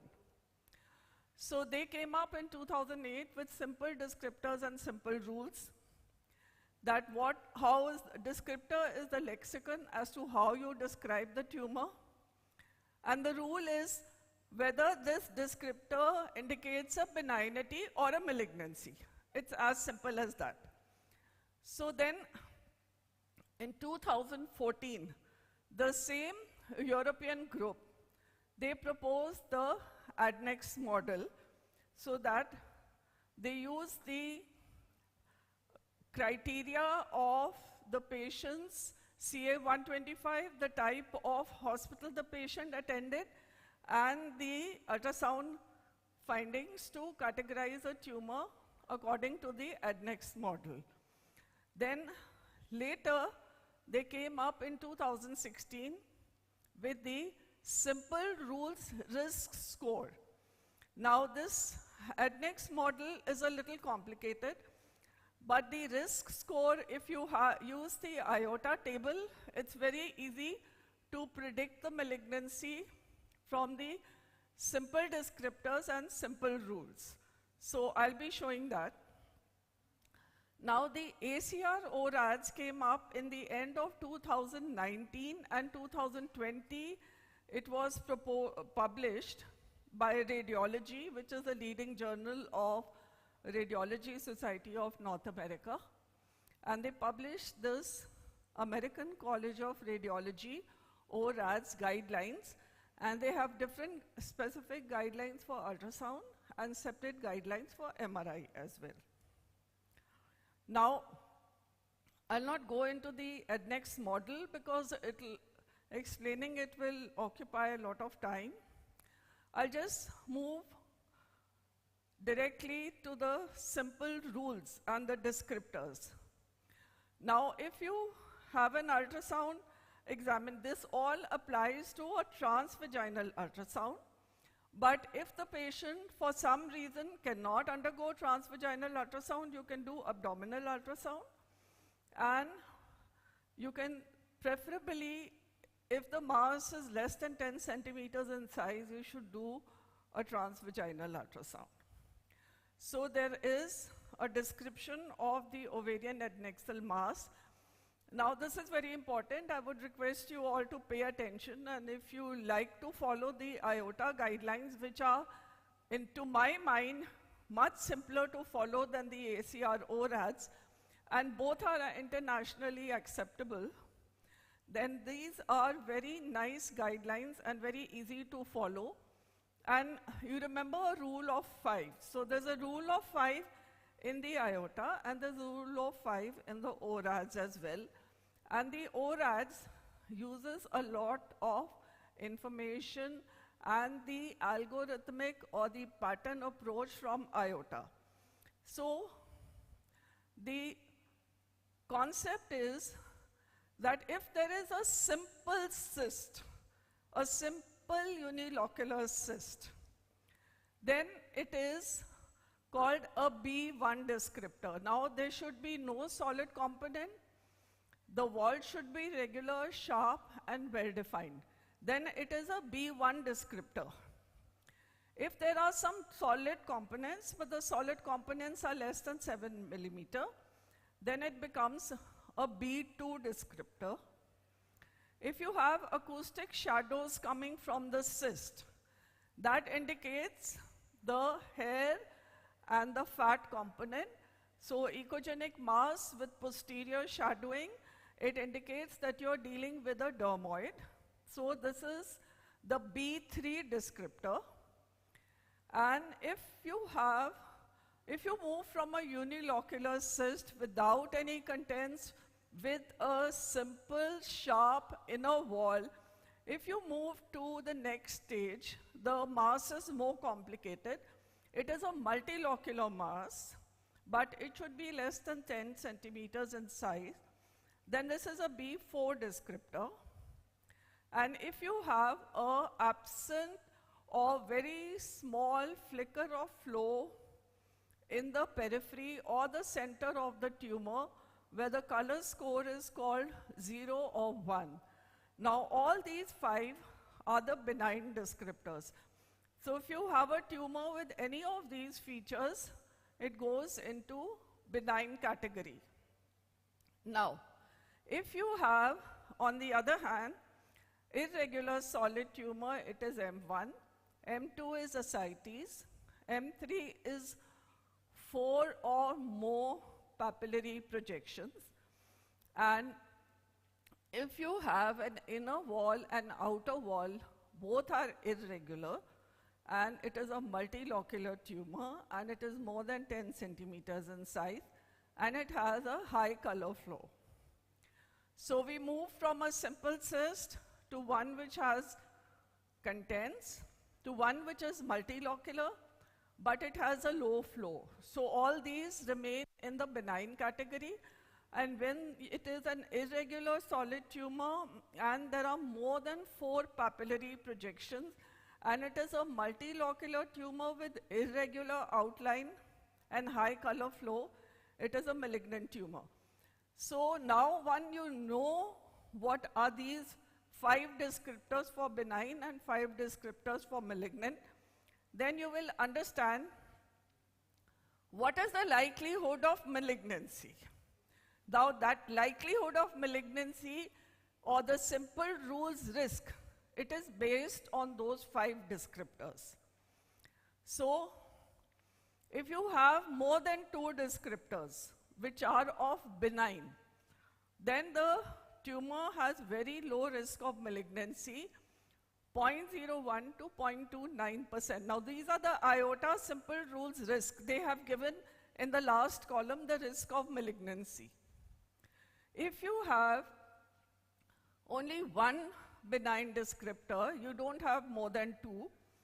If you have only 1, or which is a B1. The B1 I said is a simple unilocular cyst, okay? And you have only 2 benign descriptors, or even if you have only 1 B1, again the risk of malignancy is less than 3%. But you have only 1 benign descriptor, then the risk becomes intermediate. So basically, out of those 5 characteristics, if the benign descriptors are more, or the number of benign descriptors decrease. If the benign descriptors are more, it's a benign tumor. If the number of benign descriptors decrease in number, then it becomes an intermediate risk. Now you can have a tumor which has a mixture of benign and malignant descriptors. So if you click the picture of the previous slide, then do click a picture of this slide also, because that will give you the risk of malignancy. Now, if there are equal number of malignant and benign descriptors, then again, it is a high risk of malignancy, which can be up to 78%. But if in the mixed number of descriptors, if there are more benign and less malignant, then the risk of malignancy is 28%. But if you have more of malignant descriptors or only malignant descriptors, then the risk of malignancy goes up to 99%. So I'll go back to the previous slide. So if the mass is more and more complicated, more solid, more papillary projections and presence of ascites, you must think of malignancy. So that is what this slide is also conveying. So this is the risk of malignancy which was given by the IOTA. Now the IOTA strategy has got 3 steps which they have done external validation in thousands of tumors and multiple countries. So the first step is you just give the descriptors out of those 5, whether these are benign or malignant in nature. That is called the first simple strategy, which is a 2-step strategy. Then you have the risk score, which I have shown just now, and this is the risk score. So number of descriptors on the malignant side increase in number, or they are only malignant descriptors, then it is likely to be a malignant tumor. So the third strategy is that even if you have made the risk of malignancy from the risk score table, the third strategy is that you have an experienced expert radiologist's opinion in addition to the table. That is called the third strategy by IOTA. That is, you ask Dr. TLN Praveen or Dr. Manju Virmani to give their visual impression about the tumor. So simple descriptors, simple rules, then risk score, then the expert opinion. That is the third strategy. So there was a GI RADS also which came up in South America, but it is not popular, so I'll not go into that. But if you want to practice and understand IOTA rules, then you can look at our publication of 2020 in Indian Journal of Radiology. If you type IOTA and you type Grover et al., you'll get the article. Now, moving from IOTA to ORADS. ORADS is the American College of Radiology's ovarian adnexal imaging and reporting and data system. It is a quality assurance tool. It allows for a standard lexicon like the IOTA has given. And in the last column, like the IOTA's risk table, you also have a risk of malignancy. The ultimate goal is that once the patient has higher risk of malignancy, the IOTA also said these patients should be managed in dedicated oncology centers so that they have a better outcome and better prognosis. The same goal is being followed by ORADS. So now MRI remains the problem-solving tool. So the committee of the American College of Radiology has some experts from the IOTA group also. Now let us look at the original table of 2019. This table was published in November 2019. So 0 does not mean it is normal. Like those who are practicing breast ultrasound will understand, 0 means incomplete evaluation. So 0 does not mean normal. So remember that. The normal ovary is given a blue color and a blue table, and the follicle, normal follicle in the normal ovary, and the corpus luteum, which is less than or equal to 3 centimeters. It can have a crenulated inner margin that is called ORADS 1, or it is in the blue category, which means it is a normal ovary and no interference or management is required after that. Now, going from the normal ovary, here again I told you there are 5, so like in the IOTA group. So the category 2, it is the green table. Now once there is a simple unilocular cyst, like we said in IOTA, it is in the green table or ORADS 2 or definitely benign lesion. And there are 6 other benign lesions which are put in ORADS 2 other than the simple unilocular cyst. These I will show you separately. They are hemorrhagic cyst, endometrioma, hydrosalpinx, para-ovarian cyst, and peritoneal inclusion cyst. So these are in the classic benign lesions, and any simple unilocular cyst, it may not look very smooth or simple, but it has a smooth inner margin and no solid component.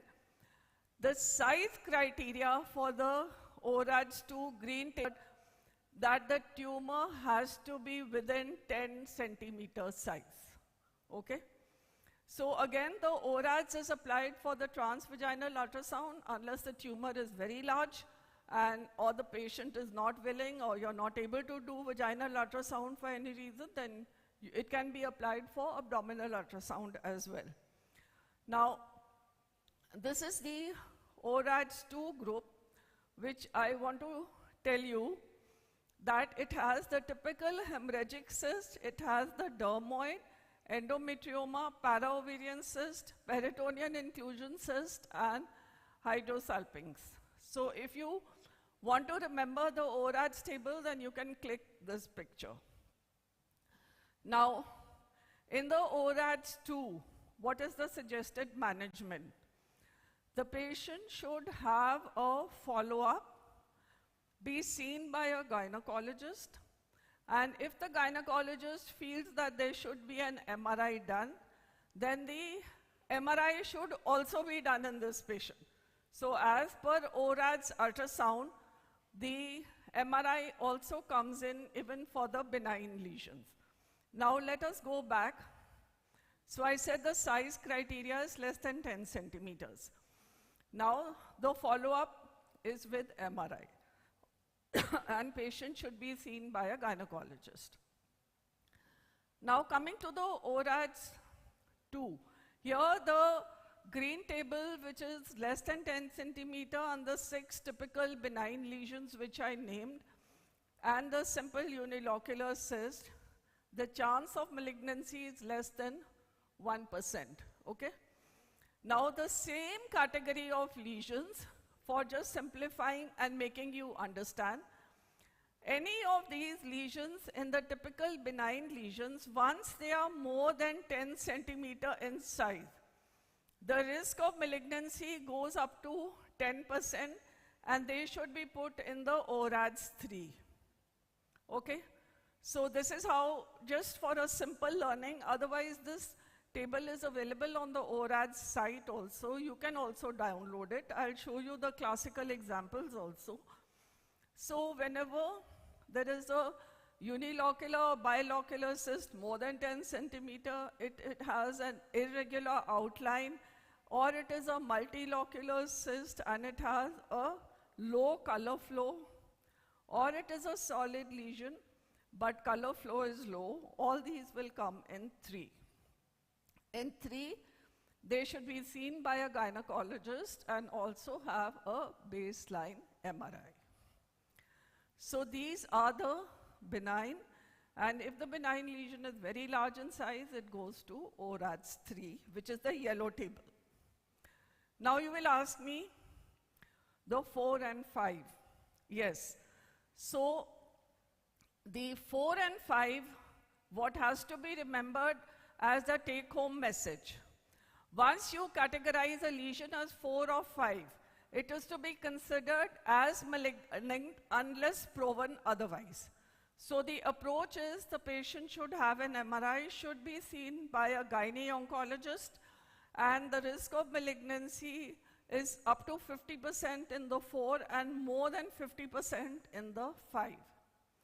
The IOTA labels these as more than 99% risk of malignancy. So that is the difference between the ORADS and the IOTA. Now, personally, if you ask me, I think IOTA is easier to follow, and they are more explicit about the high risk of malignancy in the 5 group. They are being very reserved and saying more than 50%. Anyway, so how to differentiate 4 and 5? To make it simple for you, as I said in the IOTA also, if you have a simple cyst, it is benign. If you have a multilocular cyst with low color flow, again it is benign. So here it is in the yellow table. Or it is one of the 6 benign lesions which are more than 10 centimeter in size. What comes now in the malignant group? Any multilocular cyst which is very complex and the septa are thick and vascular, and it has a lot of solid component, and it has irregular outline. But if it has papillary projections, the number of papillary projections should be 3 or less. And in 5, if you have ascites and papillary projections more than 4. So for simple way to remember, if papillary projections are 3 or less, put it in ORADS 4, and there should be no ascites. Once you have ascites and papillary projections are more than 4, then you put it in ORADS 5. Now all these lesions have to be from the ORADS 3 onwards. They should go for a dedicated gynae-oncologist management and should undergo MRI as well. Now let us go to the examples. Now how do you apply all these descriptions? The maximum diameter of the lesion, because we said to differentiate 2 and ORADS 3 is 10 centimeter. So whichever is the maximum diameter in any dimension, you have to take it. And if there is a solid component, see the maximum diameter as well. And papillary projection are like solid components, but they are surrounded by the cyst fluid on 3 sides, and on the 4th side, they are attached to the cyst wall. Okay, so this is called papillary projection. Acoustic shadow you're all familiar with, so I'll not go into the details, and what ascites looks like, you know. Now, yes, how do you give the color scoring? If a flicker of flow is there only in the periphery of the tumor, you will give it as color score 1, which is no flow is there inside the tumor. If there is a minimal flow inside the tumor, the score is 2. If there's a moderate flow inside the tumor, now we are talking about inside the tumor only. A moderate flow makes it 3, and if you have a lot of flow inside the solid component of the tumor, it makes it 4. So what we are talking about is internal vascularity, and you will not see any vascularity in the cyst fluid. What you have to remember is try and see the vascularity in solid component or in the papillary projection. So again, normal ovary is ORADS 1, and nothing has to be done. And you know the classical description of a corpus luteum, crenated inner wall less than 3 centimeter. Now I've explained the color scoring also. Now this is the normal ovary, category 1, blue table. Corpus luteum, classical, category 1, blue table. Then the 6 classical ORAD2 lesions. The first in the classical ORAD2 is the simple unilocular cyst. So this is the ORAD2. Once you have a hemorrhagic cyst with the blood gravitated at one end and you have some reticular shadows or the linear shadows which indicates the blood is clotting and retracting, then this is again a hemorrhagic cyst which is ORAD2, green category. When you have a typical dermoid, this is again category 2, and you have the shadowing coming. You see the Rokitansky nodule, you see the fat fluid level. So these are the classical category 2. Endometrioma, uniform, homogeneous, low level echos, classical endometrioma. When you have a cyst lying adjoining to the normal ovary, it is called a para-ovarian cyst, which is another classical benign lesion, category 2, green table. Now when you have a classical tube which is dilated and you can see some linear shadows within it, so this is the dilated fallopian tube. Again, it is in category 2. But all these should be less than 10 centimeters. Now the same lesions when they are more than 10 centimeters, or it is a multilocular cyst or unilocular cyst with inner wall being irregular, then it comes in ORAD3. Now, in the version 2019, there was one description which was not there, which has come in 2022 ORADs, and that is a bilocular cyst which is more than 10 centimeters. So unilocular cyst more than 10 was already there. A bilocular cyst more than 10 also comes in ORADs3, intermediate risk of malignancy, which is less than 10%. Now, I'm giving an example from my own cases. Here we have an irregular inner wall. So if you go back and look at this, they don't have any irregularity in the inner wall. So these are the ORAD2 lesions. But once you start seeing the irregularity in the inner wall, and the inner wall is not a hairline, well-defined wall, then it becomes a ORADs3 lesion, okay? So ORADs3, irregular inner wall, it was operated, it turned out to be benign mucinous cyst adenoma. Now, we said a multilocular cyst, but no color flow, no solid component, also comes in the ORADs3. So here we have example, multilocular cyst. You can see 3 locules in it, and this does not have any color flow, so it comes in the ORADs3. Risk of malignancy is up to 10%. It was operated, it was a benign mucinous cyst adenoma. Now you can have a solid tumor, but the solid tumor should be avascular and it should have a smooth outer wall. So an avascular tumor, we see here, it is solid, but it has a smooth outer wall. So we gave a possibility of a tubo-ovarian mass. It was, a patient had a laparoscopic evaluation, it was a tubo-ovarian mass. So category 3. So in a 4, what happens?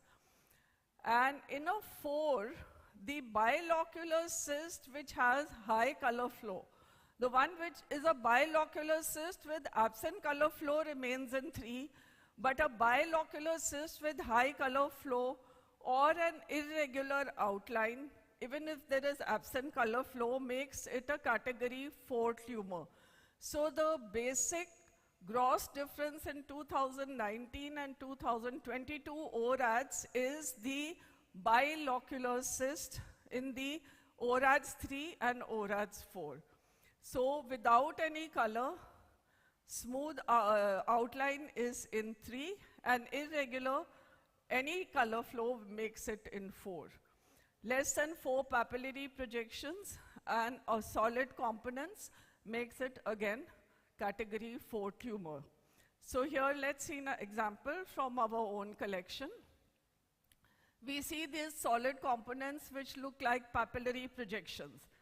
Here the papillary projections are 3 or less in number, and there is an absent color flow, negligible color flow. If the color flow was high, we have to put it in 5. But here color flow is negligible, we put it in 4.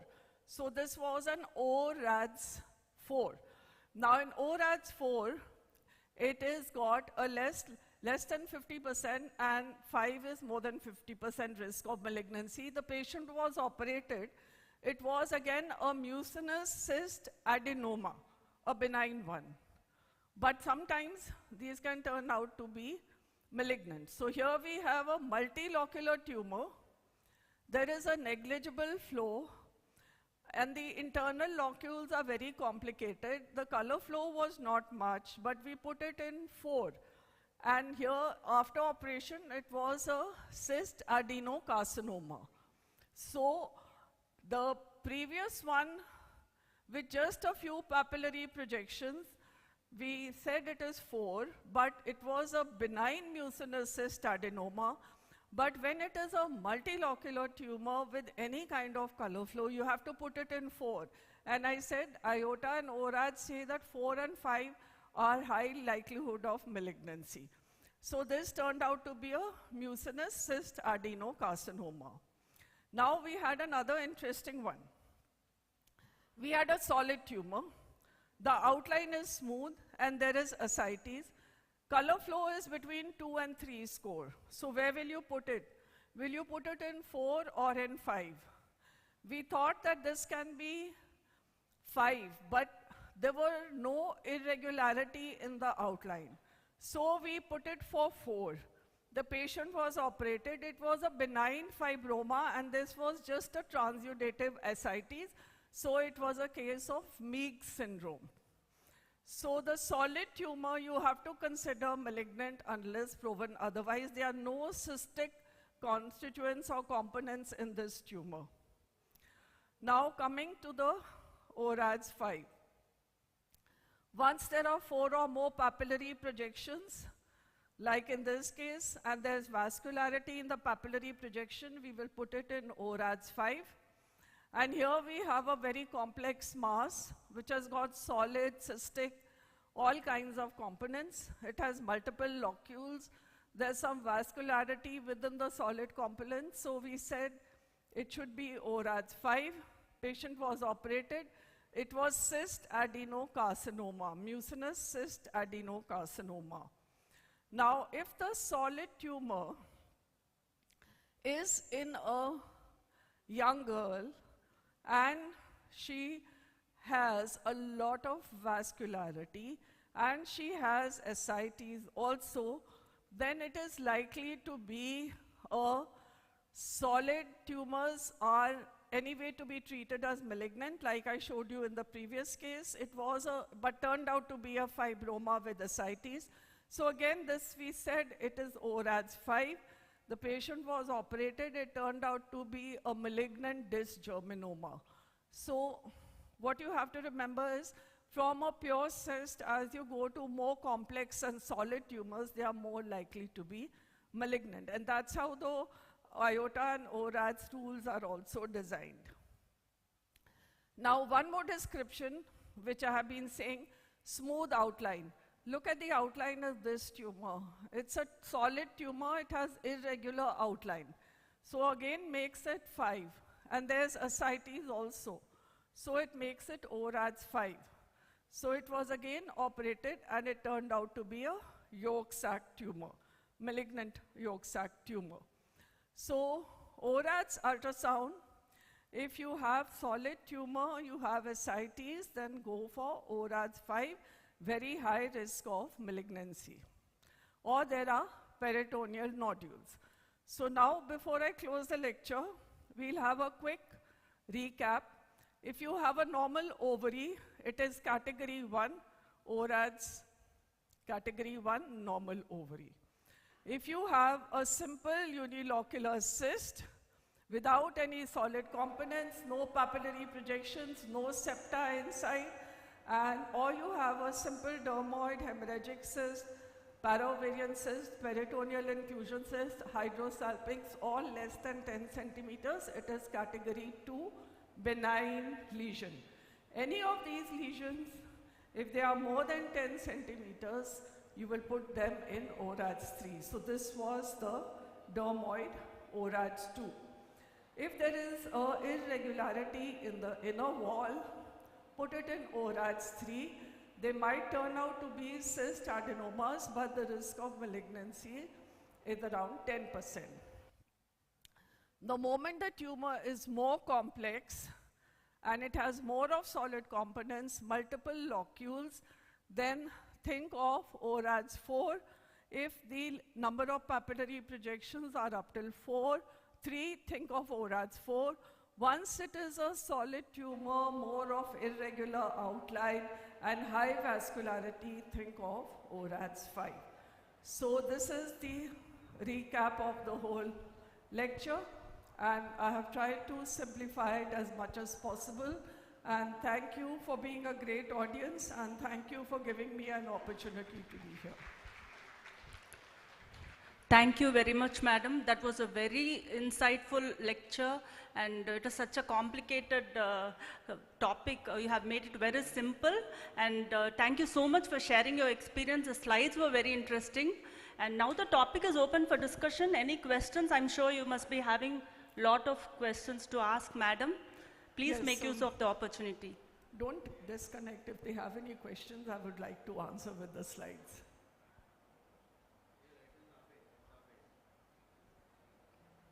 So I think there are no questions. Okay, thank you very much. Thank you so much, madam.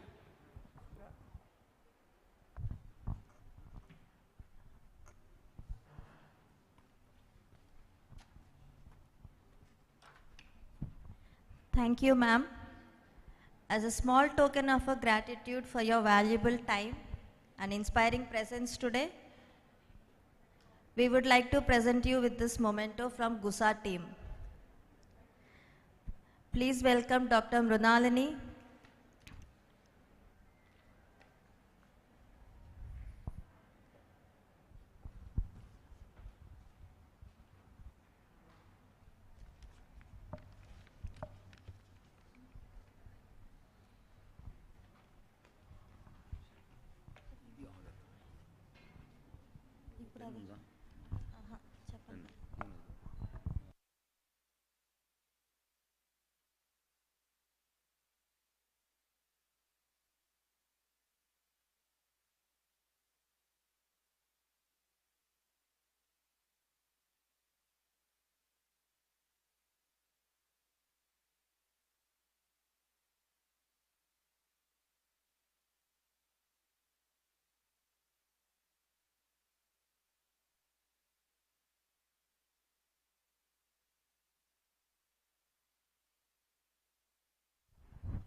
Before going on to our next session, let me take this opportunity to extend our gratitude to our chairperson of this session,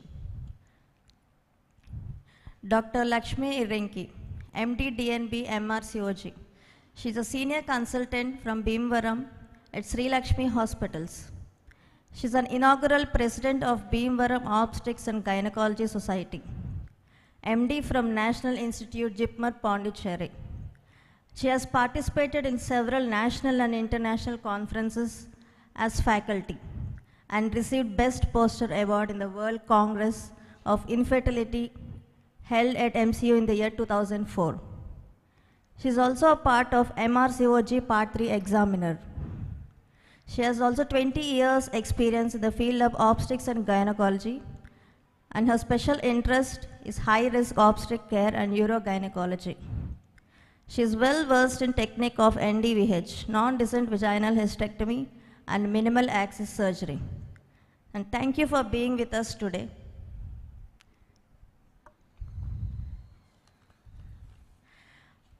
And our next session, let's welcome Dr. Sudhir Gokhale, and his topic is current concepts of endometriosis.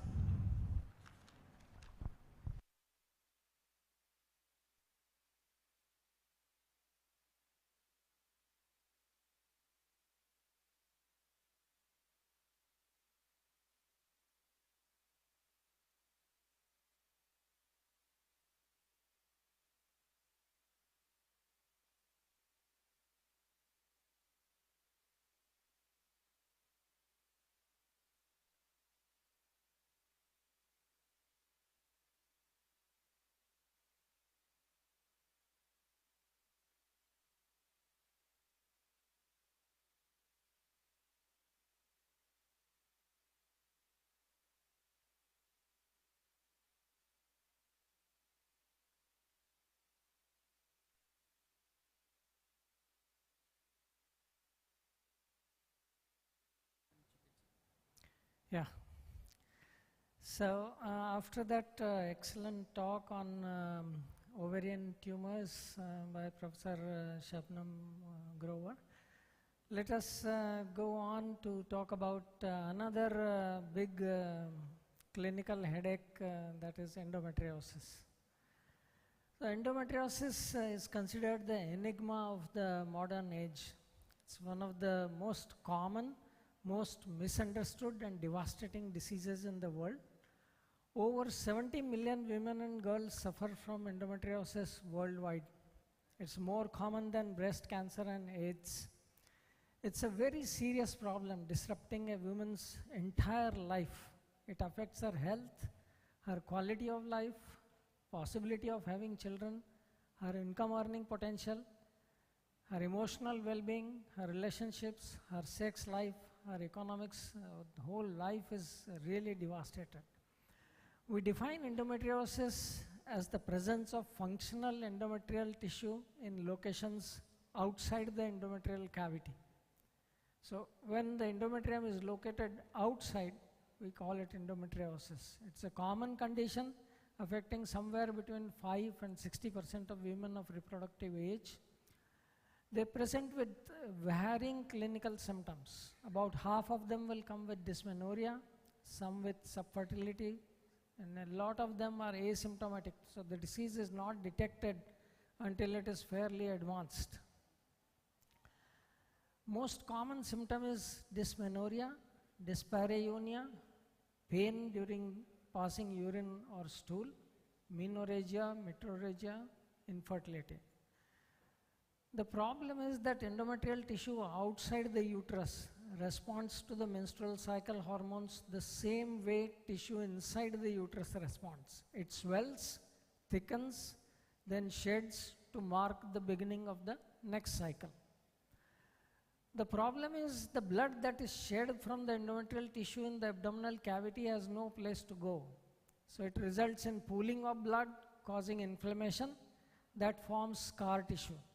The resultant fibrosis, nodular lesions and adhesions, they will distort the anatomy, and that is what we will see on ultrasound. So what are the endometriotic lesions that we can detect on ultrasound is when it is present within the myometrium, we call it adenomyosis. If it is in the ovary, it produces ovarian endometriotic cyst or ovarian endometriomas. There could be superficial endometriotic deposits on the pelvic peritoneum, or there could be deep infiltrative endometriosis. And for want of time, I am going to speak mostly about ovarian endometriomas and deep infiltrative endometriosis. I'll touch very briefly on adenomyosis and superficial endometriosis, but not in detail. Now, ovarian endometriomas can be adequately assessed by transvaginal ultrasound. TVS in the hands of appropriately trained clinician appears to be not inferior to MRI in the diagnosis of assessment of deep infiltrative endometriosis. Superficial peritoneal lesion is challenging to diagnose by either of the modality, so that is a difficult area for both of us.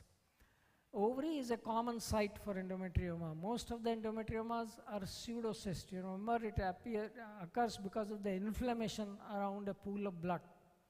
Cysts develop from repeated cyclic hemorrhages.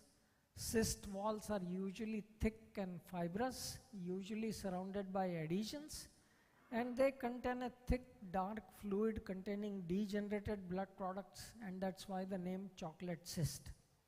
So typical appearance of an endometriotic cyst is of a unilocular cyst which contains homogeneous low-level echos. So it is a faintly homogeneously echogenic fluid content, and that is a characteristic finding of a ovarian endometrioma. Once you have seen this, you will never forget that appearance, and you will always remember to call that as an ovarian endometrioma. So a unilocular cyst with low-level homogeneous echos throughout. That's the classical appearance, and that is found in majority of the ovarian endometriomas.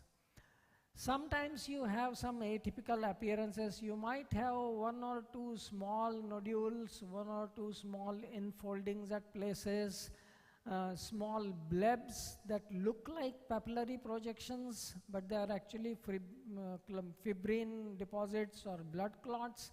And because it is a chronic inflammatory lesion, you might find some calcific areas on the wall or calcific nodules inside the cysts as well. The echogenicity of fluid may be sometimes higher, and that will depend on the time passed between the last hemorrhage that has happened within the endometrioma. Sometimes it can be homogeneously echogenic, and it might be mistaken for a solid lesion. So just be a little careful. If you observe for a little while, you do simple compression test, you will see after movement within that lesion, and you will know that this is not soft tissue, this is all thick fluid. Or recent hemorrhages can produce fluid levels within an endometrioma, that is also known.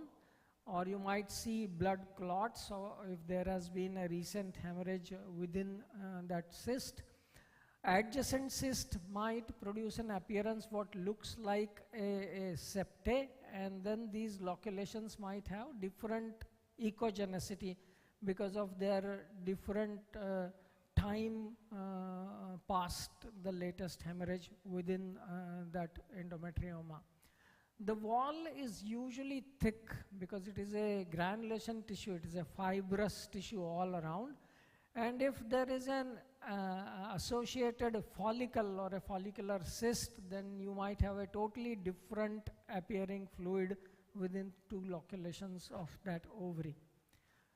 The wall are usually thick but smooth. Sometimes you might find small deposits on the wall because of debris. But if the wall appears thick and solid, you need to rule out that the lady is not pregnant, because decidualization of endometriomas is known. It is after all endometriotic tissue. So if this patient has become pregnant, the endometriotic tissue within the wall of that endometrioma will become thick and hyperplastic. Usually these cysts do not show significant vascularity, but because of the wall is inflammatory granulation tissue, you might see wall vascularity around the endometriotic cyst as well. There is no central vascularity ever. And if there are more than two adjacent cysts, what looks like septal vascularity is actually the wall vascularity of the individual endometrioma that we need to keep in mind. And if you happen to do spectral Doppler, it will show you low resistance flow pattern, but do not mistake it for neoplastic vascularity. All inflammatory lesions will show low resistance vascularity that you need to keep in mind. So typically endometriotic cysts are pseudocysts. They are unilocular with smooth walls. Sometimes you might find loculations. Homogeneous low level echo is the characteristic. There is no solid component. There usually are adhesions. And most importantly, the appearance does not change. If you find a 3 centimeter, 4 centimeter cyst with some internal echoes, and if you are not sure, simply call this patient back next cycle. Endometrioma appearance will not change, it will remain unchanged over a few weeks or even over a few months time. If this endometrioma in the ovary is associated with a tubal lesion, then you will have a more complex tubo-ovarian endometriotic lesion, so you will have a endometrioma along with a hydrosalpinx or sometimes a hematosalpinx. Sometimes the echogenicity of endometrioma may be significant, and as I said, it might be mistaken for a solid lesion. So you need to differentiate from solid tumors, either adnexal solid tumors or extrauterine myomas. This one lesion came diagnosed as a left adnexal solid tumor. It does show internal echogenicity, but you can simply switch on color to figure out if there is any vascularity inside, and we don't see any vascularity, and we are fairly certain that what we see is echogenic fluid. On the other hand, this patient was being treated as a endometrioma, which has not changed over last 4, 5, 6 months, but when we do color Doppler on this, we can see vascularity inside, and that is coming from a pedicle on the uterus. So you know that this is a sessile fibromyoma and not a endometriotic cyst there. Very rarely you might see some soft solid tissue within an endometriotic cyst as well. So this was a patient who was known to have an endometriotic cyst, was on treatment, on follow-up. She had no complaints, but she missed her follow-up and came after a gap of 2 years. And this time we see that she has a large solid component in that known endometriotic cyst. We do a color Doppler to make sure that this is not a blood clot. This is in fact a solid tissue, and you do see neovascularity within that solid tissue. So we know that rarely malignancy can develop on a previously existing endometriotic cyst. So endometrioid and clear cell carcinomas are known to develop on endometriotic cyst, and we need to keep that in mind when we are following these endometriotic cysts. So how good is ultrasound at diagnosing endometriotic cyst? Reports vary from highly accurate with a positive predictive value of 96% to a moderate accuracy of 65 to 85%, but I think that relates more to the examiner and the examination protocol and the end point. Otherwise, ultrasound is very, very accurate as far as diagnosing ovarian endometriomas are concerned. Then briefly about adenomyosis, a condition characterized by presence of endometrial glandular tissue and stroma within the myometrium, which is associated with smooth muscle hypertrophy. So diffuse globular uterine enlargement, diffusely heterogeneous myometrium, asymmetrical myometrial thickening, inhomogeneous hypoechoic areas within the myometrium, myometrial cysts, and poor definition of the endomyocardial border or the junctional zone are the characteristics that we diagnose adenomyosis on ultrasound. And Venetian blind acoustic shadowing, we will see some of the examples. So the uterus becomes globular, and the idea group defined the globularity when you see that at the isthmus, the anterior and posterior borders of the uterus diverge simultaneously. Then only they call it a globular uterus. But simply for eyeballing, if you find that the antero-posterior diameter and transverse diameter of the uterus are same, that also tells you that this is a globular uterus. And then you have asymmetrical thickening, which is very classical for adenomyosis. Here if you see, that is the endometrial line. So the anterior wall of uterus is this thick, posterior wall is 4 times thicker than the anterior wall. So asymmetrical thickening is very classical for adenomyosis. It usually affects the posterior wall, but it can sometimes affect the anterior wall as well. And then the myometrial cystic lesions are diagnostic for adenomyosis. So you have cysts within the myometrium, and that tells you that this uterus obviously has a significant asymmetrical thickening with several cysts in the myometrium, so there is no doubt that this is adenomyosis. Then coming to the main problem which is difficult to diagnose is deep infiltrating endometriosis.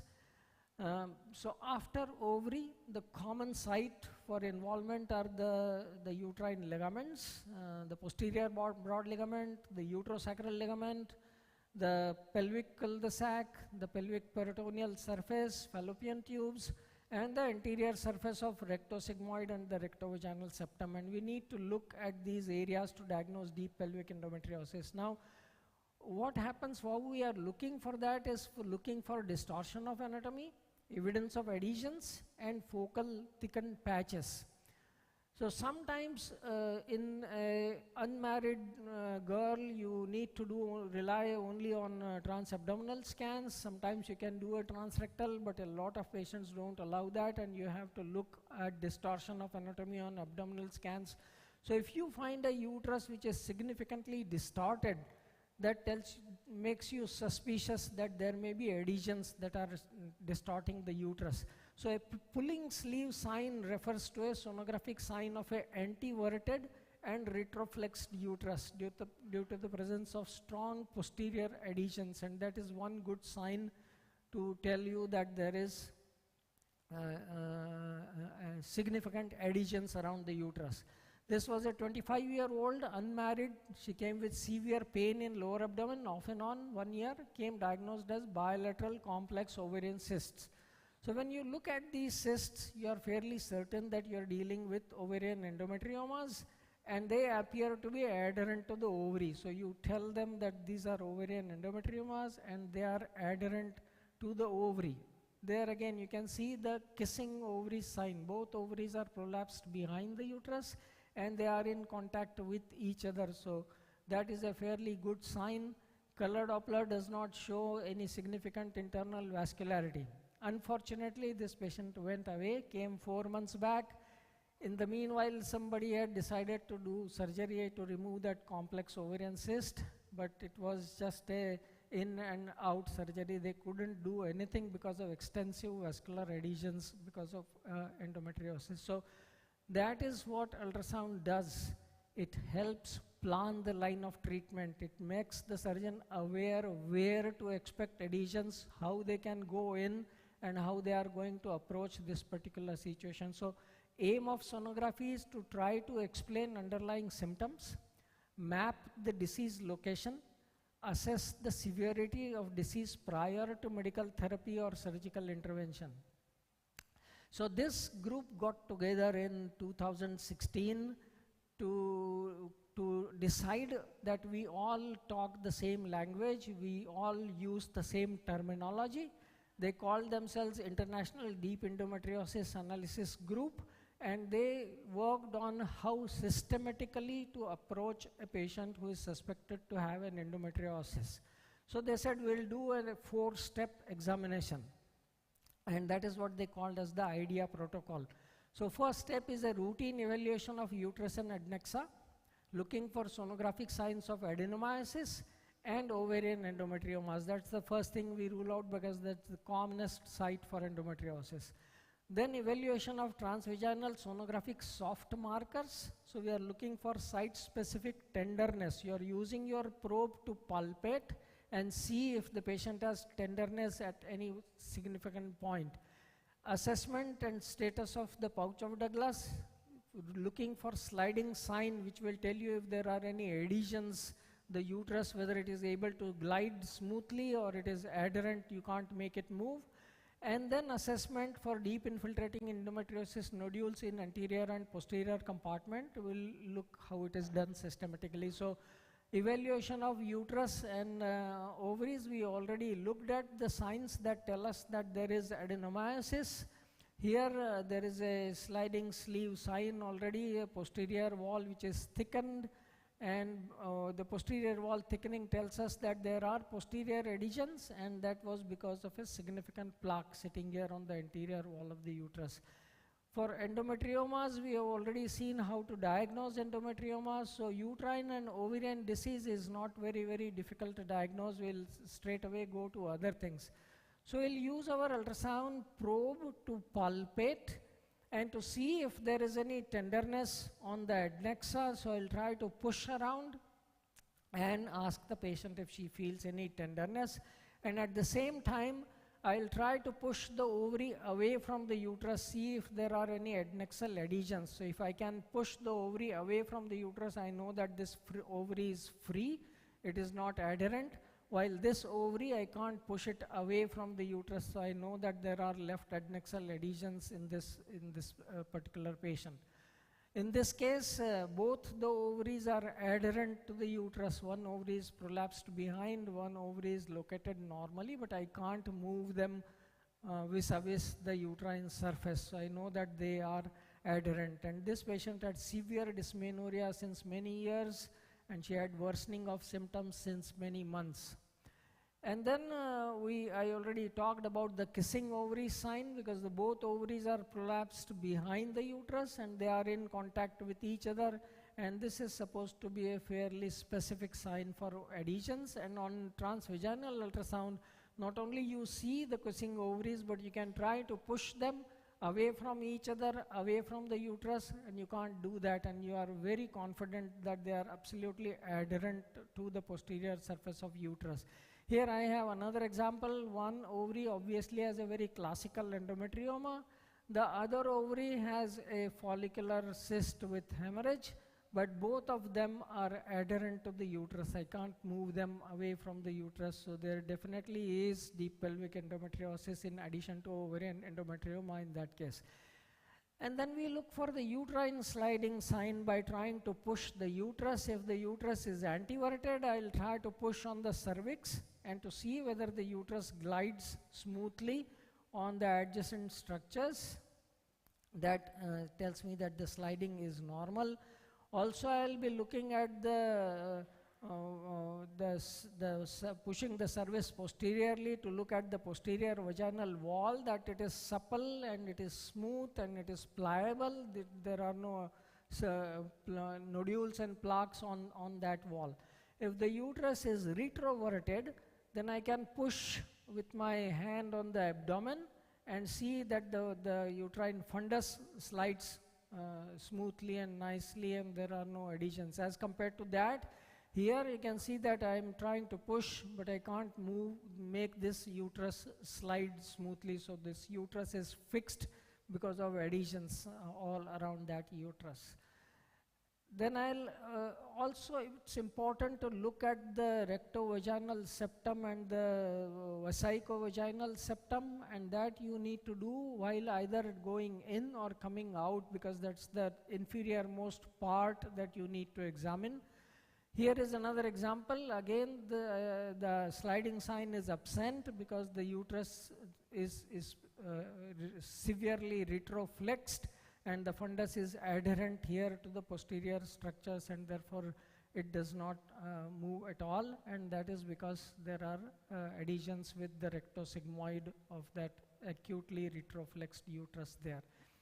And then we'll do a systematic examination of the anterior and posterior compartment to look for deep infiltrative endometriosis. For the anterior compartment, I'll put my probe in the anterior fornix to look at the vesicovaginal septum, the base of the bladder, the uretrovesical junctions.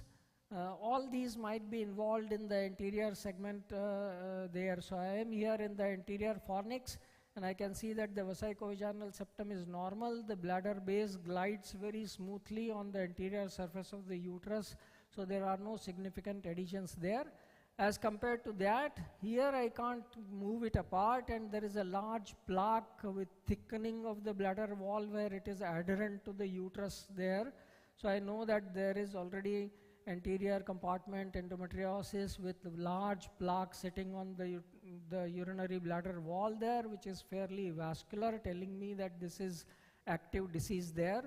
And then I'll go up and also look for the uterovesical junction, because very often they also are involved, and the patient presents with hydronephrosis while actual cause is the deep pelvic endometriosis. And then I'll examine the posterior compartment by putting my probe into the posterior fornix to look at the rectovaginal septum, the vaginal wall, the uterosacral ligaments, and the anterior wall of the rectosigmoid, which might be a common site for endometriotic deposits. So here I am examining the posterior compartment. My probe is in the posterior fornix, so the rectovaginal septum is very pliable, very compliant, and there are no stiffness and adhesions.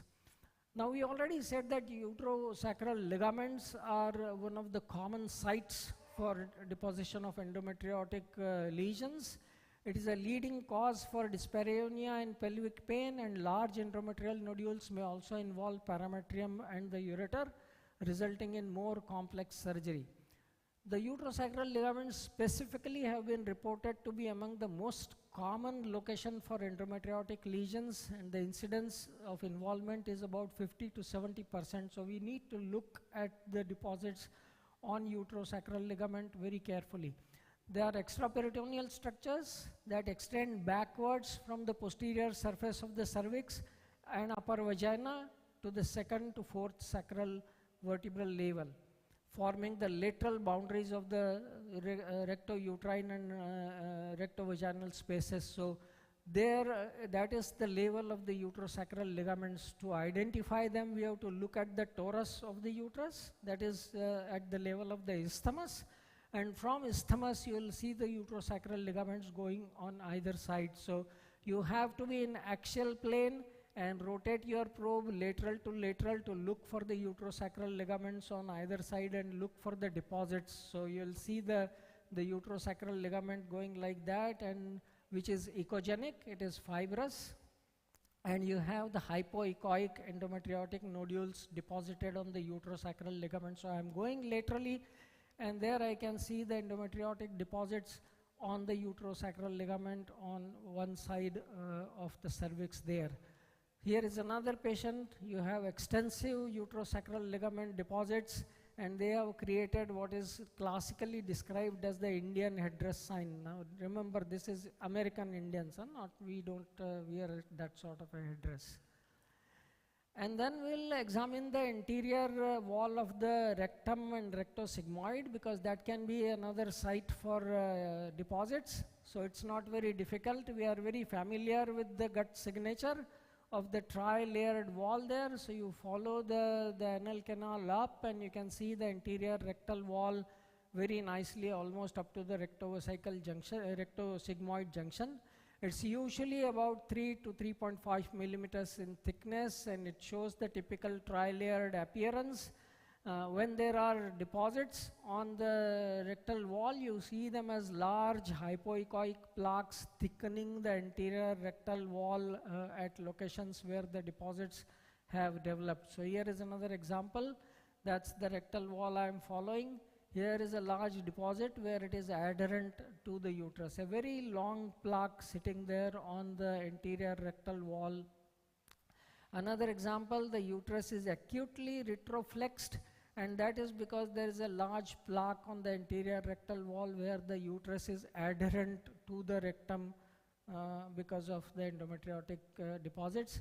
Here the rectum is adherent to an ovarian endometrioma because of a long plaque-like deposit on the anterior rectal wall. So you need to describe the type of the plaque on the anterior rectal wall. It could be a nodular plaque, a focal plaque with comet tail, elongated strip-like or irregular Indian headdress. So here we have a nodular plaque. The nodular plaques will usually show some vascularity within, and that is quite normal. Here is a comet tail plaque, so you have this one lopsided lesion with a long comet tail extending along the anterior wall of the rectum. And this is a long strip-like plaque which is fairly vascular, telling you that this is active lesion, and this example we already saw a Indian headdress sign. So a lot of people maintain that you need to also measure the distance of the plaque from the anal verge, so the surgeon knows where to find the plaque. That is very difficult to do on ultrasound. So what we can do, and a lot of institutions do that, is to describe the level of the plaque vis-a-vis the uterus, whether it is at the level of lower cervix or at the level of isthmus or at the level of body. and that is also works fairly good. So here is a large plaque sitting at the level of the body of the uterus, and that seems to be very good. Detecting superficial endometriosis has been very difficult, but with very high resolution probes, recently there has been some work to look for the superficial deposits of endometriosis in the pouch of Douglas. If there is any fluid within the pouch of Douglas, our job is more easier, but high resolution probes can let you detect small superficial deposits as well. So how does TVUS perform in detecting deep pelvic endometriosis? Sensitivity is about 85 to 90%, and that seems to be fairly good. So when you are doing assessment for endometriosis, do it systematically, use the IDEA protocol, look at the uterus, look at the ovary for ovarian endometriomas, follow the IDEA protocol, look for sliding of this uterus, look for plaques, describe the plaques, their location, their length, their vascularity, and then look for superficial lesions. Do not remember that, do not forget that endometriosis might have remote deposits as well. So thank you very much.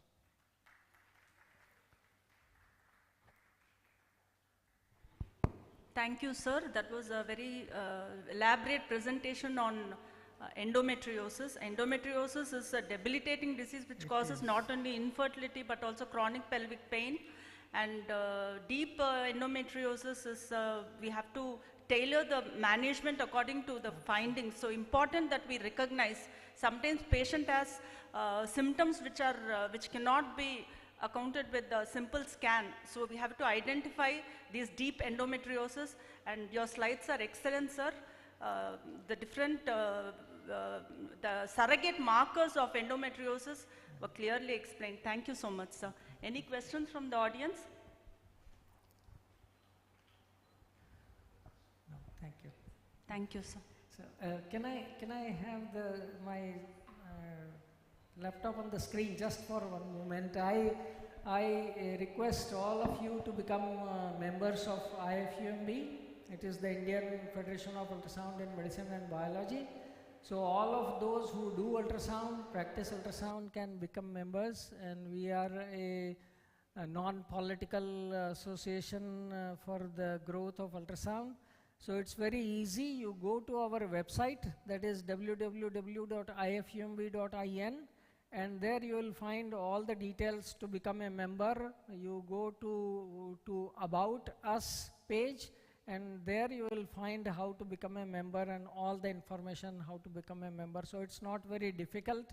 It's very easy. Just remember www.ifumb.in. The website will guide you. If you have any problem, you can contact Praveen, or you can contact Dr. Narayan Rao. He is a very senior member, and he will help you become members of this society. Thank you very much.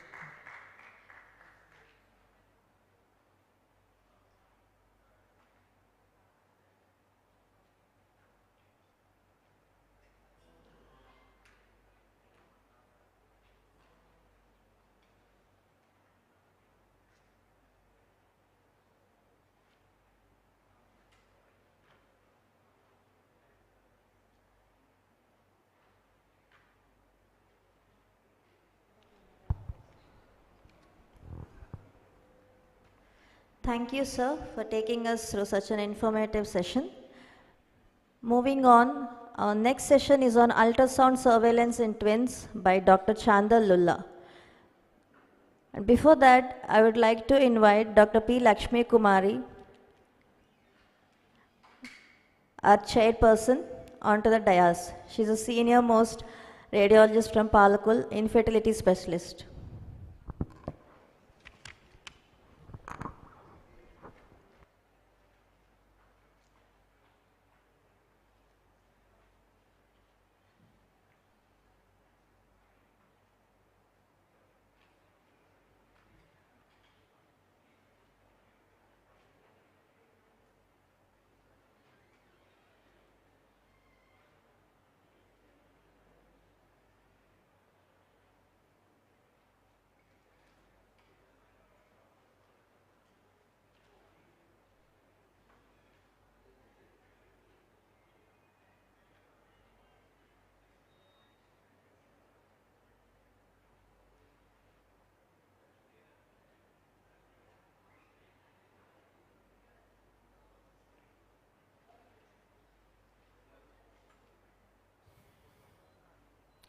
Okay, good afternoon.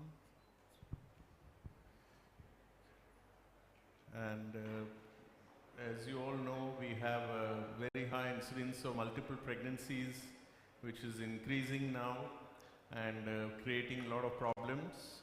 So we need to have proper surveillance of multiple pregnancies. So this is the morbidity and mortality of multiple pregnancies. You can see even twins, dichorionic, diamniotic, with separate placenta has a mortality of 10%. Dichorionic with fused placenta, very similar. Monochorionics, of course, have a higher incidence of complications, almost 30 to 40% incidence of morbidity and mortality with monochorionic and diamniotic, and monochorionic monoamniotic, or what we call as the MOMO pregnancy.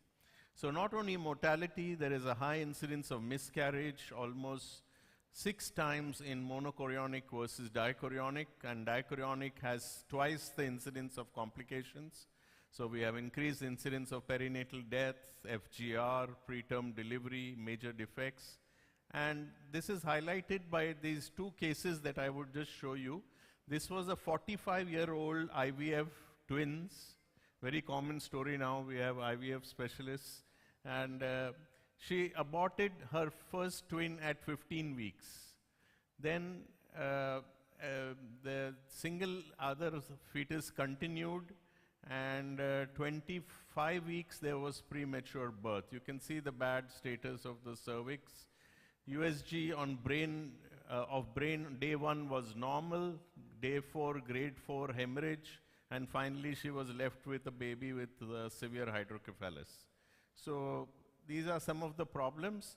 This is another fetus with dichorionic, diamniotic quadruplates, so 2 monochorionic pairs, and we reduced 1 pair, and the other pair was left behind, and so this was the pair, 1 pair we reduced, and on 20 weeks in the other pair, we had reversed end diastolic flow in 1 fetus, the other fetus was normal, and even the ductus venosus showing reverse at 20 weeks. So very complex situations sometimes to handle and take forward to a good outcome. So all monochorionic twins are monozygotic. They come from a single zygote.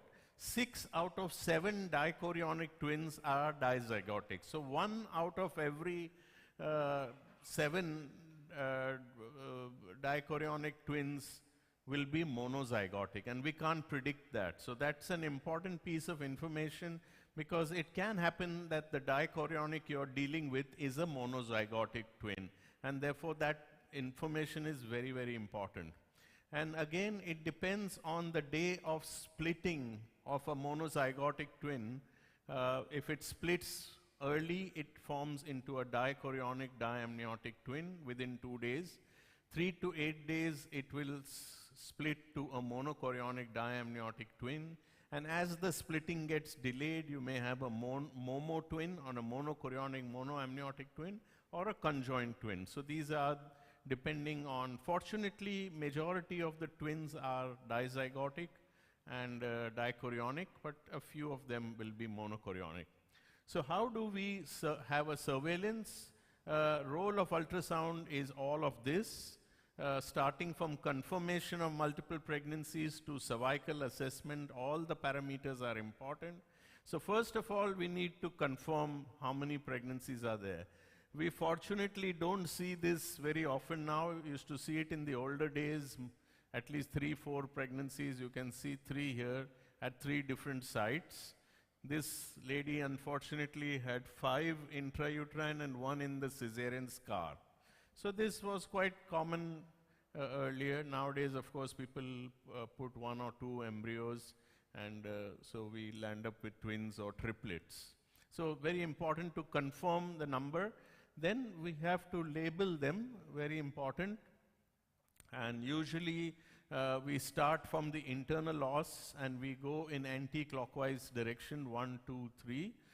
It's better to label left or right, up or down, or better still to call it according to the placenta. If the placenta is separate, then you say, and twin 1 has anterior placenta and twin 2 has posterior placenta, or on the left or on the right.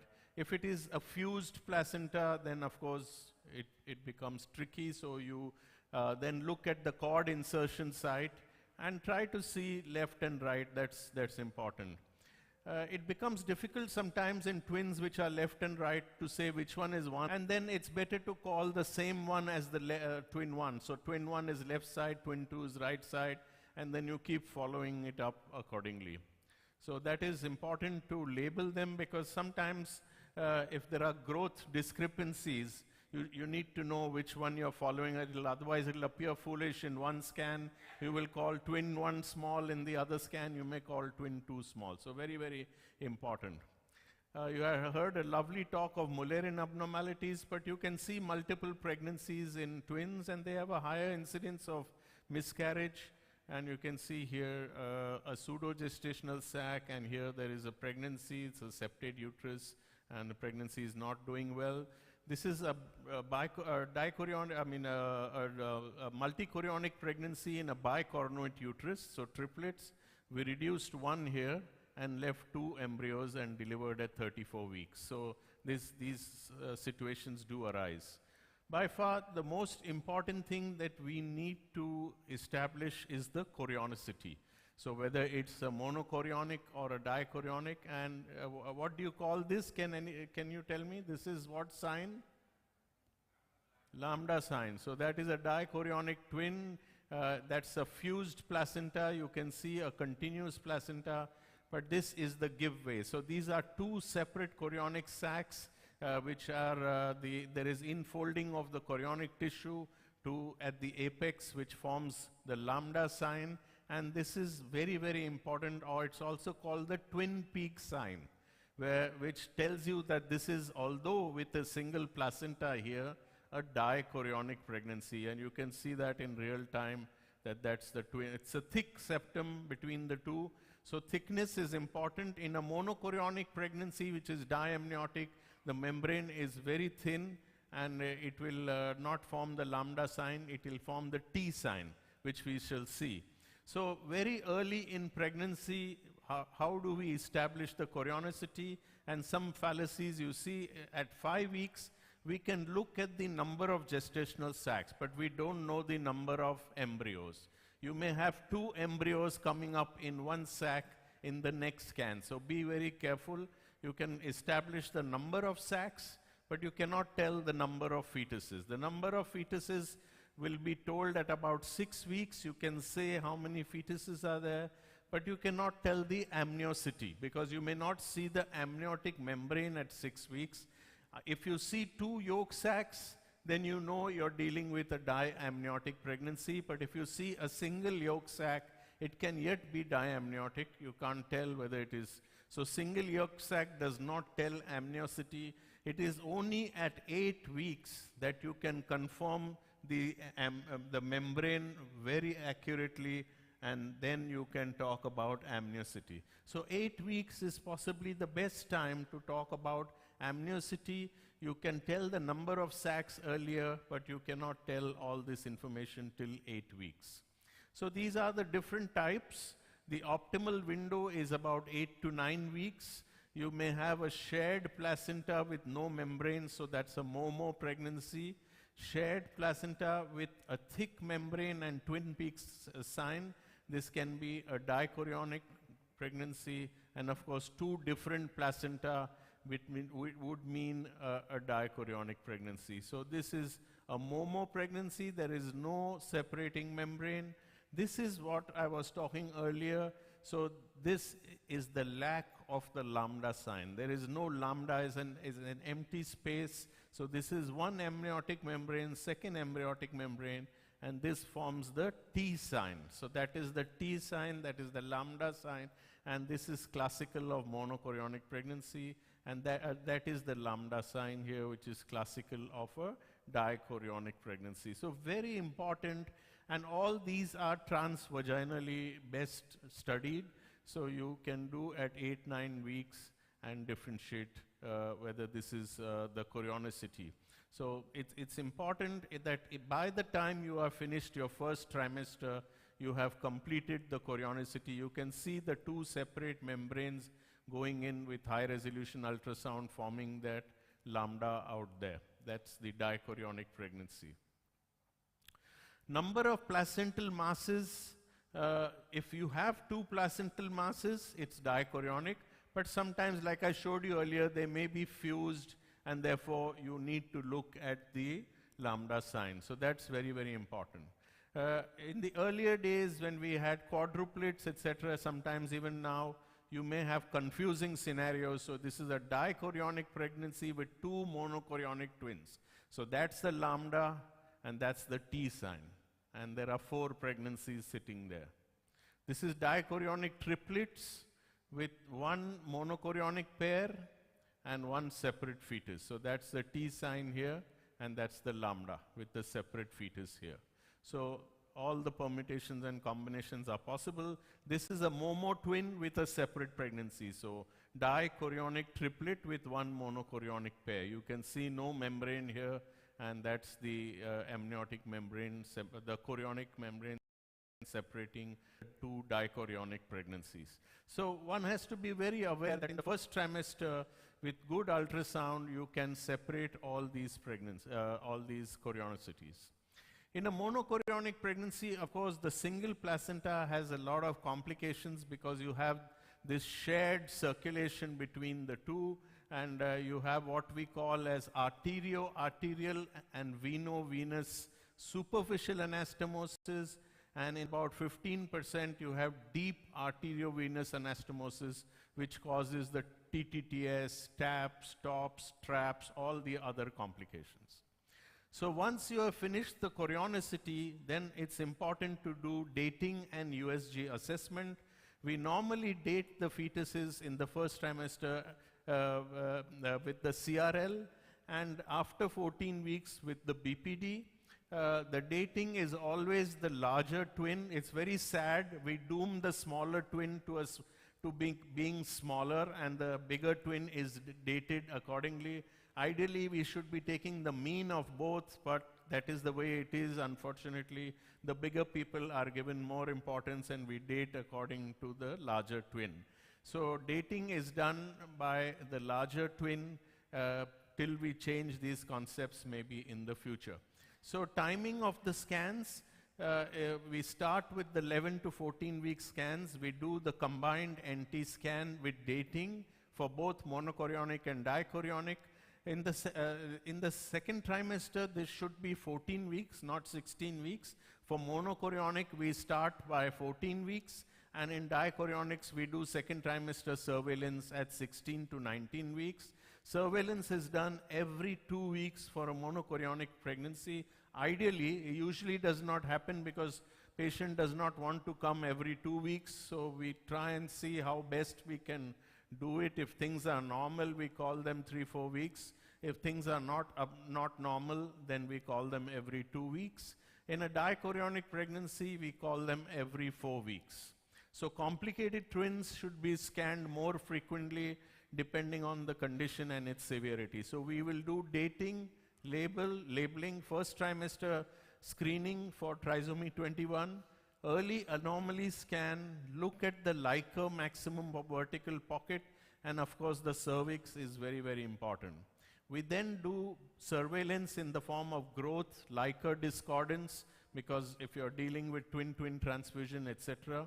And Doppler is very important in a twin pregnancy. So we will look at umbilical artery, middle cerebral artery, peak systolic velocity to predict anemia, and ductus venosus to see volume overload in any of the fetuses. Now, the next important role is to look for abnormalities and to do aneuploidy screening. This is a little bit important because you know that twins can have discordancy for anomalies.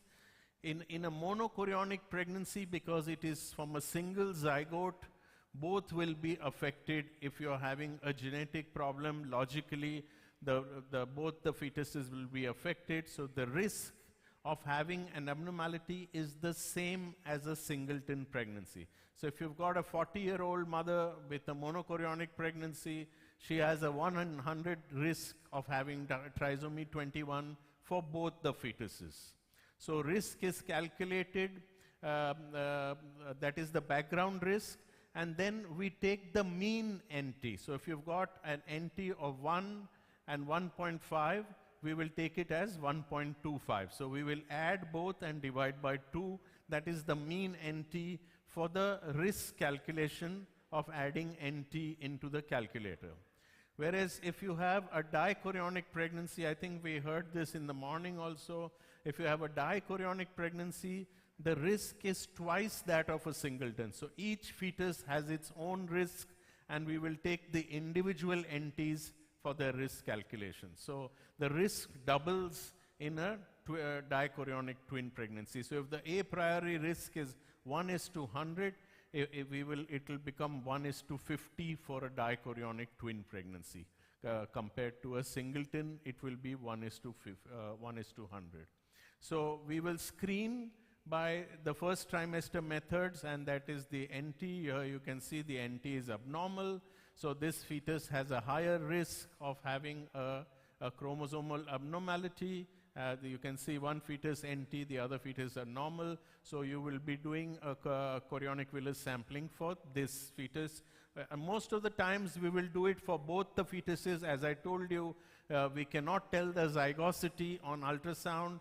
6 out of 7 in a dichorionic will be dizygotic, but 1 may be monozygotic, so we will have to test both these fetuses for aneuploidy screening. And you can see here in a dichorionic twin, one fetus normal NT, the other fetus has global hydrops with omphalocele and reductus venosus, which is showing reversal. Now, when you have a screen positive, we will do a CVS or an amnio, and that's how we will do it. So if you have 2 separate placenta, you will do it becomes easy. You have CVS from both the placenta separately. If it's a fused placenta, you will take it from one edge here, advance the needle to the other edge of the placenta, and take a sample from here. Similarly, for amniocentesis, if you have 2 sacs, you can puncture them separately, or you puncture one sac, aspirate, puncture through the membrane into the other sac, and take a fluid from there. So this is a classical example. Is this dichorionic? Do you think this is a dichorionic pregnancy? That's the lambda sign, correct? So that's a dichorionic pregnancy. This is a fused placenta. So you will take one sample from here. That's the sample being taken from here. The other sample you will take from the other edge. So that's the second sample you're taking from the other edge. So that's how we will do a CVS from both these pregnancies. Now, as you know, I told you complications in twins, anomalies, there's a higher risk in twins. The risk is twice that of a singleton in a twin pregnancy. So the risk will be twice.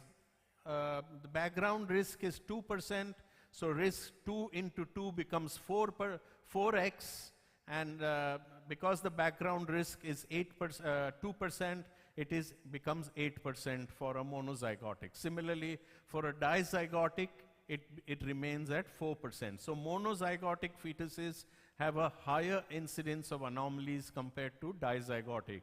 So 1 in 10 monochorionic pregnancies will have anomalies. 1 in 20 of dichorionic pregnancies will have anomalies, and cardiac anomalies are more common in both the fetuses. And here you have a spectrum. All these anomalies are now picked up in the first trimester. So you have anencephaly, holoprosencephaly, conjoined twins, omphalocele, of course, a lot of ventral wall or limb body wall complex, cardiac defects, endocardial cushion defects, megacystis, and all this can be picked up in the first trimester. Now this was an interesting 10 to 11 week pregnancy, quadruplet. You can see there was one trapped fetus here. The other fetus was anencephalic. You can see the irregular head shape. This is all at 10 weeks. Very irregular shape. The third fetus had a swelling in the lower end. You can see a small bleb there, and following up had meningocele. Finally, we were left with only one normal fetus. So out of quadruplets, 3 had anomalies. We reduced 3, and she was left with 1 fetus. So very important to look for conjoined twins, and these are abnormalities that you can see in monozygous fetuses. So you may have conjoined twins, what we call as TRAP or the acardiac fetus. So this is symmetrical, this is asymmetrical. This is called an ectoparasite, where a fetus is attached to another fetus. You'll probably never see some of these complications in your lifetime. And this is a fetus in feto, a teratoma which is sitting inside this fetus. So these are all the different types of conjoined fetuses, and I'll just show you a few. So that is a thoraco-omphalophagus. You can see both the fetuses, 2 heads joined together. And how do we make out it's a conjoined twin? Because they will have a single umbilical cord. So if it's a momo fetus, a monozygote, monochorionic, monoamniotic fetus, sometimes they are closely placed, but they have 2 umbilical cords. Whereas a conjoined twin will not move relative to each other, and they will have a single umbilical cord with a single placenta, of course. So that's the ischiophagous. This is a thoracophagus, where there is communication with the cardiac chambers. You can see here with a single umbilical cord. This is by far the easiest one to separate. It's an omphalophagus. Here this fetus was only sharing at the umbilical cord or the hepatic segments here. So very easily this can be resected. You can see the umbilical cord here joining both the fetuses. And these are the rare types.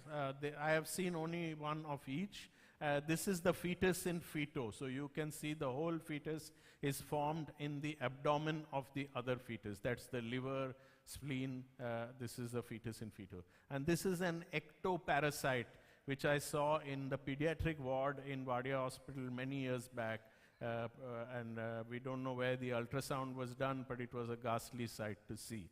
So this fetus is small and almost like an ectoparasite. And of course, if there is an abnormality form, you can do an embryo reduction in a dichorionic twin by either injecting potassium chloride or lignocaine, and best done between 11 to 14 weeks. You have a risk of miscarriage, which is 5%, and risk of preterm birth, which is 6%. This increases if you are doing the feticide after 16 weeks. So that is embryo reduction. We will pass the needle into the fetal heart and inject KCl, and not a very good sight to see for the parents and for the infertility specialists also. But sometimes we have to do it if it's a triplet, and even now when it's twins and more in some specific situations. In monochorionic pregnancies, we cannot use KCl, so we use microwave ablation or bipolar cord forceps, and maybe we can just show one slide on that. So the problems with monochorionic pregnancies, that is MOMO, MCDA, and conjoined and trapped twins. So this is a nice clip of a MOMO fetus. You can see there is no membrane, and the one fetus is nicely caressing the other fetus. And that is the problem here, because they undergo cord entanglement. So both the cords will get entangled, and we used to get very worried in the earlier days about this cord entanglement. But nowadays we have seen many pregnancies going up to 33, 34 weeks with a MOMO pregnancy and doing well. So they usually have a single placenta, no dividing membrane, normal amniotic fluid around both. They can have a single yolk sac and close proximation of the umbilical cord insertion. So sometimes if you don't carefully see, it may appear like a single cord. You need to carefully see. And how do you know it's a single cord or 2 cords when they are entangled? Any clue? Any basic clue of how do you know whether it is a single cord or it is 2 cords entangled in each other? Number of vessels sometimes can be very tricky. So what you do, you put a Doppler. So that is counting, and you will see 2 heartbeats. So put a Doppler and you will get 2 heart rates, 2 heartbeats. So that is the clue of differentiating the two.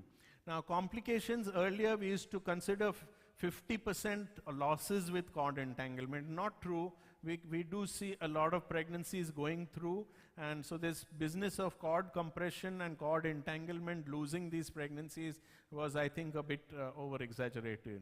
Fetal abnormality risk is very high, almost 25% cardiac and neurological problems. TTTS is not seen in MOMO because they have these superficial vessels which balance out the circulation between the two. Therefore, we don't see TTTS in MOMO. We see TTTS only in MCDA pregnancies. But we do have premature birth because usually they land up with some degree of growth restriction. And then, of course, after 34, 35 weeks, it's recommended that you deliver a MOMO pregnancy. The next important thing that we are always dealing with is growth discordance. This is the important subject in this entire topic because how to manage growth discordance in twin pregnancies.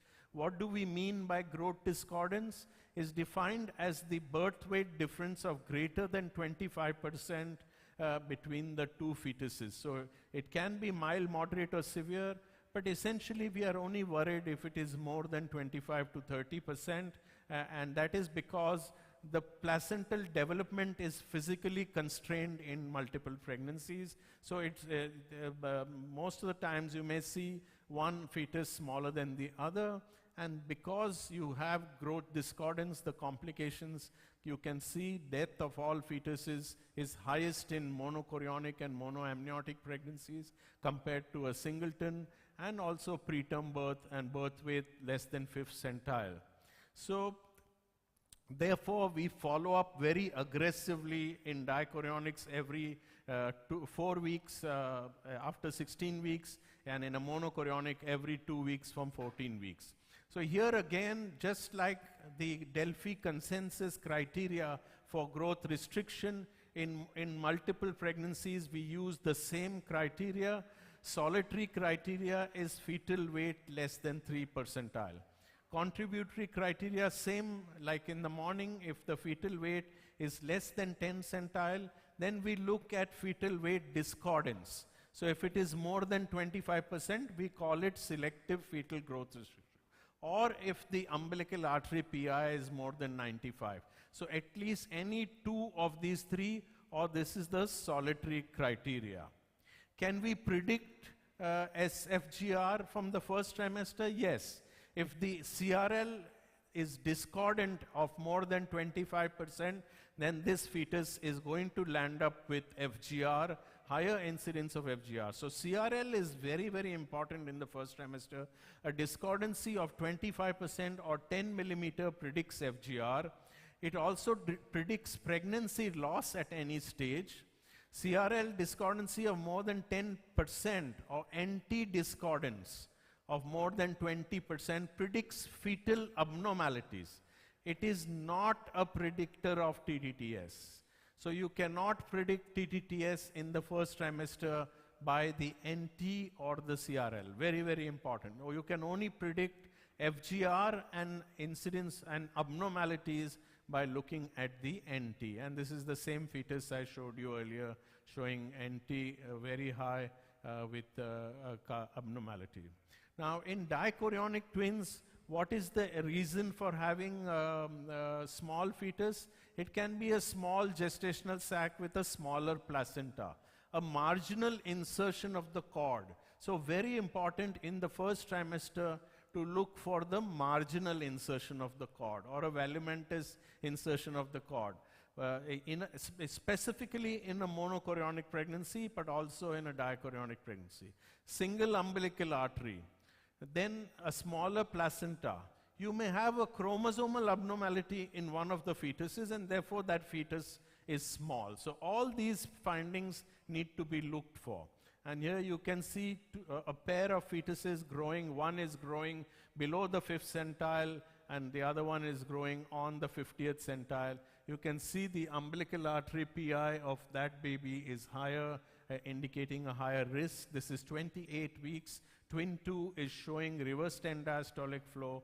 Twin 1 is showing normal diastolic flow, and always a dilemma. This fetus may or may not make it, but we may have to sacrifice sometimes in the interest of the normal fetus. Fortunately, we could take up to 31 weeks, and then we delivered and salvaged the baby. This is another dichorionic fetus with SFGR at 26 weeks, and you can see severe reversal of diastolic flow in one of the fetuses. Here, we were expecting fetal demise, and we told the parents, it was very embarrassing, we told the parents that this fetus may not make it for another week or two, but we may need to continue in the interest of the bigger fetus at least till 30 weeks. And lo and behold, this fetus actually survived for 4 weeks, and we could deliver at 32 weeks. So sometimes you're predicting something and something else is happening, but that is what life is with multiple pregnancies. So this was the fetus at same fetus, 25 weeks. You can see 863 grams and 444 grams. That's the smaller fetus, and we could continue it further. The management, of course, is similar to what we saw in the morning. So in a dichorionic pregnancy, we are relying on the TRUFIL-1 criteria, where the end point is the reversal of flow in the ductus venosus. So when should we deliver? Avoid delivery before 30 to 32 weeks. If everything is normal, that is the umbilical artery is normal, expectant management. If you have increased resistance, deliver after 34 weeks. Absent diastolic flow, deliver between 32 to 34 weeks. Reversal of end diastolic flow, deliver 30 to 30 weeks. And 30 weeks is the cutoff for most of our NICUs. So if you have reversal of flow in the ductus, this is that same TRUFIL criteria. We have just categorized it according to the weeks of development. Now, a monochorionic pregnancy with SFGR is a completely different ballgame. In a dichorionic pregnancy, growth restriction is due to placental insufficiency. A monochorionic pregnancy, it is not due to placental insufficiency. It is due to unequal sharing of the placenta. So a smaller fetus may have a smaller component of the placenta, and the larger fetus may have a larger component of the placenta. Second important problem is the perfusion imbalances. Because of all these connections, the larger fetus or the smaller fetus may be perfusing into the larger fetus, and because of these perfusion imbalances, we have growth restriction in a monochorionic pregnancy. So it is not due to placental insufficiency or the classical reason for having SFGR. Now, how do we know that there is a smaller component of the placenta in a monochorionic pregnancy? Any clue to finding that? Because it is a single placenta. So how will we know that the smaller fetus is having a smaller placental component from the first trimester? Can you tell me how will we know that? The answer is given there. Look for the cord insertion. If it is a marginal or valimentous cord insertion, that fetus is going to have a smaller placental component, and it is going to land up with SFGR. That's why I told you earlier, very important that you look at the cord insertion site. Now in this pregnancy, monochorionic, both the fetuses have, so that is okay because both the fetuses have marginal cord insertions. So by far, this is one important sign to tell you how much placenta that fetus is going to have. Then the same thing like in a dichorionic, like in a singleton pregnancy, we will have early SFGR and late SFGR. So if there is unequal placental sharing and large anastomosis on the surface, we may have early onset FGR with a high mortality rate. If you have normal placental sharing, that means there's no marginal insertion, these fetuses may have tiny anastomosis and they can land up with late SFGR. So it has nothing to do with placental disease. And these fetuses have a higher chance of having TAPS, twin anemia polycythemia sequence, which can be only made out with MCA Doppler. So one fetus is anemic, the other fetus is polycythemic. Now this is also very important criteria in a monochorionic pregnancy, how to manage FGR. We have 3 different patterns of flow in a monochorionic pregnancy. In type 1, where there is unequal placental sharing, but there is average sized superficial connections and normal Doppler. So just remember normal Doppler. If there is normal Doppler, these fetuses will do well. Even if there's a small fetus and a large fetus, normal umbilical artery Doppler, most of the times these will do well. If you have absent end-diastolic flow, or what we call intermittent absent or reversed end-diastolic flow. So here we do one modification in the Doppler. We decrease the sweep speed. We have more number of waves. So here if you have 6, we make it 12, because you will see the reversal coming back to normal, coming back to reversal, and this is called intermittent absent reversed end-diastolic flow. This is absent reversed.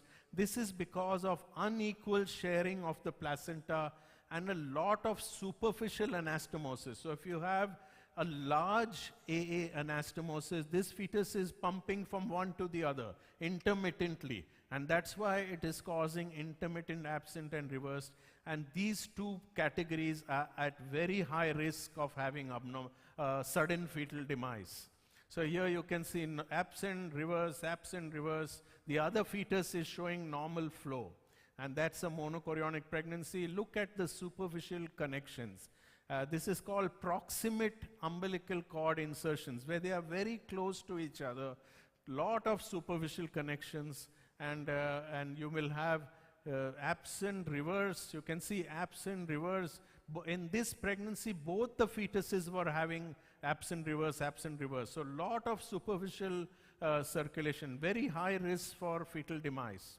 In this pregnancy, there was increased resistance and normal resistance. This, in fact, only last week we have done a microwave ablation of this small fetus here, and successfully it could be managed. So what is the management? If it is below 26 weeks, and if you've got this pattern, then we look for ductus venosus. If there is reversal of A wave, you may have to sacrifice one fetus by doing a reduction, either with laser or microwave or cord coagulation.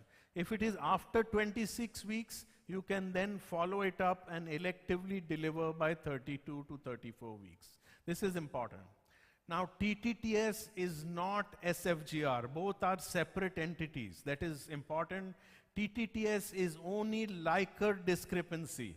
So, oligohydramnios and poly. So, we call it TOPS, twin oligo-poly sequence.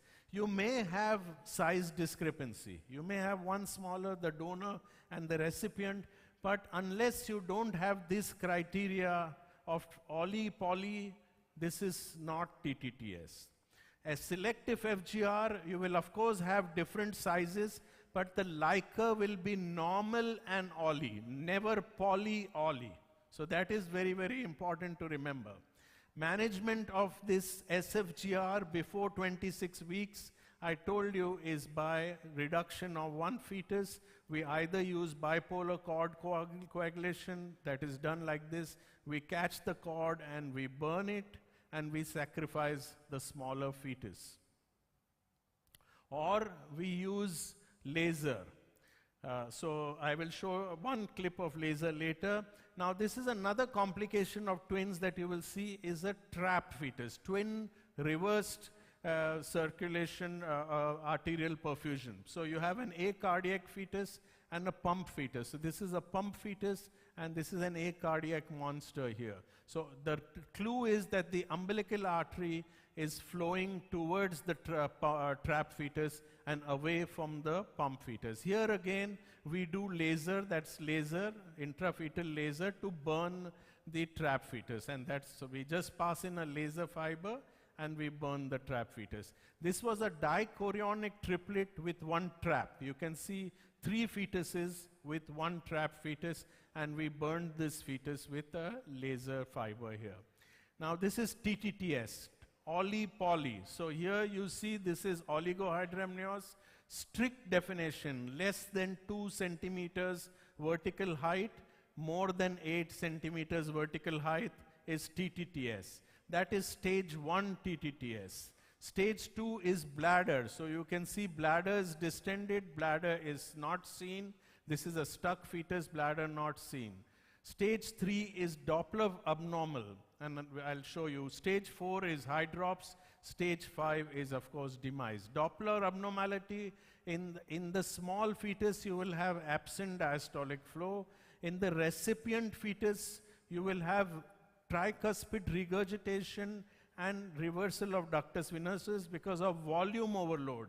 And you will see right ventricular wall hypertrophy, tricuspid atresia stenosis, and pulmonary artery stenosis. So that is stage 3. When you reach stage 2 and stage 3, we will do fetoscopy, and that is a fetoscopic picture. You can see here, we will identify the communications. That is the AV communications. You can see it, the communication suddenly disappears and another vessel comes up. That is typical, and with a laser fiber, we are burning these communications. There is 80% survival of at least one fetus, 60% survival of both the fetuses. The last few slides, last few complications are discordant perfusion. So we have 4 types of problems I told you: discordant anomalies, discordant growth, discordancy of Leica, that is poly, and discordancy of perfusion, which causes TAPS, or single fetal death in one fetus. Now TAPS is because of very small superficial communications. You may land up with one fetus becoming anemic and the other becoming polycythemic. So the polycythemic fetus will show a starry sky appearance in the fetal liver, multiple dots because of hemosiderin deposition in the liver of the recipient polycythemic fetus. And the anemic fetus will show a placenta which is dark here. You can see that. So the placenta will look different. Single placenta, this is the anemic fetus, this is the polycythemic fetus, and you will see starry-eyed appearance. So the moment you see that, you will immediately do an MCA Doppler. In the donor, the peak systolic velocity is more than 1.5, suggesting that that fetus is anemic. The recipient, the peak systolic velocity is less than 0.8 MOM, indicating it is the recipient fetus. And then you will go and give a blood transfusion to the recipient fetus. That is one of the methods of treatment. Of course, if it is severely affected, you may need to do a cord coagulation or reduction of that fetus. The last complication that you may face is a spontaneous demise of a single twin in a multiple pregnancy. If it's dichorionic, no problem. The other fetus will continue. The problem is if it is monochorionic, and you may land up having neurological sequelae. So this is a large infarct you can see in the fetus brain. This fetus died in a monochorionic pregnancy. We were following up the other fetus, and after 2 weeks, this fetus landed up with severe intracranial hemorrhage. So what do? You do fetal biometry Dopplers every 2 weeks, MRI after 4 weeks, and preferably after steroids and Magsulf, you deliver after 34 weeks. So that is the best you can do for a single fetal demise. The last component of surveillance involves cervical assessment. Of course, it is a transvaginal scan. Usually, you will look at the cervix, and anything less than 25 millimeters, you may need to give a stitch, and more than 25 millimeters, you can manage conservatively. So that is the full algorithm for managing multiple pregnancies.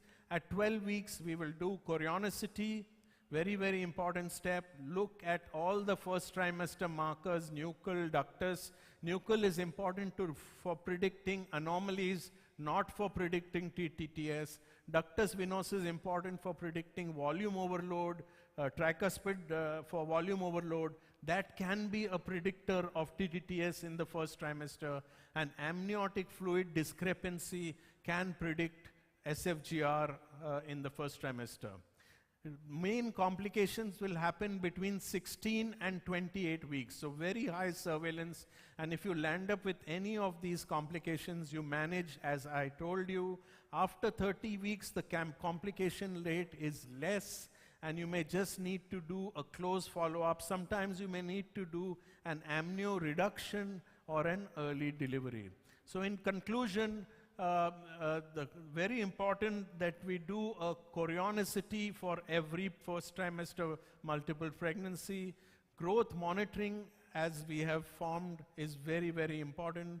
Look for complications, all these discordancy for anomalies, TTTS, SFGR, single fetal death between 16 and 28 weeks, and after 30 weeks delivery. So no longer should the report say twins. We have to define the twins, define the chorionicity. Is it dichorionic? Is it monochorionic? Is it MOMO? Is it MCDA? Is it poly? Is it SFGR? Is it TRAP? It is TAPS. And all these classifications have to be made to do a complete evaluation. And I thank you for a very, very patient hearing, and transfer it to the chairperson. Thank you so much, sir. That was a very clear and crisp presentation on ultrasound features of higher order pregnancy, and very beautifully articulated, sir. Thank you so much.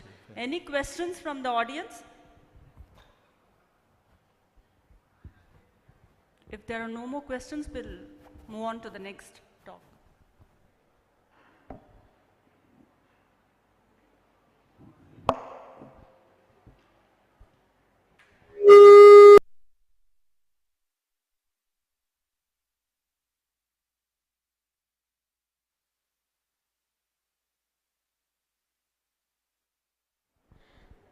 Thank you, sir, for taking us through such detailed session on anomalies in twins. Coming up next, we have Dr. Manjula Veermani with the topic color Doppler in infertility.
Okay, so I welcome you back again after a very nice twin lecture. We are completely moving on to the other side, which is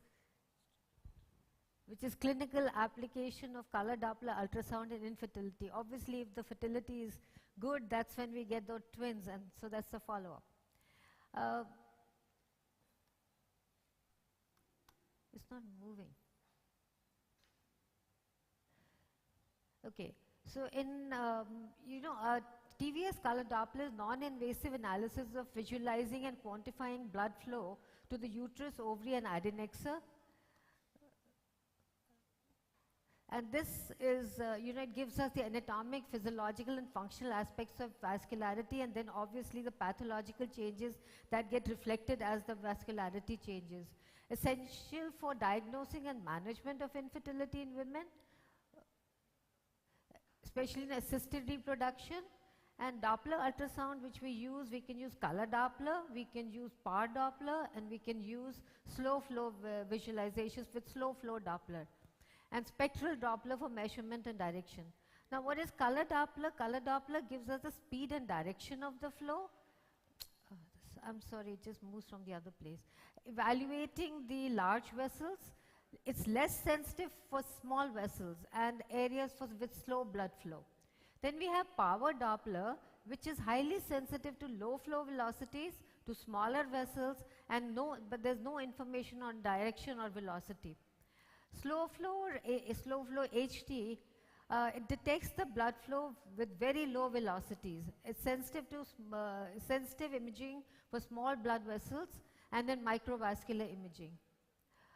Now what we try and do is we have to first select a box. We have the color flow image. We select the box and we use the transducer, which is, it must be 6.5, but the ideal thing is between 9 and 12. That's what I use. You identify the region of interest. Color box placed in the color box should include the region of interest. Smaller the color box, it improves the frame rate and PRF, and adjust the color gain to just below the artifact level. And then we can do a Doppler spectrum where we keep the velocity scales between 3 and 6 centimeter, ball filter between 30 to 50. Angle of insinuation should be less than 60 degrees, but it should be as close as possible to 0 degrees, so as we get a better spectrum. PI and RI are angle dependent, whereas PSV, which is very important, is what we look for, is angle dependent. Now, PSV represents the greater velocity of the red blood cells in vessel during systole. Then we calculate all these ratios, ST ratio, PI, resistive index, and these are the two which we are using often in this workup. 3D is very sensitive because it gives you global assessment of total vascularity. And it's very precise in quantifying the vascular distribution to endometrium as well as to the ovarian stroma. There's a shell software technology. Now what this is, that we have this image and we take a thickness, whether 2 millimeter, 5 millimeter, whatever you select, and that gives the vascular flow within the shell. So that is very helpful in endometrial receptivity. We can quantify on a 3D Doppler by using all these indices. It's not difficult. We have one image we take and we get all the 3 pictures which I've shown you in one frame. One image we take. We don't need to go back and forth to take more images. So this all thing can be just, information can be available just by just a press of the button. The FI values greater than 13 are seen in the pregnant age group. Shell software facility gives better information of perfusion within the subendometrial region, and also the pregnancy rate and complications. Now, what is endometrial receptivity? It's the state when endometrium matures to provide a suitable environment for implantation and development of an embryo. Now here we can see there's good vascularity, and this patient had an embryo transfer, and we can see the embryo with good cardiac activity. So it's very useful in patients with recurrent pregnancy losses and implantation failure. These are the parameters which we look for, and just a little bit on the 2D, because we need to have a good endometrial morphology, a good endometrial thickness to have a good success rate. And the preferable thickness we all know is 8 millimeters, and the volume should be anywhere between 2 to 2.5 ml. Prognosis is poor if it's a thick and echogenic and thin hyperechoic endometrium at the time of HCG administration. And if the ET is less than 5 millimeters and the volume is less than 1 ml. So uterine perfusion we assess by looking at the uterine arteries. Now uterine artery branches are of internal iliac artery. We look at the uterocervical junction, and these uterine arteries give off arcuate arteries which pierce the uterine wall, and these give off these radial arteries which are perpendicular, and they supply the intermediate layer of the myometrium. Now at the myometrial endometrial interface there are these spiral arteries which are branches of radial arteries, and these divide into straight short basal arteries which supply the basal layer, and long tortuous and form spiral vessels which form a capillary network supplying the inner layers of the endometrium. Uterine artery spectrum varies with age and menstrual cycle, so it has a very rapid high peak systolic wave, and then there's a rapid fall. And then there's this persistent diastolic notch. It's a high impedance waveform. And the RI-PI values change in the proliferative to luteal phase. A decline in uterine artery resistance during mid-luteal phase reflects the optimal vascularity for embryo implantation. When the PI is more than 3.3 and IRI less than 0.9, it's a poor pregnancy outcome. And these changes do not occur in an anovulatory cycle. Radial arteries and spiral arteries, because they're closer to endometrium, they are more accurate for the endometrial blood flow. And on 8th postmenstrual day, these spiral arteries start dilating, they become tortuous and in the secretory phase, and we can Doppler these vessels, and they generally have a very continuous waveform in the diastolic phase, and RI is about 0.5. Vascular indices of spiral arteries in subendometrium reflects the pregnancy outcome.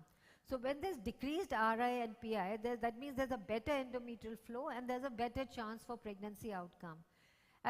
So here is a receptive endometrium. We can see good vascularity and and reduced resistances. So this has a better outcome as compared to this 3D image where we have all three planes displayed simultaneously, has very poor supply. So this indicates reduced endometrial receptivity and there's an increased risk of spontaneous abortion or a very poor pregnancy outcome. Now, whenever we are looking for the assessment, we look on the sagittal plane of the endometrium. And endometrial perfusion is, and we can classify based on the Applebaum classification. The flow 1 means that there is flow only in the subendometrium. There is absence of flow within the endometrium. 2 is the flow is seen in the hyperechogenic outer margin of the endometrium. And no vessels are still seen in the hypoechoic layer, which is the inner functional layer of the endometrium. Flow 3 is when we see all these vessels going into the functional layer or the third layer. And the 4 is when no vessels are seen, whether it's in the endometrium or in the subendometrium. Now, we describe these as zones. This thing, we look for the vessels in the zone 1, which is the outer hypoechoic layer. Zone 2 are the vessels which are traced in the outer echogenic layer. Zone 3 is this hypoechoic inner functional layer, and the zone 4 is the endometrial strip or the endometrial midline. And when we see the flow going all the way up to the third or the fourth layer, is very good, and that has a good for pregnancy outcome. And what we can also do is we can magnify this 5 millimeter area and look closely at these vessels. If this 5 millimeter area shows good vascularity, it's a good indicator of a good vascular pattern. 3D, we've already been through that. It's more sensitive, it gives better information, and shell software with this thing, and we can quantify this by getting all these values, and the subendometrial FI is better predictor for pregnancy outcome. And there's no difference in the other two. So this VI or VFI does not change in both pregnant and non-pregnant groups. And we can use all these charts, we can keep them there in front of us, we can score them accordingly, and have the scoring system which gives you the assessment. I personally prefer subjective evaluation, because actually by subjective evaluation we can see that here the vessels are going all the way to the zone 3, uterine artery PI is good, and spiral artery RI is less than 0.5, as compared to this particular patient who has a very poor supply, very high uterine artery flow. So obviously she has a poor pregnancy outcome, so she is not a candidate for embryo transfer that particular cycle. Now here are the two other examples of good perfusion, and this patient was the first time was being sent for endometrial transfer to evaluate for endometrial receptivity, and this is they found out for the first time that she had a hemiuterus, because no one had done a 3D. So like I said earlier, you cannot diagnose a hemiuterus on just 2D images, and this patient conceived that very cycle only. So vascularity is independent of the morphology.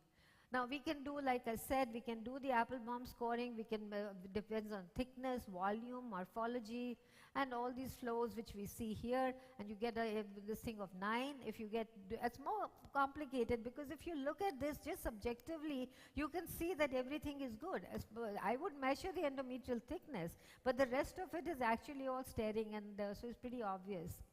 And again, just there is no flow, whichever, it's a very, very good healthy endometrium, but there is no flow. So this particular patient, I don't think I can, if she comes for endometrial receptivity, which she did, I think my advice was not to use this cycle as an embryo transfer.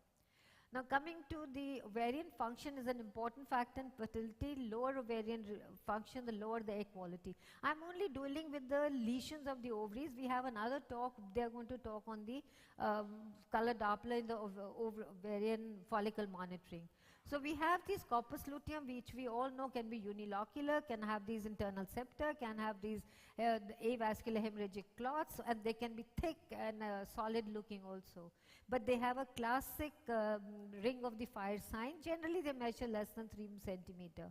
And when this fertilization takes place, this corpus luteum involutes by 10 to 13 weeks, but if there is no fertilization, then they involute in the next cycle. Then there's this luteinized unruptured follicle. Now what happens here is that the fluid inside thickens, there's echogenic very reticular pattern, and the RI remains very high both in follicular and luteal phase. And persistently high vascular impedance is diagnostic of LUF syndrome. Premature ovarian failure is decreased intra-ovarian blood flow. Now there are these two conditions, reduced ovarian reserve and poorly responding ovaries. Both of them are associated with aging and high pregnancy loss.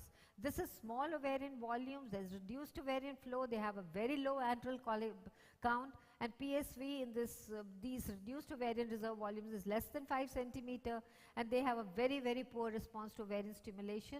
They are incapable of increasing the blood flow, and for these the management is IVF or the oocyte donation. Whereas in this poorly responding ovaries, they just have a very poor blood supply with PSV of less than 5 and intrastromal RI is high. But they do respond to high doses of stimulation, so they once high stimulation, they do ovulate.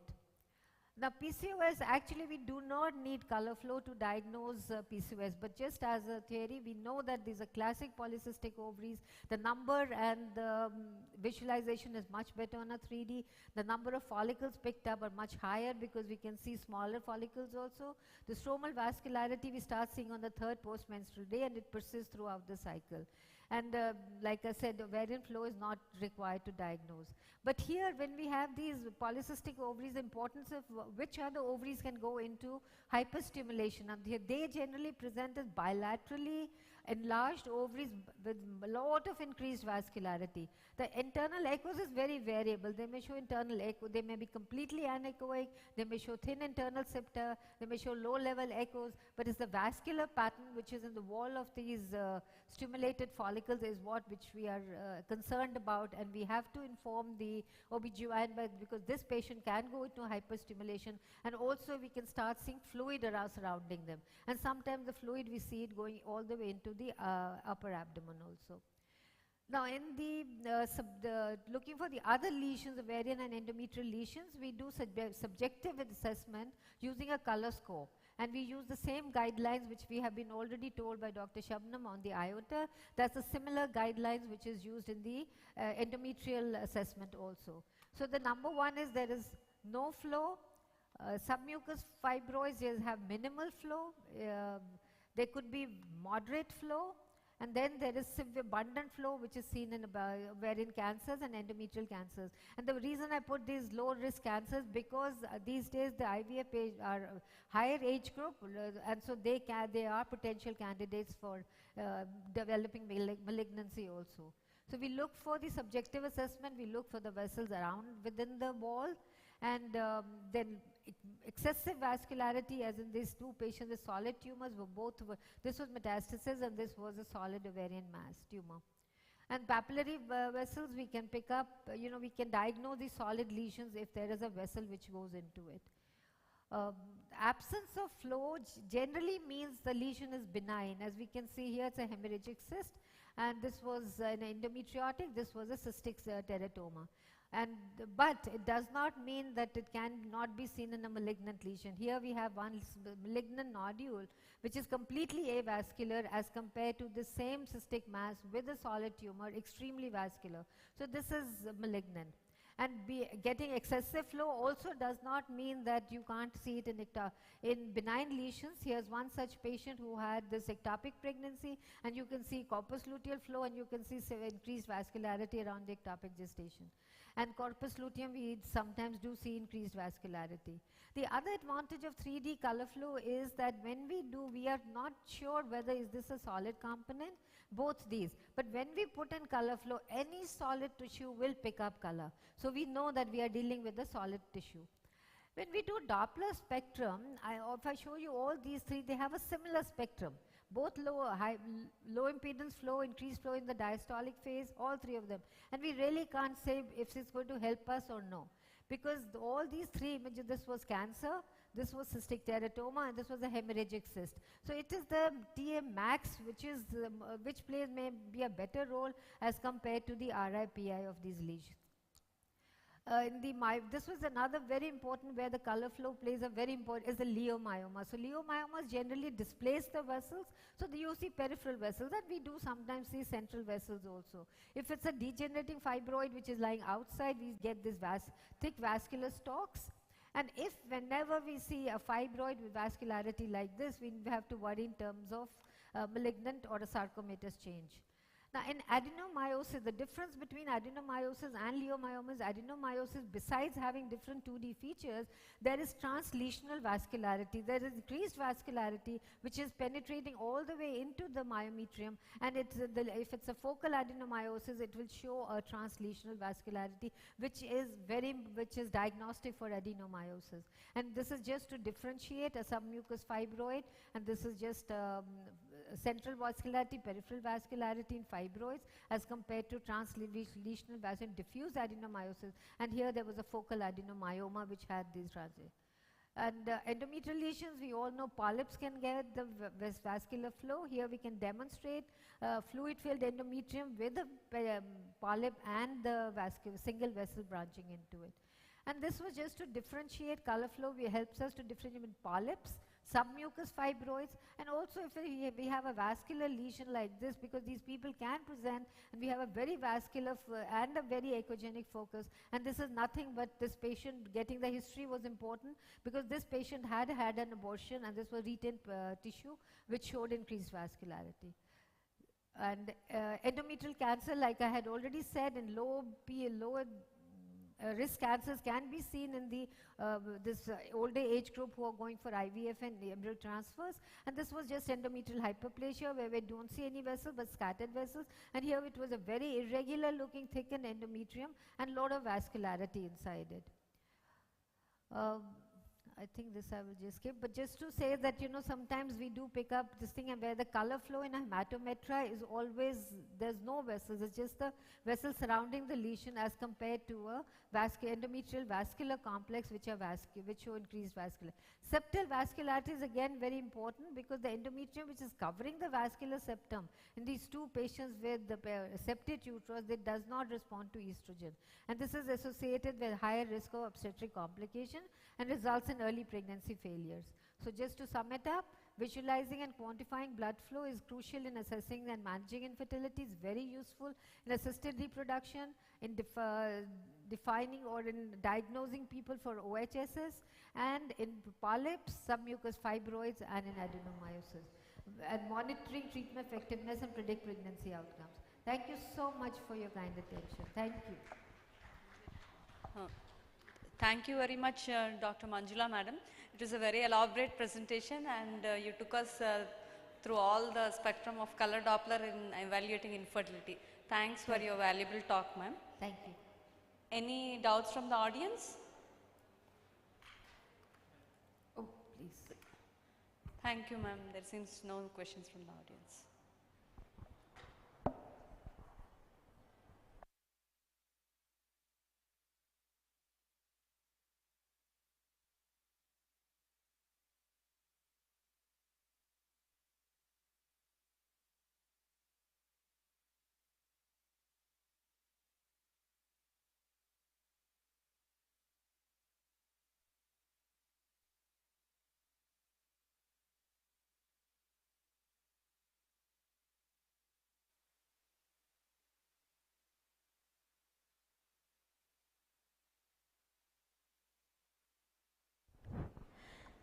Thank you, Manjula ma'am. Our next speaker is Dr. Shabnam. She's a very distinguished name in the world of radiology. Before I invite her on to her next session, let me take you through her various achievements. Dr. Professor Shabnam Bandari Grover. Her current role is a senior professor and academic in charge, Department of Radiology, Sharda University, Greater Noida, and also honorary technical expert and advisor to ICMR and National Health Authority, NHA Ayushman Bharat. She is also advisor to CIRE. She also has experience of 42 years in teaching and research. She is a lifetime member of IRIA, IFUMB, ISPR, ECR and RSNA. She has also 96 publications in national and international journals and more than 1,000 citations. She has early career recognition like Royal College of Radiology Fellowship, St. Mary's Hospital, London. She has 37 gold medals, orations, commendations, including K.M. Rai Memorial, IRIA 2002, and so on. She has also editorial roles and immediate past associate editor of Indian Journal of Radiology and Imaging. And her special interests are breast imaging, pediatric radiology, ultrasound and gastrointestinal radiology, onco-imaging.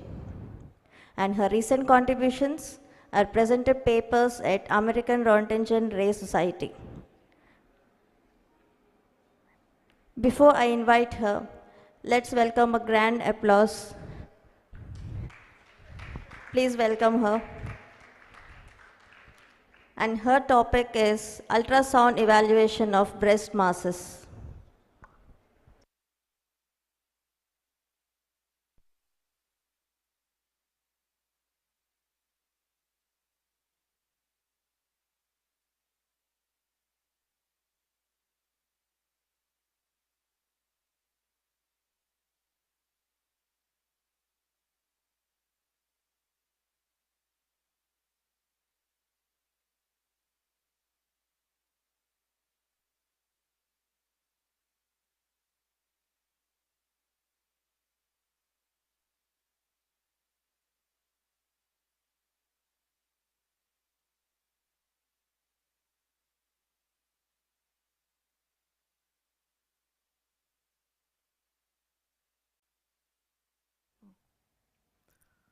Good evening, everyone.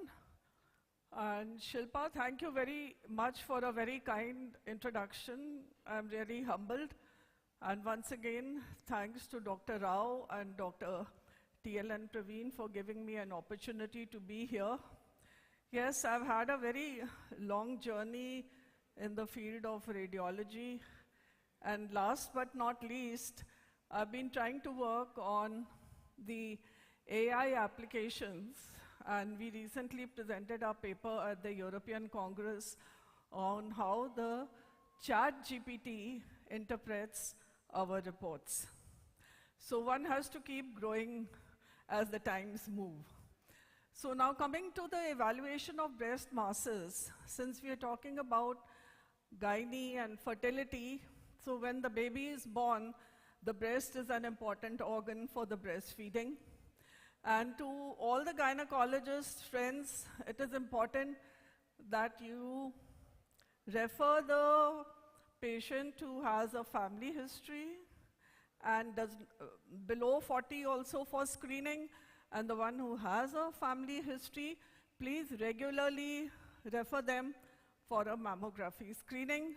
And I want to bring this lecture here because it is important to know that breast cancer, like tuberculosis in India, we are the growing capital in the world. And the breast cancer in our country occurs more in younger women.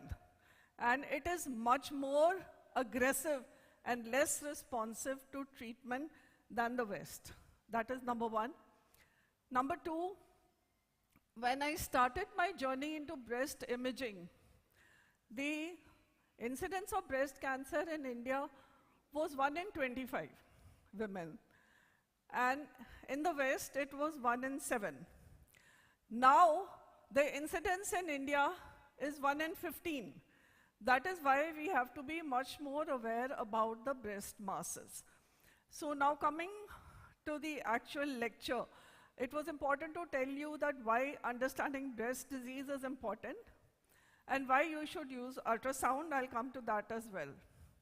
So the father of breast ultrasound, I always like to give my tribute to the original workers, is Dr. A.T. Stavros, who in 1995, almost 30 years ago, proposed that ultrasound can help you differentiate between a benign and malignant mass. So he said, sonography can be used to accurately classify solid lesions as benign, allowing imaging follow-up rather than biopsy. Wow, it is very important because we do so many interventions, and Dr. Chandalula also told us about so many interventions on multiple pregnancies. So, as a breast radiologist, I would like to say it is important to have the least number of interventions and do them when they are absolutely necessary. So having said this, share with you a picture of Thomas Stavros from USA, and he did the landmark study. Now, what is the landmark study and what we need to learn and remember? Few things. The benign ultrasound features are few lobulations in the mass. It should have a round or ellipsoid shape. It should have a thin capsule, and it should have homogeneous internal echo texture. So this will take you back to what I said about the ovary, that if you have a simple cyst, clean wall, thin capsule, it is more likely to be benign. A malignant mass in the breast would be solid. It would have multiple spiculations. It would be what Stavros said was taller than wider. But now we call it parallel orientation, and we talk about parallel and anti-parallel orientation. It would have angular margins, microcalcifications, and posterior shadowing. With this, the negative predictive value is 99.5%, which is very high for diagnosis of malignancy. So we cannot neglect ultrasound as an important tool for diagnosing malignancy in the breast. Now, like we have the RADS for the ovary, the BI-RADS came much earlier, and it is the 2013 is the 5th edition of BI-RADS. Now we are going to have the 6th edition. So like mammography, the BI-RADS also has a BI-RADS atlas for the ultrasound. Now before we understand that, what are the indications where you will do the breast ultrasound? Any lady who is below 40 years, you prefer ultrasound to doing a mammography. If there is a lady who is above 40, you have detected a mass, it is used as an adjunct to find out and complement the findings that you have found on mammography. Is the mass solid or cystic? So ultrasound will give you further information. And for a patient who has a dense breast on mammography, ultrasound is the modality of choice.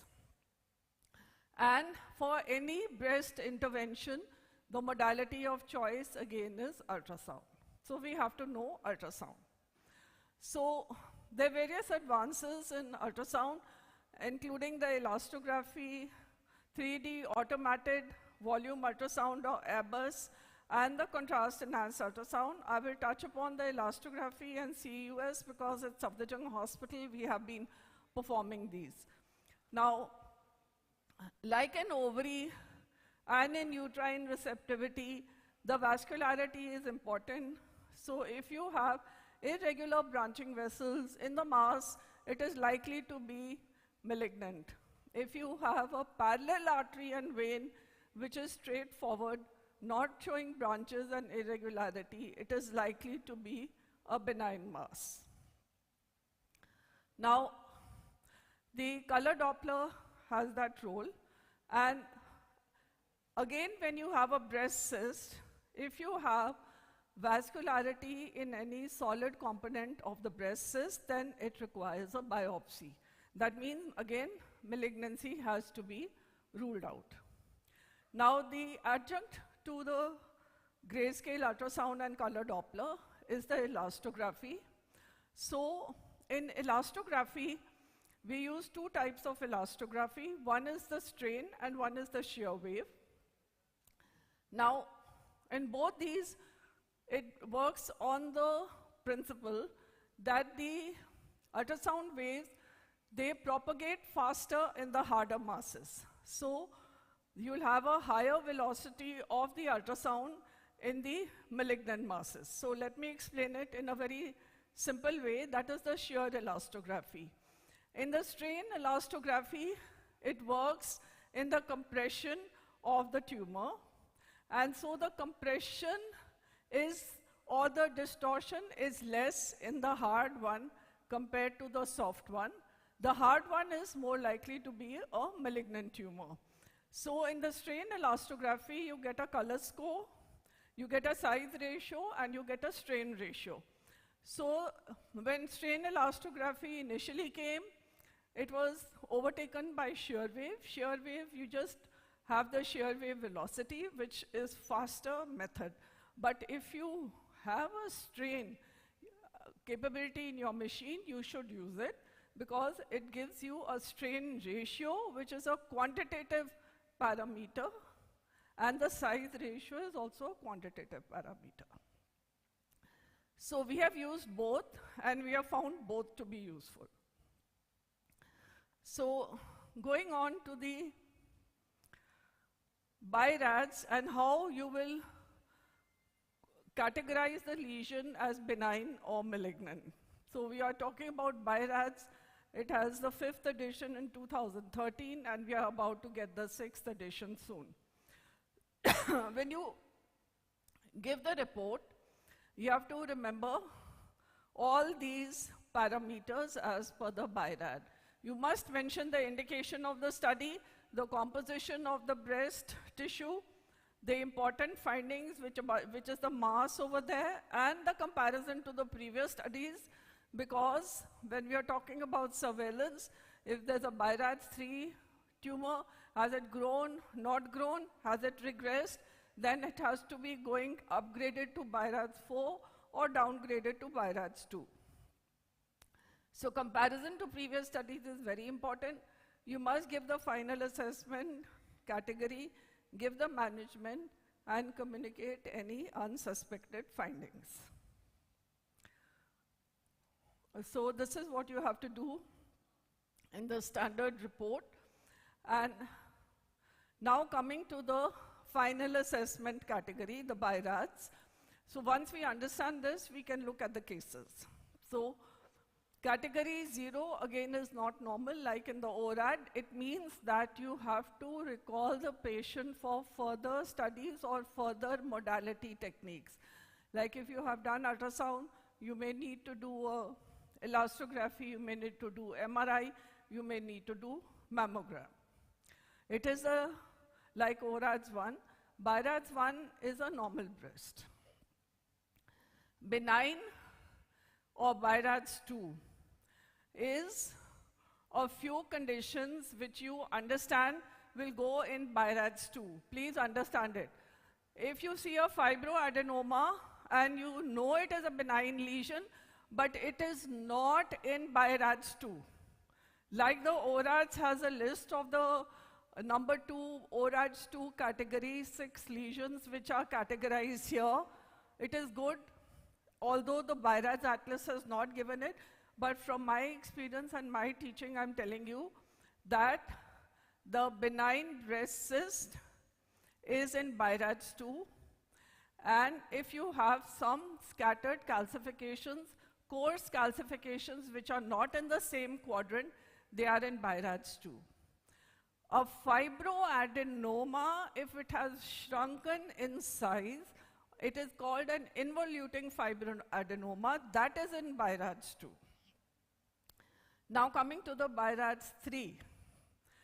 So the benign are clearly defined, and also if there is any post-operative collection, that will be in BIRADS 2.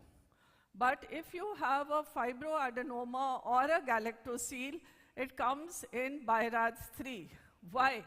Because BIRADS 3 is the category in which you have to follow up and do the follow-up scanning like you were doing in the multiple pregnancy. You have to repeat the study and to be very sure this is not growing or it's involuting. If it is growing, it will go into BIRADS 4 and go for a biopsy. If it is involuting after medical treatment, if it's a breast abscess or it is by nature involuting after menopause, any fibroadenoma, it goes to 2. Now, any lesion in which you have even a slight suspicion of malignancy, or you want to do a biopsy, that goes into BIRADS 4. Means you need a tissue diagnosis for confirmation.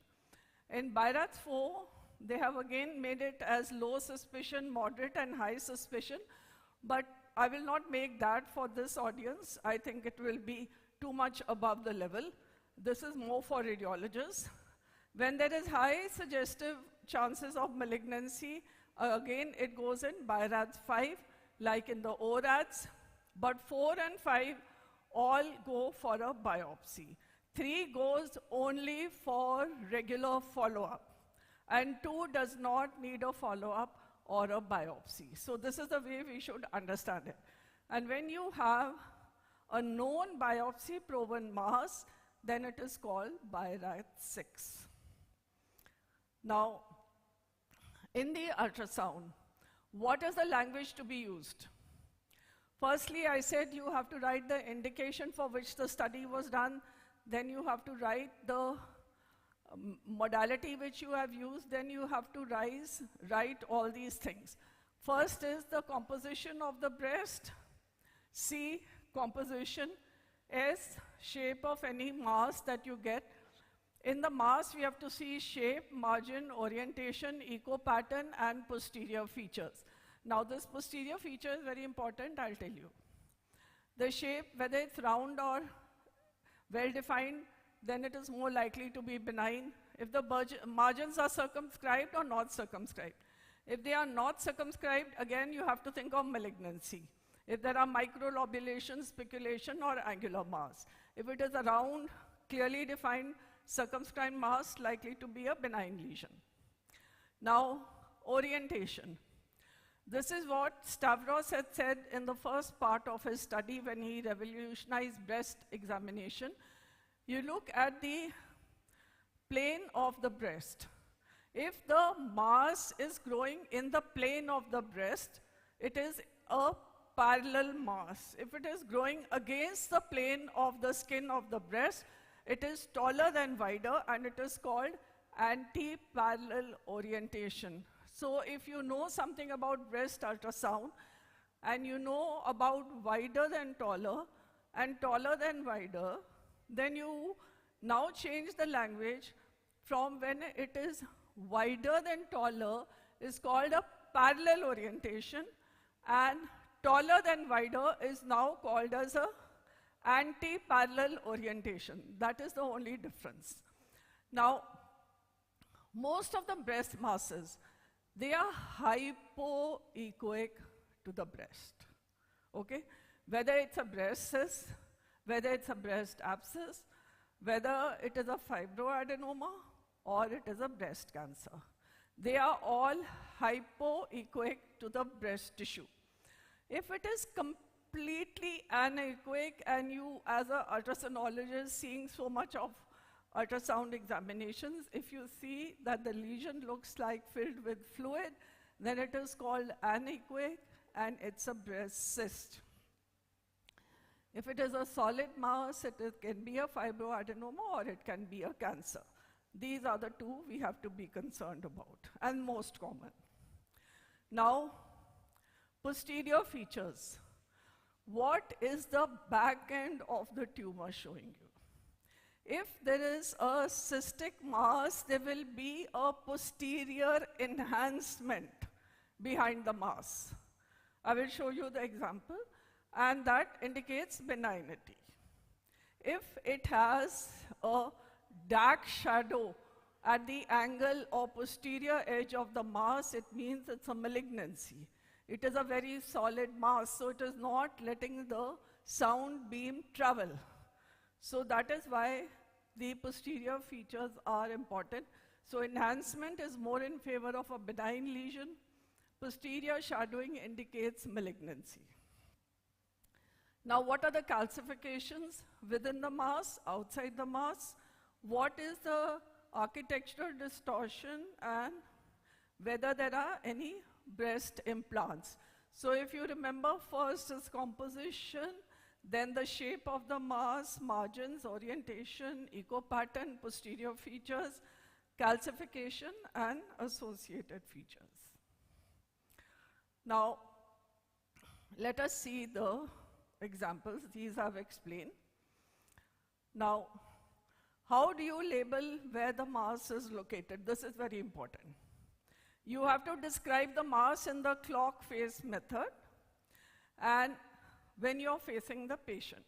Therefore, the right breast of the patient is on your left and the left breast of the patient is on your right. And the 3 o'clock position is lateral on the left side and it is medial on the right side. So I think this we can all understand. It's very easy. This is how the mass has to be described, that it is in the left breast, whether it's 3 o'clock or 9 o'clock location. If it's in the right breast, 12 o'clock or 6 o'clock location. So clock face method. Now, looking at the normal ultrasound anatomy, one thing one has to comprehend and keep in mind that in the breast, the fat is hypoechoic to the glandular tissue. Whereas in every other organ in the body, we think of fat as being hyperechoic. So hypoechoic is the fat, and the mixed echogenicity structure are the glandular lobules. So this is the gland and this is the fat, and the linear stripe-like structure posterior to it is the pectoralis muscle. Now, identifying the pectoralis muscle is very important because when you're doing a breast cancer, you have to tell the surgeon at the preliminary stage of doing the ultrasound whether there is pectoralis invasion or not, because it is called chest wall invasion, and the treatment and management depends on whether there is chest wall invasion or no chest wall invasion.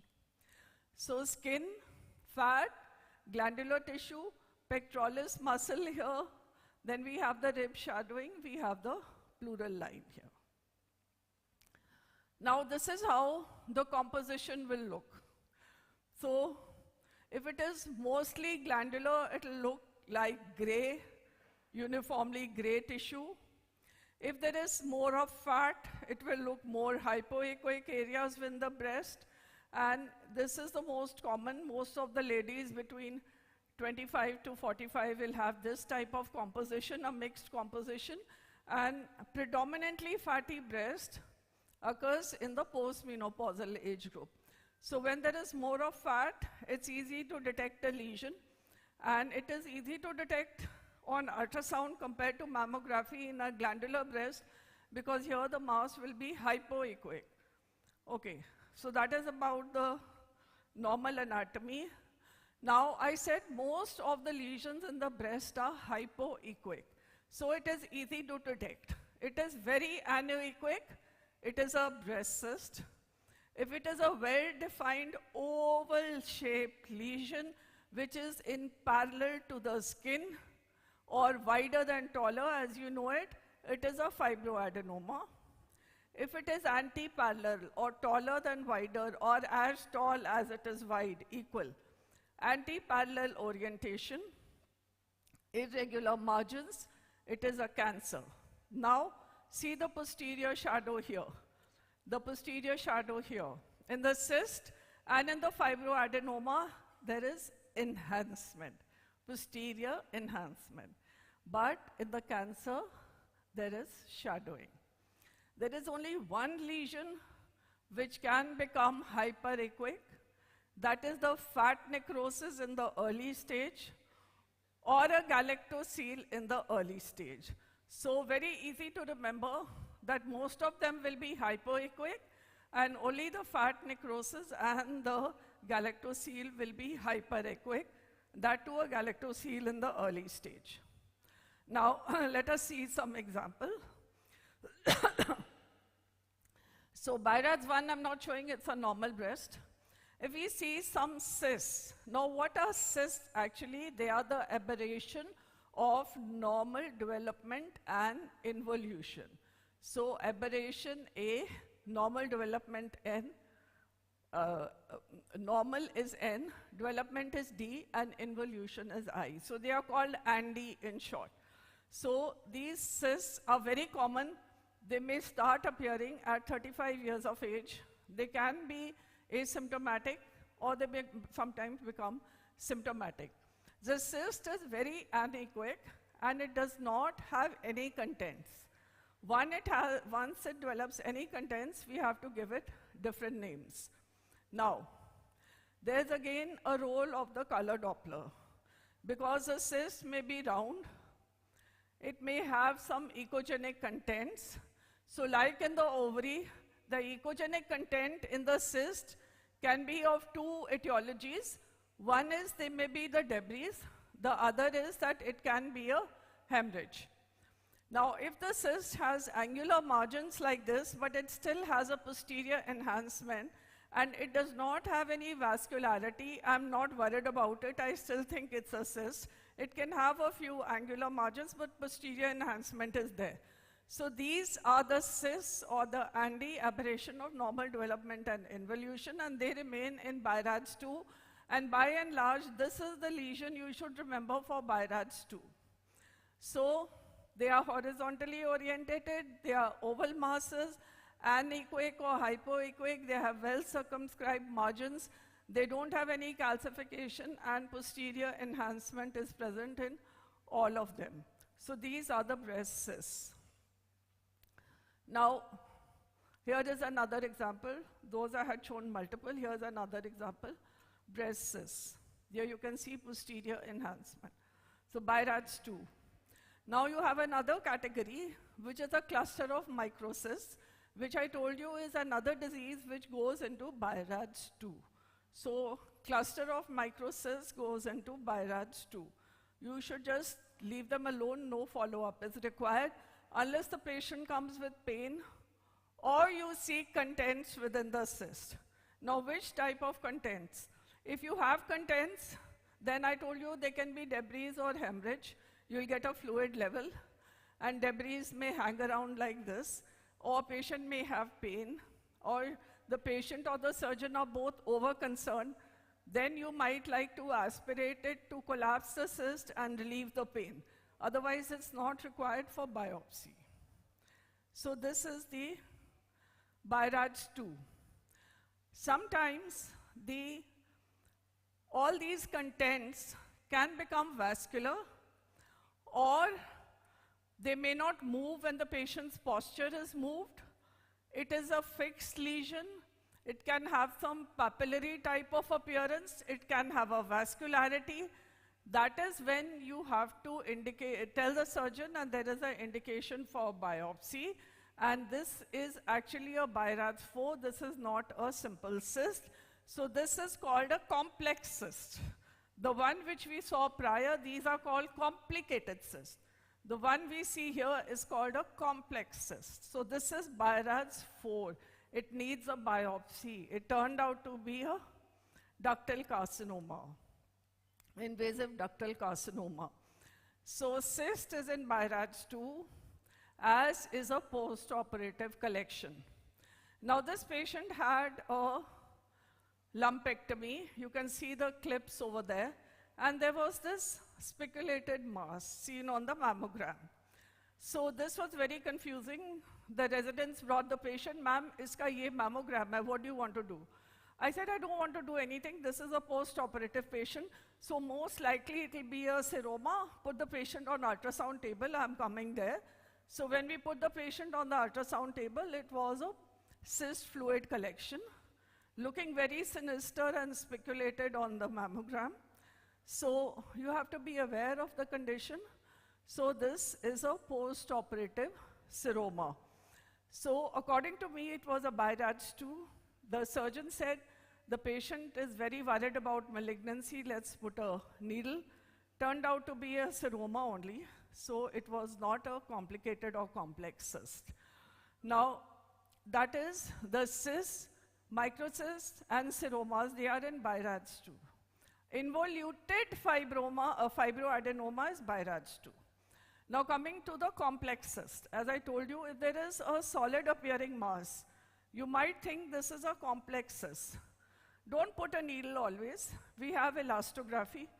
We can see on elastography, it was looking suspicious, the color is red, and it wanted further evaluation, so we did a contrast enhanced ultrasound. We see that only the periphery of the lesion enhances.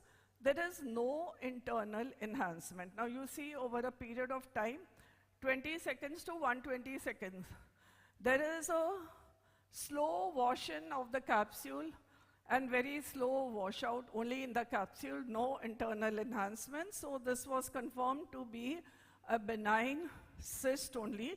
There was no mass, solid mass within the cyst as it was looking on grayscale, and it was suspicious on the elastogram. So sometimes we do have problem cases, and that is where the role of elastography and contrast ultrasound comes in. So these are the BIRADS2 lesions. Now in the BIRADS2, the likelihood of cancer is essentially 0% as per the BIRADS table. Sorry. So now coming to the BIRADS3. So which are the lesions in the BIRADS3? Is any lesion, it has less than 2% risk of malignancy, but it needs a continuous follow-up, like I said from the beginning of the lecture, and they should be the masses which you see, which are even the fibroadenoma or the galactosele. Either you do a biopsy or you follow it up. If you are doing follow-up, it becomes 3. If you are going to put the needle, you should call it 4. So I put it like that, very simply. So now here is a lesion. So I'm repeatedly saying the fibroadenoma, unless it is involuted, don't put it in 2, you put it in 3. You have to follow it up. The fibroadenoma may grow or it may involute. Or the patient may ask for a biopsy. Then it becomes BIRADS 4A. Otherwise, it's BIRADS 3. Here we have a lesion, oval in shape, elliptical in shape. It looks slightly taller than wider. It has some internal vascularity. But we said this is a fibroadenoma. And now we can look at another lesion. Here we have a patient, different patients with different manifestations of galactoseles. What I'm saying is the fibroadenoma and the galactoseles, put them in BIRADS 3. That is the take-home point. So now the galactosele may look like a simple homogeneously hypoechoic mass on ultrasound. It may show a collection of the inspissated milk, which is echogenic. It may have a retracted milk clot, or it may look hyperechoic at some point, or it may have a complicated solid component within it. But if this lump is in a pregnant, about to deliver female, or she is lactating, then this is a galactosele unless proven otherwise. And galactoseles can have varied appearances, like Dr. Sudhir Gokhale told us for the endometriomas, but these need only follow-up. so don't put a needle. So they are in the BIRATS 3 category. Now the fibroadenomas can sometimes be vascular. Then you are worried that these may have a malignant change, but this patient had a resection and histopathology, and it turned out to be a fibroadenoma only. So these are the BIRATS 3 lesions. So we know now the cysts, the cysts and the post-operative collections are in BIRATS 2, and the galactoceles when they are complicated, and the active fibroadenomas are in 3. Now let us go to what is the BIRATS 4. So the BIRATS 4 is when you have a lesion in which you think you need to do a intervention or biopsy. Here is a patient, again the history is important. Patient had a very tense, hard mass in the breast, but she is lactating. And here we have a diffuse vascularity. So this was a breast abscess. So we said keep it in BIRATS 3, give antibiotics, patient's disease resolved. So this is again a BIRATS 3. Another appearance of breast abscess. So this is also in BIRATS 3. So when do we like to put it in BIRATS 4? Whenever there is a posterior echogenic shadow, or there is a vascularity, or it is taller than wider, or the elastography shows mixed features as it did in this case. So then we put it in BIRATS 4. So there are red areas and blue areas, and most of us set a machine for the red areas indicating hard tissue, high strain value, and so the blue areas are for the softer areas. But I must tell you there is one drawback, that the cancers which have a lot of necrosis may have the soft areas or the necrotic areas. So don't put your elastogram ROI on the necrotic area. If you want to do a true evaluation, put your elastogram ROI on the solid area. So this was the BIRATS 4 because the posterior angulation was very dense. So we said we must do a biopsy. There's a low risk of malignancy, and the elastography was always suspicious also. Here is another case. It appears to be taller than wider or anti-parallel.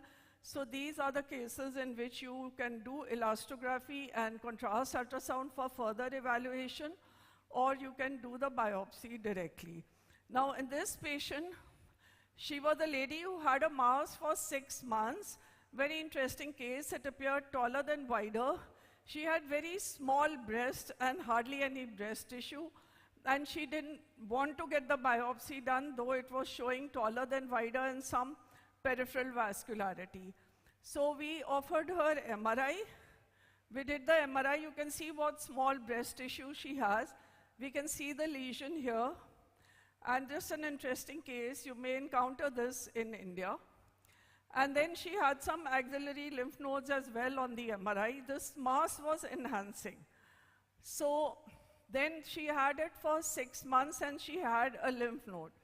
So multiple lymph nodes seen on the MRI, level 1 and level 3, multiple lymph nodes. So we thought it could be a tubercular abscess. Then she finally agreed for the biopsy, and the spectroscopy also was in favor of tuberculosis, and it turned out to be a tubercular abscess. So a tubercular abscess or a diffuse tubercular mastitis, unusual presentation of tuberculosis, but in India we can see it.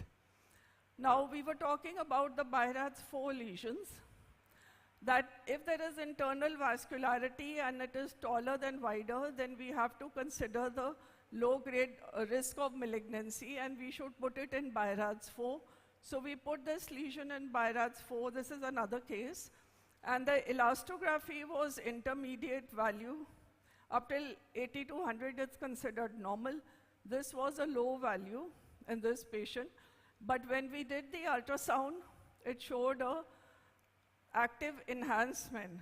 So because it was showing the elastography red areas, and it showed the active enhancement on contrast ultrasound, it showed the taller than wider and internal vascularity. So we did the biopsy, and in the biopsy it turned out to be a growing fibroadenoma. So the actively growing fibroadenomas can become confusing sometimes. So this was BIRATS 4. Now another tumor which is very common in the breast. Here we have a horizontally appeared lesion, but very heterogeneous ecotexture. The margins are not at all defined, and internal characteristics are also ill-defined. So we were wondering, should be BIRATS 5 or 4? I said, let's put it in BIRATS 4. We did a biopsy, and before doing the biopsy, we did the elastography. It looked like a soft lesion. So some cancers can be soft lesions. They can betray you and befool you, but you have, the eye sees what the mind knows. We did the contrast study. There was very poor enhancement in the contents of the tumor, only the periphery of the tumor enhanced. And when we did the time intensity curve, then we could make out actually there was an early enhancement and it had washed out very fast, which was not visible to the naked eye. So this was a malignant lesion. And the malignant lesion was this is a characteristic appearance of a phyllodes tumor. So they have very irregular appearance, may have a parallel orientation. The margins are ill-defined. You'll see multiple, sometimes layered areas, like you can see a layering here. So this is the characteristic appearance of phyllodes tumor. So these can be a little befuling, and most of the time we end up putting them in 4. So this complex cyst I've already shown you, we put it in 4, and it was a ductal carcinoma. Now coming to the category 5, which are the lesions? This is the classical lesion with multiple speculations. This is what you will see, multiple speculations in this mask, characteristic of a BIRATS 5 breast carcinoma. Here you can see it is abutting the pectoralis major. So here we will have to do a proper staging before she can go for the surgery. Now the BIRATS 5, again when you do the elastography, don't put it on the necrotic area. If you put it on the necrotic area, you will be befooled. You have to put it on the solid area. You will get the true nature of the lesion, and you will get the true velocity, 296. And I told you 80 to 100 is normal. But that 80 to 100 also, in the shear wave, remember there can be some outliers. I didn't go into that detail because this conference is not for radiologists. So now, we did the contrast ultrasound. Here we can see hypo-enhancing mass. You can see some radial vessels. This is the classical appearance of the contrast ultrasound on the breast cancer. And when you do the time intensity curve, you can see that there is a rapid wash-in and rapid washout. Now, this is again a typical BIRATS 5 lesion. Now another BIRATS 5, and there was a large tumor. I was trying to fuse these two images because I did not have the sonoscape transducer in the Safdarjung Government Hospital. So very huge tumor, lot of solid areas, lot of necrosis, and we thought this is a malignancy. We did the elastography. It was borderline. The elastography was borderline type, not very useful. So then this is another malignancy, has a lymph node, and we can see the high levels of elastography values here, 287, 296, those kind, and red color is there. So the elastography, we did a study to correlate the ER-PR values also. So that kind of high-level studies are being done. Now the take-home points is that when you have the speculated mass posterior shadowing, think of the BIRATS 5 like in this. If there is a mass with vascularity or there is a mass which you think you need to, in a fibroadenoma, if it is vascular, need to put a needle, then it goes into BIRATS 4. And 5 is a classical carcinoma appearance. So for take home, if you understand this, I'm happy. So when will you call it a BIRAD 6?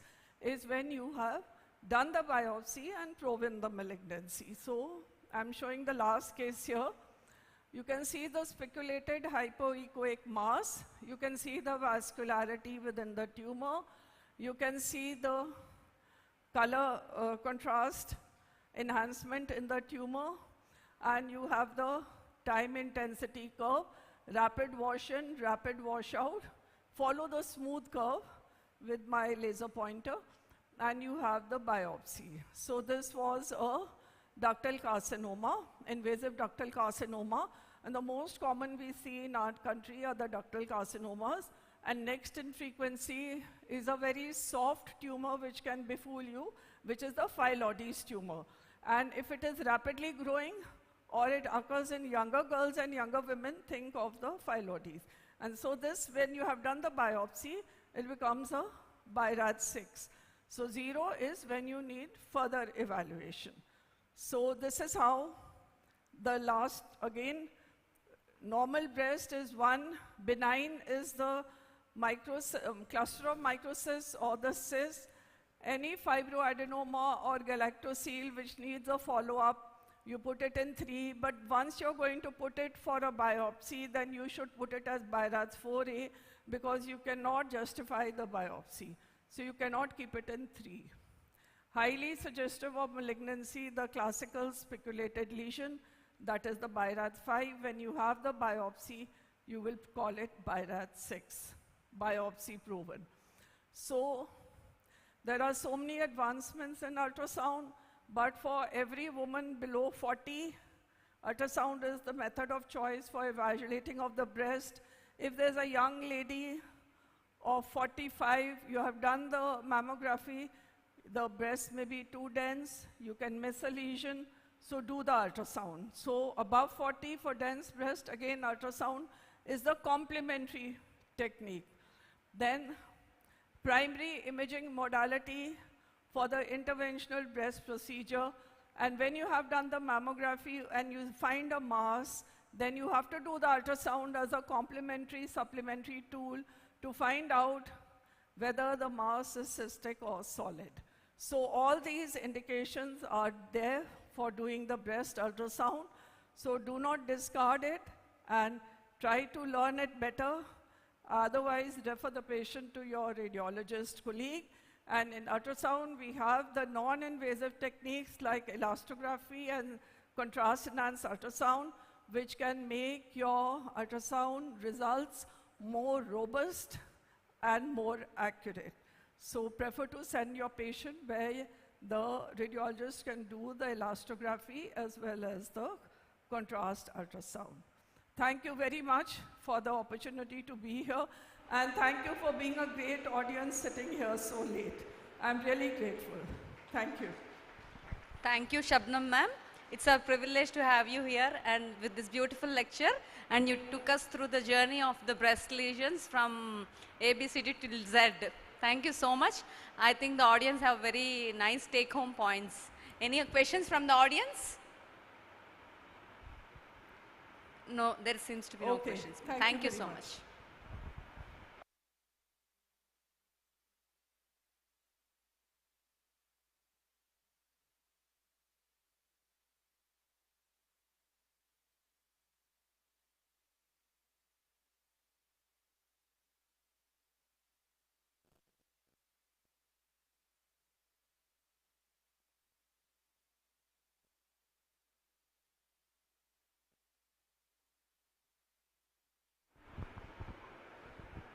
Thank you, ma'am, for an excellent session. Moving ahead, we have Dr. Sunita, who will be speaking on polycystic ovarian morphology. Let's welcome her.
ఇదా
ఏమైంది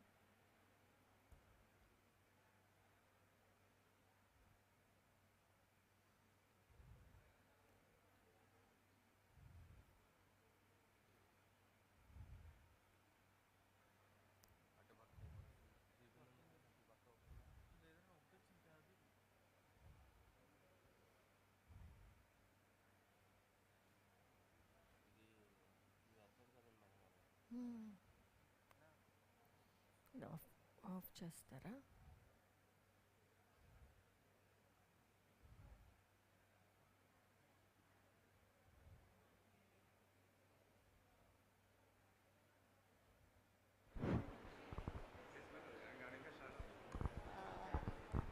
Hi everyone, we have a banquet after this. All the sessions are over. Please don't leave. We have a musical night also. Please enjoy the dinner and then go. Thank you. ఇది ఒకసారి of చేద్దామా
Good evening all.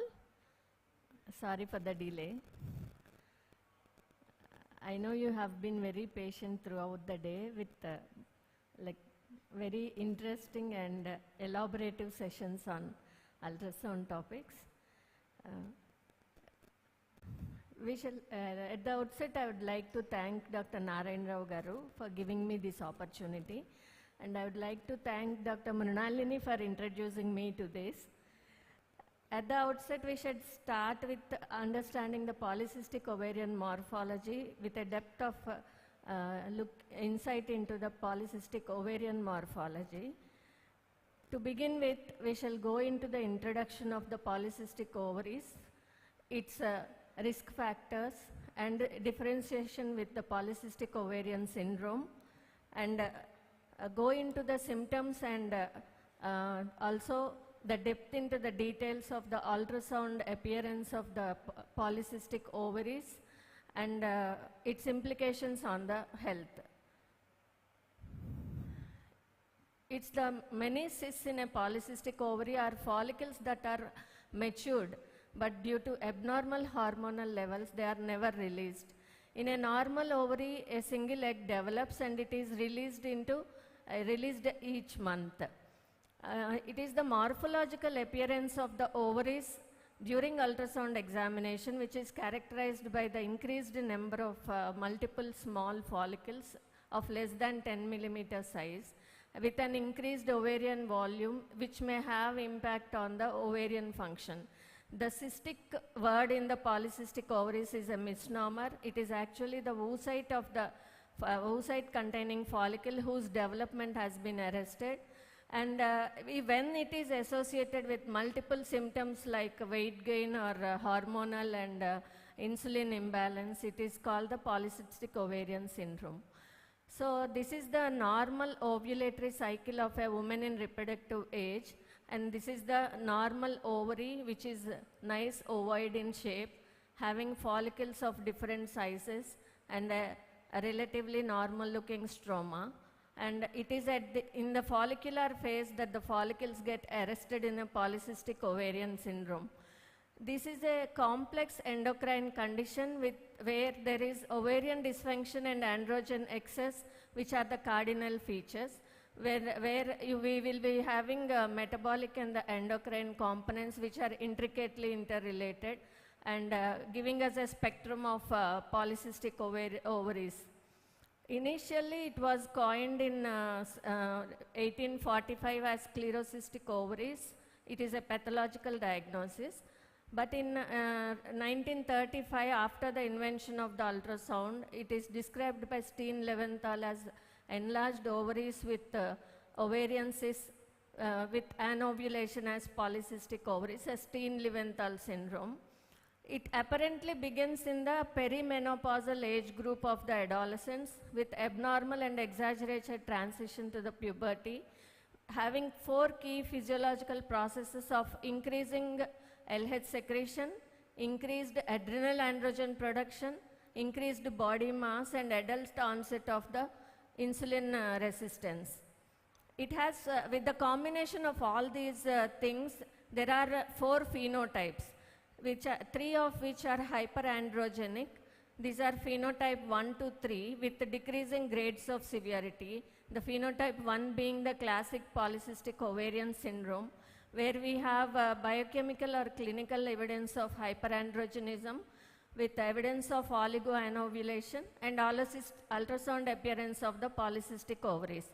And in the phenotype 3, you will be having ovulation, but there will be symptoms, the signs of hyperandrogenism and also the ultrasound appearance of the polycystic ovaries. This may be a clinical manifestation of the polycystic ovaries, which may later progress into the syndrome, which if taken care of in the earlier stages and early detection can improve the quality of the ovary. And the type 4 is the non-hyperandrogenic phenotype, where there is oligo or anovulation associated with the morphological appearance of the ultrasound appearance of the ovary. This is also an anovulatory but lacks the evidence of hyperandrogenism. It's pretty common nowadays in women in the reproductive age group, but only 10% of them are seriously affected with the polycystic ovarian syndrome. Looking into the causes and risk factors, it can be either genetic or hormonal or lifestyle changes. The genetic predisposition, a family, if they have a genetic predisposition, the family which have the family history of having an ovarian disorder can carry the risk, increased risk of the person being affected by a ovarian pathology.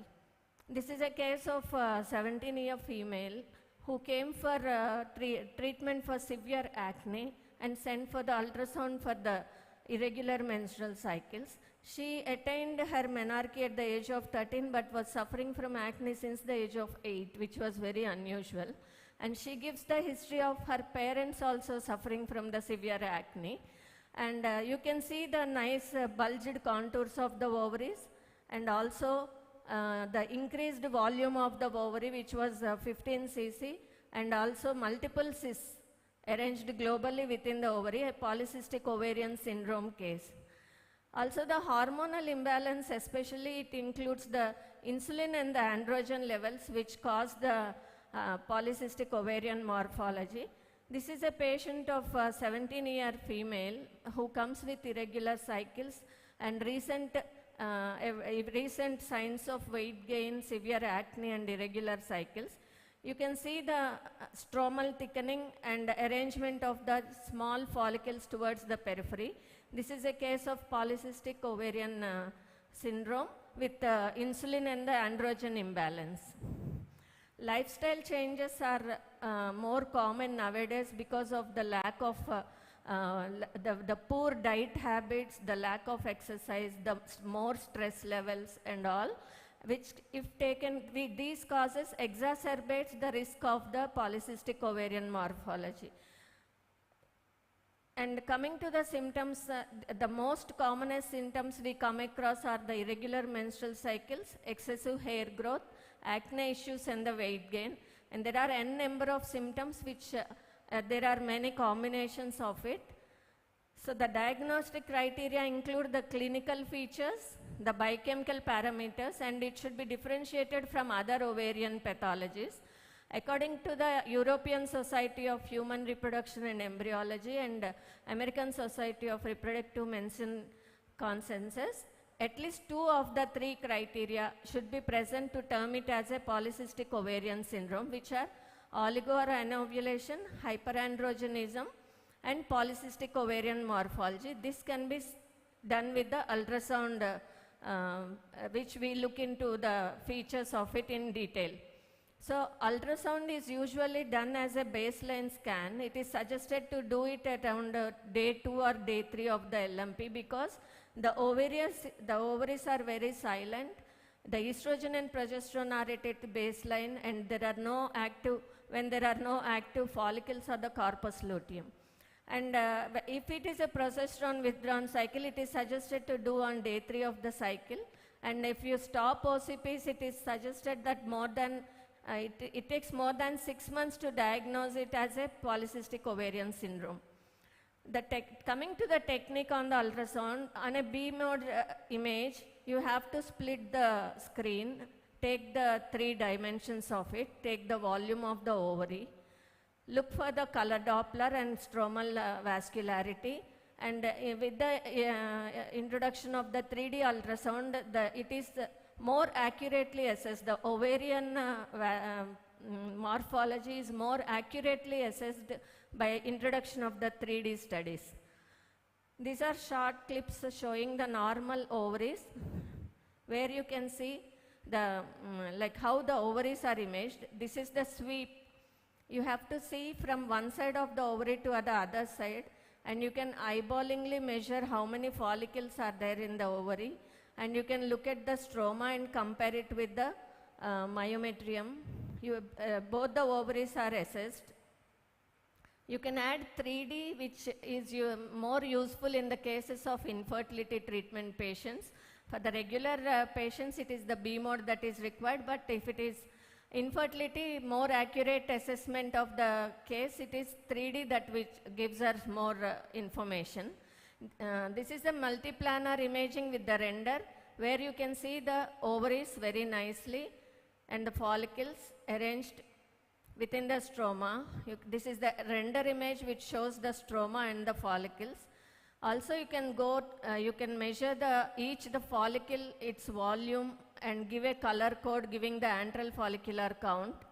And the number of the follicles per ovary is accurately measured on the 3D studies, and it is follicle number per section which is done on the B mode studies.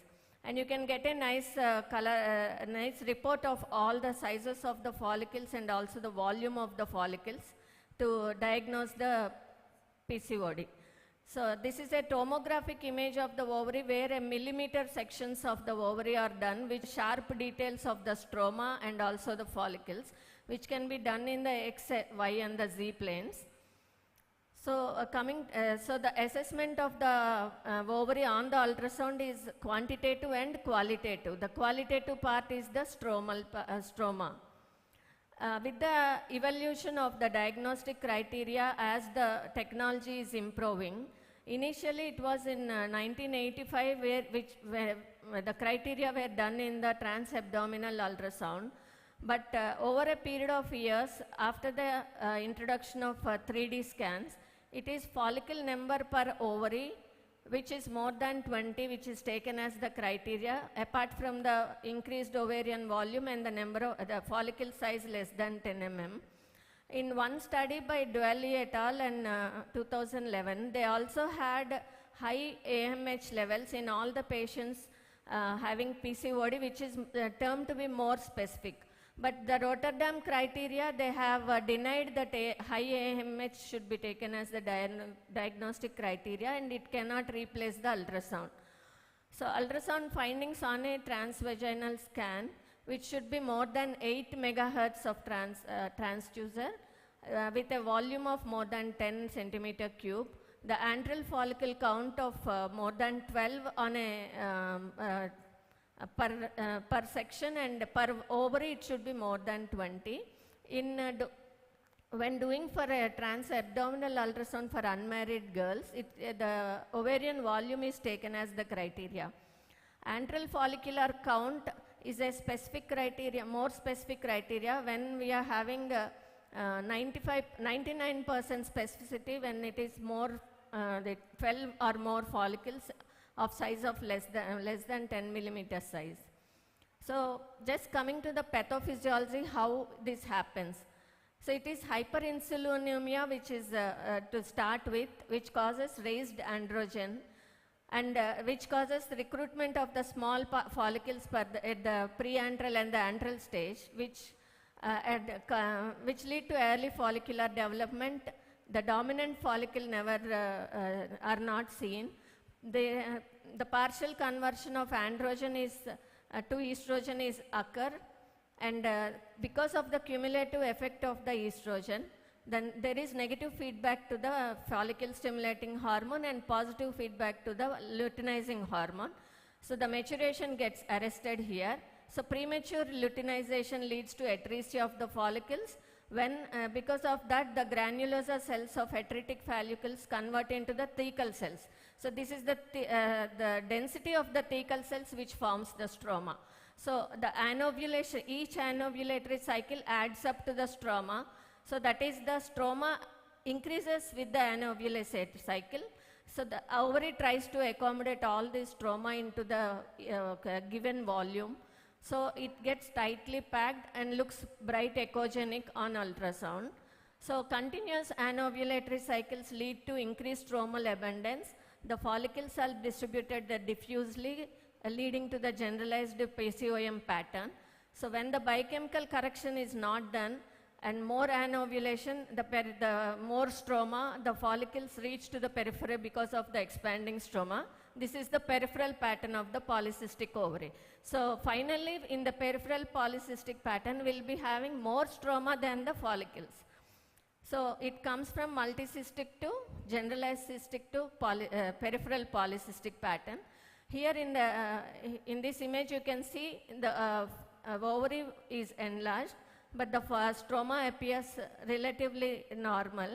So this is the polycystic pattern, and it leads to the generalized cystic pattern where you can see the echogenicity of the stroma increased. The number of follicles are very small and also distributed globally. And here in this image you can see the stroma increased than the follicles. So this is the peripheral polycystic pattern giving the string of pearls appearance. So the stromal echogenicity is also very important. It should be compared with the adjacent myometrium. Normal ovary will have the stroma which is similar to that of the myometrium or a little lower than the myometrium. But in a PCOS, the stroma will be more than the myometrium.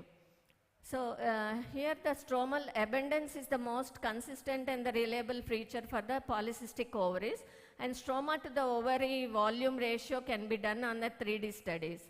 So long-standing PCOS with anovulation will be having dense stroma. On ultrasound it appears bright hyperechogenic. Stromal vascularity also can be seen, as Dr. Manjula has showed us the stromal vascularity. It has to be done in the low flow settings. 3D studies, as I said, it gives the accurate quantitative assessment and the qualitative assessment of the ovary, where you can do the follicular counting, ovarian volume count, stromal volume and the blood flow. You can do the post-processing also, where you can see if these follicles are not taken up. So you can add manually, and some follicles are wrongly interpreted as larger follicles. You can do the cutting and merging and all, so that you can assess correctly and give the report accurately. And the diagnostic potential which is more is follicle number per the ovary. This is the highest diagnostic potential. And polycystic ovarian morphology is seen in up to 20% of the general population, which are not affected by the syndrome. But women with anovulation and hirsutism having the polycystic morphology may be having up to 90% of the possibility of having a polycystic ovarian syndrome. And as the age advances, along with the age also the ovarian volumes changes. And less than 24 years, the ovarian volume will be more, and so the criteria also changes. So if it is less than 24, the follicle number per section will be more than 13 and the ovarian volume of more than 12. And if you are examining a case of above 40 years, that the criteria changes to 9 follicles, less than 10 follicles also can be termed as polycystic ovarian polycystic ovary. We have to differentiate the PCOD from the case of stimulated ovaries. With increasing infertility treatments, we will be seeing more of stimulated ovaries also. Here you can see there are multiple follicles at different stages of development and more than 10 millimeters of size. These are the stimulated ovaries and are separate from the polycystic. And this is a case where you can see the ovary volume is increased, the stroma is thickened. Because of the very high BMI, that's the quality of the image we could get. But the left ovary looks more abnormally enlarged, around 46 cc. The patient was having severe left abdominal pain. So on color Doppler, you can see the normal stromal vascularity on the right side, but on left side it is exaggerated. So this is a case of PCOD with left oophoreitis. So there can be combinations also. We should not overlook that the enlarged ovary for a polycystic ovary. It can happen in the unilateral cases also. Most of the time they are asymptomatic. And normal sized ovaries also can have the pattern of the polycystic ovaries. It has to be compared with the clinical and the biochemical features.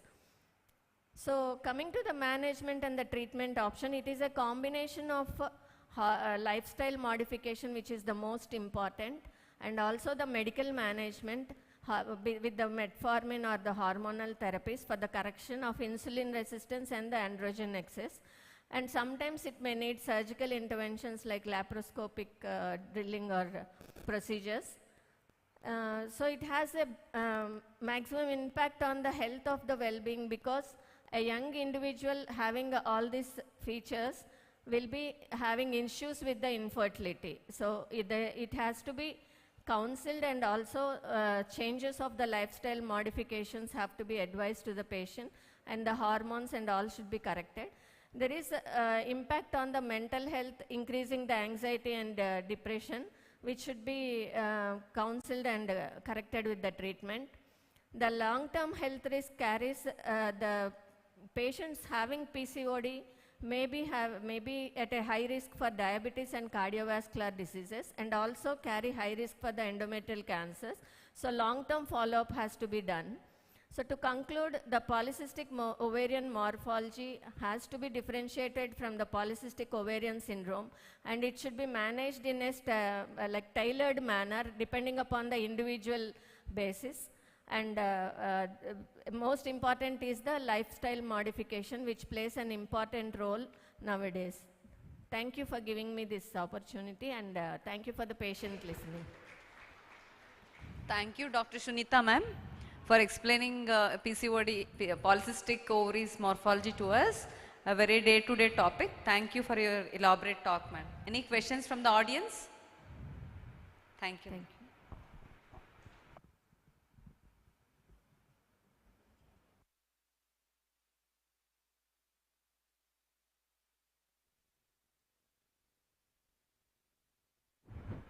Thank you, ma'am.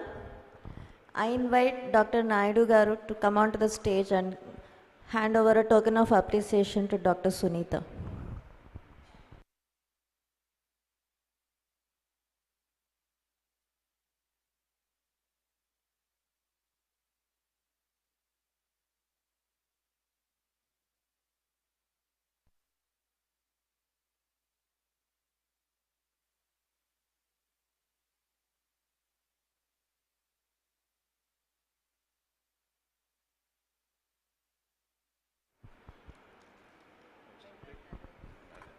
Our next speaker, Dr. N. Naidu Garu on follicular monitoring.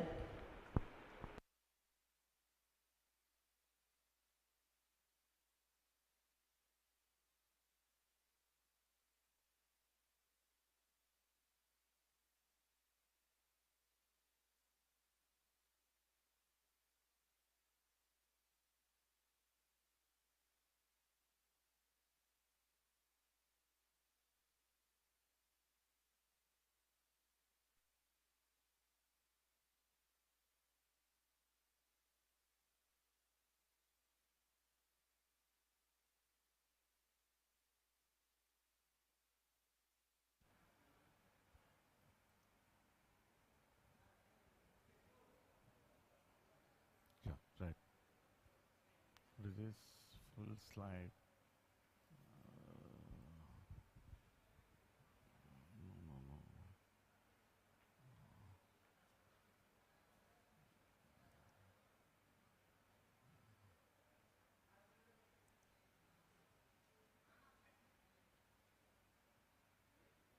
Why this one? Okay.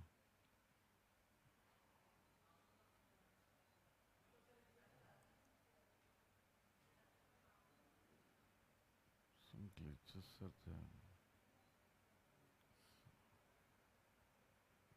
Please check this, how to remove.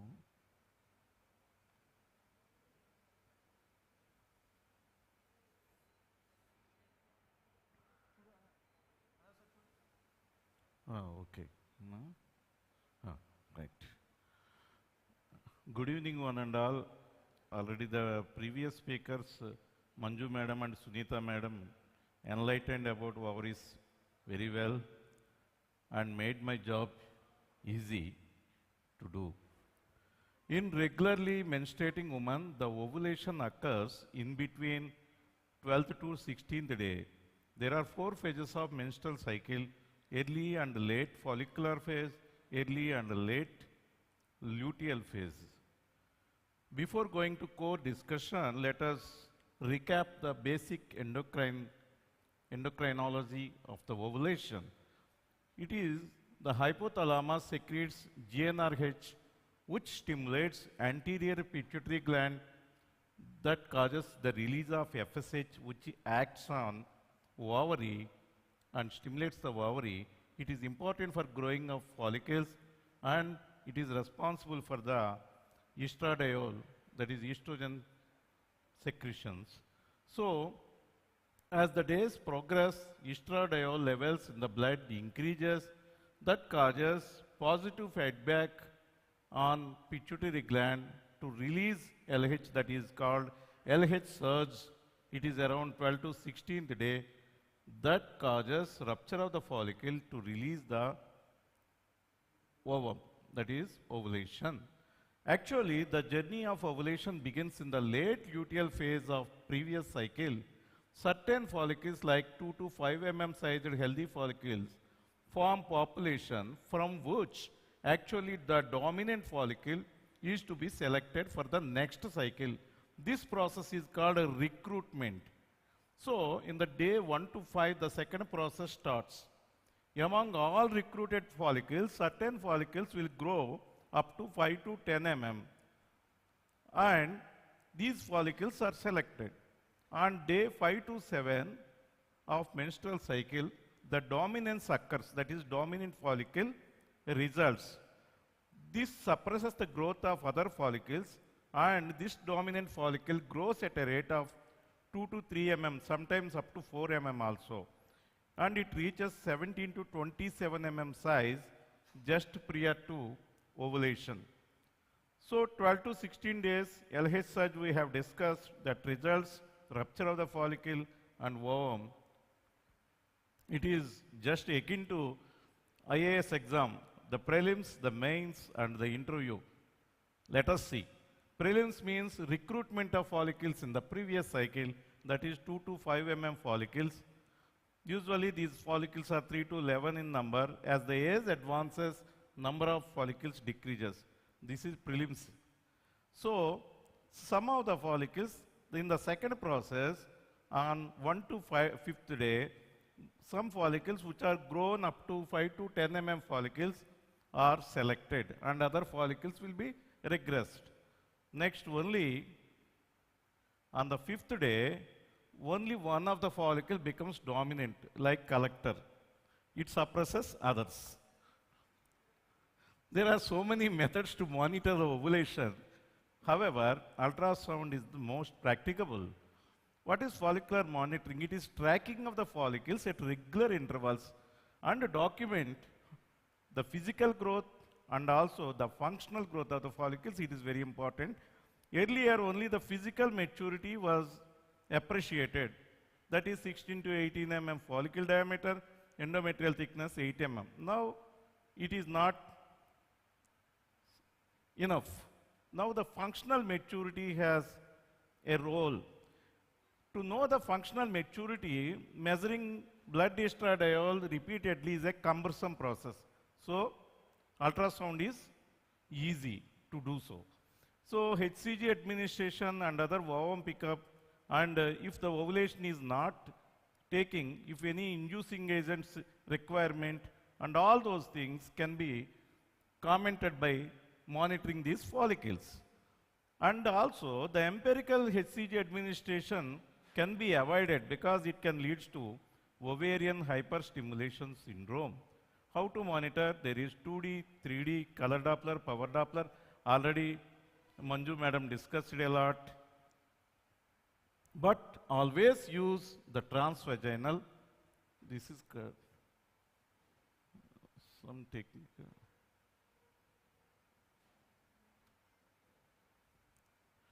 Yes. Always use the transvaginal scan. Coming to the protocols, 3 scans, that is baseline scan, pre-ovulatory scan, secretory scan. Baseline scan, as Sunita madam told, on 2nd or 3rd day, it will be done.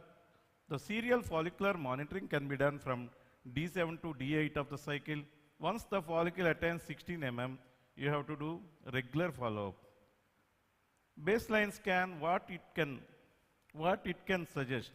It can calculate the ovarian diameters in 3 perpendicular planes, and in case of if the ovary is not regular, if the follicles are more in number and they are growing, they can distort the other follicles. In such a case, volume is more reliable than diameter, or otherwise you can take the diameters and you can take the mean value.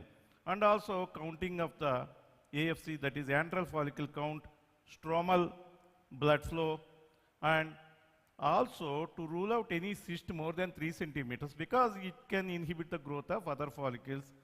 The baseline scan is very much useful. The baseline scan can classify whether they are normal ovaries, polycystic, or low reserve ovaries. So AFC for normal ovaries 5 to 12. If it is less than 5, inactive ovaries, less than 3 usually signifies the failure of assisted reproductive therapy, ART. There are so many methods, as madam told. Sono AVC is a 3D technique for antral follicular count. You can see follicles as the colored balls. That is ovarian stromal blood flow.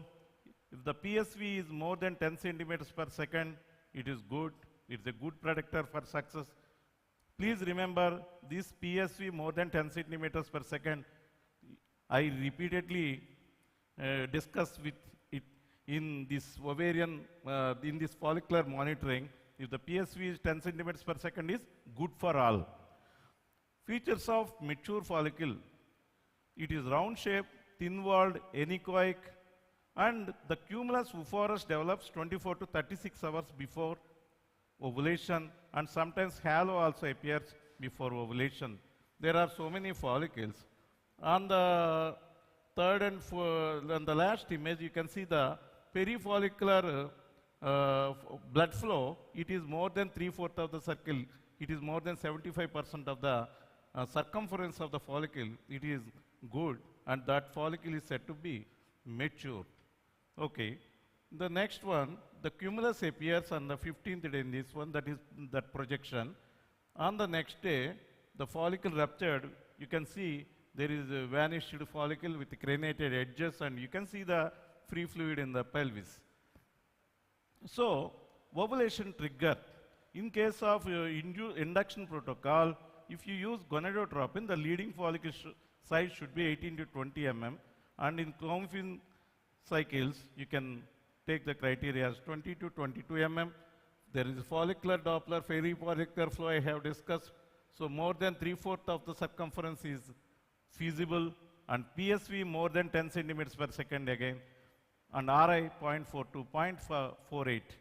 The interesting thing here is, if you follow the perifollicular RI, it starts fall 2 days before the ovulation and reaches nadir at ovulation, and it remains low for 4 days. Then it again increases. So before ovulation, the fall in RI can be appreciated. It is a take-home point. So Doppler correlation, if the PSV of follicle is 10 centimeters per second, LH starts. LH starts means it is going to rupture. PSV more than 10 centimeters per second, 36 hours prior to ovulation. 1 hour before ovulation, it can reach up to 45 centimeters per second. That is one important sign. So volume ultrasound, this is the angio of the follicle, 3D angio of the follicle. This is TUI, already discussed. This is vocal, that is to assess the volume of the follicle. And after vocal, if you switch on the volume histogram, you can get some values. VI, that means number of color voxels. FI means intensity of the color. VFI means perfusion. So perifollicular VI 6 to 20 and FI more than 35 are optimum things. So timing of the IUI, if PSV is more than 15 centimeters per second, single IUI can be planned 36 to 38 hours after HCG injection. Double IUI can be planned at 12 to 14 hours and 36 to 38 hours after the HCG injection. So rising PSV with decrease or decreased RI suggests that follicle is going to rupture. Rising PSV means the blood flow is increasing. The fertilization of egg, by chance, if PSV is less than 10, it may result in an embryo that may show chromosomal abnormality. That is important. If you forcibly rupture the egg by giving these injections before 10 centimeters per second, it may result in anomalous embryos. That point is important. Decreasing PSV with rising RI suggests that follicle is going towards luteinized unruptured follicle. That means that follicle can produce hormones, that is progesterone, but it won't rupture, it cannot release the egg. Yes. Poorly responding ovaries means PSV less than 5 centimeters per second and RI is more than 0.6. So PSV should be high, RI should be low, that is good for everything. Coming to the secret scan, it is also an important thing. Once after ovulation, you have to see the corpus luteum. It is with shaggy walls, ground glass echogenicity. Next, why the corpus luteum has to be interrogated? Because it is important for maintenance of the pregnancy as it secretes progesterone up to 3 months. In case of to identify the luteal phase defects which last less than 10 days, that can also lead to infertility. And also, it can assess the corpus luteum vascularity and also to see any luteinized unruptured follicle. Already, madam has discussed. So, this is usually RI 0.35. This is desirable. This is luteinized unruptured follicle. How it appears? Usually, after 48 hours, HCG, after 48 hours of HCG, the follicle has to be ruptured. If it is unruptured and it is showing thick walls and internal echoes and there is no free fluid in POD and the PSV is going down, RI is rising up, it is progressing to luteinized unruptured follicle.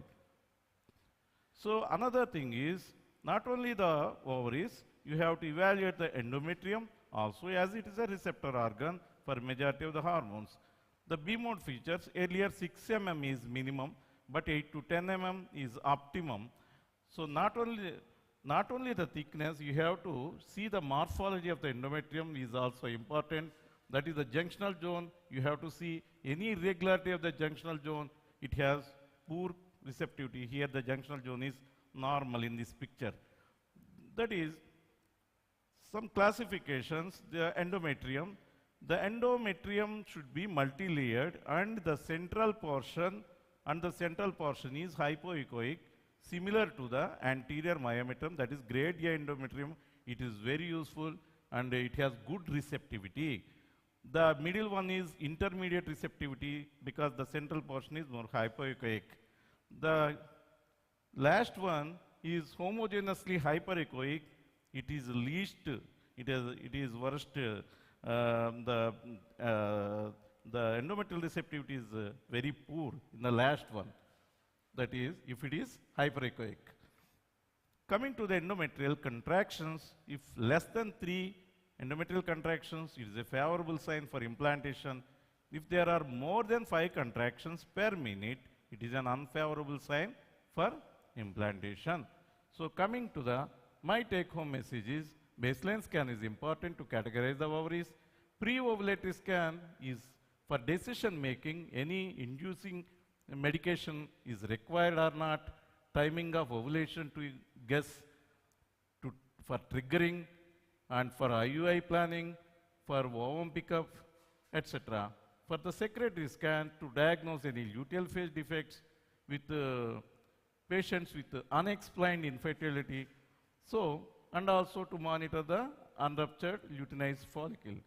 So follicular monitoring gives information and reflect the hormonal changes very well and minimize the need for hormonal assay if you are sound in ultrasound. Thank you. Thank you very much, Naidu sir. Very nice presentation of follicular monitoring. Thank you, sir. Your quotations are also very nice, taking us from prelims to mains. Thank you, sir. Any questions from the audience?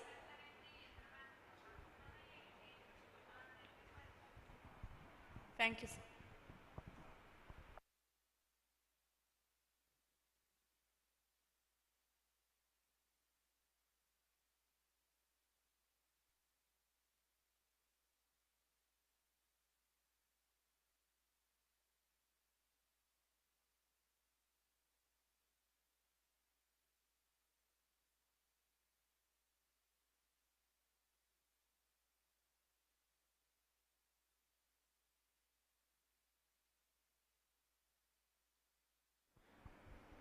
Thank you, sir. Up next, we have a session from Dr. Ravi Prakash on fetal unfilled bladder.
Good evening, everyone.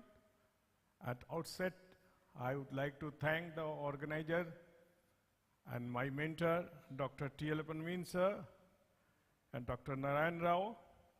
And I would like to thank the audiences since the morning they are here. Myself, Dr. Ravi Prakash, HOD Radiology, Super Specialty Hospital, Patna. I have been assigned a job by my mentor for fetal unfilled bladder and its significance. Assessment of the normal anatomy of the KUB, especially bladder and amniotic fluid as well. Because the amniotic fluid and urinary bladder is running side by side. A specific anomaly as in renal agenesis, pelviectasis, cacute, that is congenital anomaly of kidney and urinary tract, multicystic dysplastic kidney, autosomal recessive polycystic kidney, and autosomal dominant polycystic kidney disease. Luto, that is lower urinary tract obstruction, as in bilateral ureterocele, extrophy of bladder, and aneuploidy, as in trisomy 13, 18, and 21. Assessment of the oligohydramnia, anhydramnia, fetal urinary output, and filling of the bladder. Congenital hydronephrosis, urethral obstruction, hydronephrosis 18 to 32 week may be benefited from the in utero decompression. In utero therapy, as in case of anhydramnia, as in bilateral renal agenesis, bilateral multicystic dysplastic kidney, and bilateral autosomal recessive polycystic kidney. Serial aminotransfusion on which fetal survives, and subsequently dialysis followed by the planned renal transplant. So just to go brief of this embryology, you can see here. So this is the embryology. You see the mesonephros is giving rise to development of the gonads, and metanephros gives rise to nephrons and all. So there is ascent of the kidney and descent of the gonads. So this is a video presentation. There is formation of the from metanephros, and this is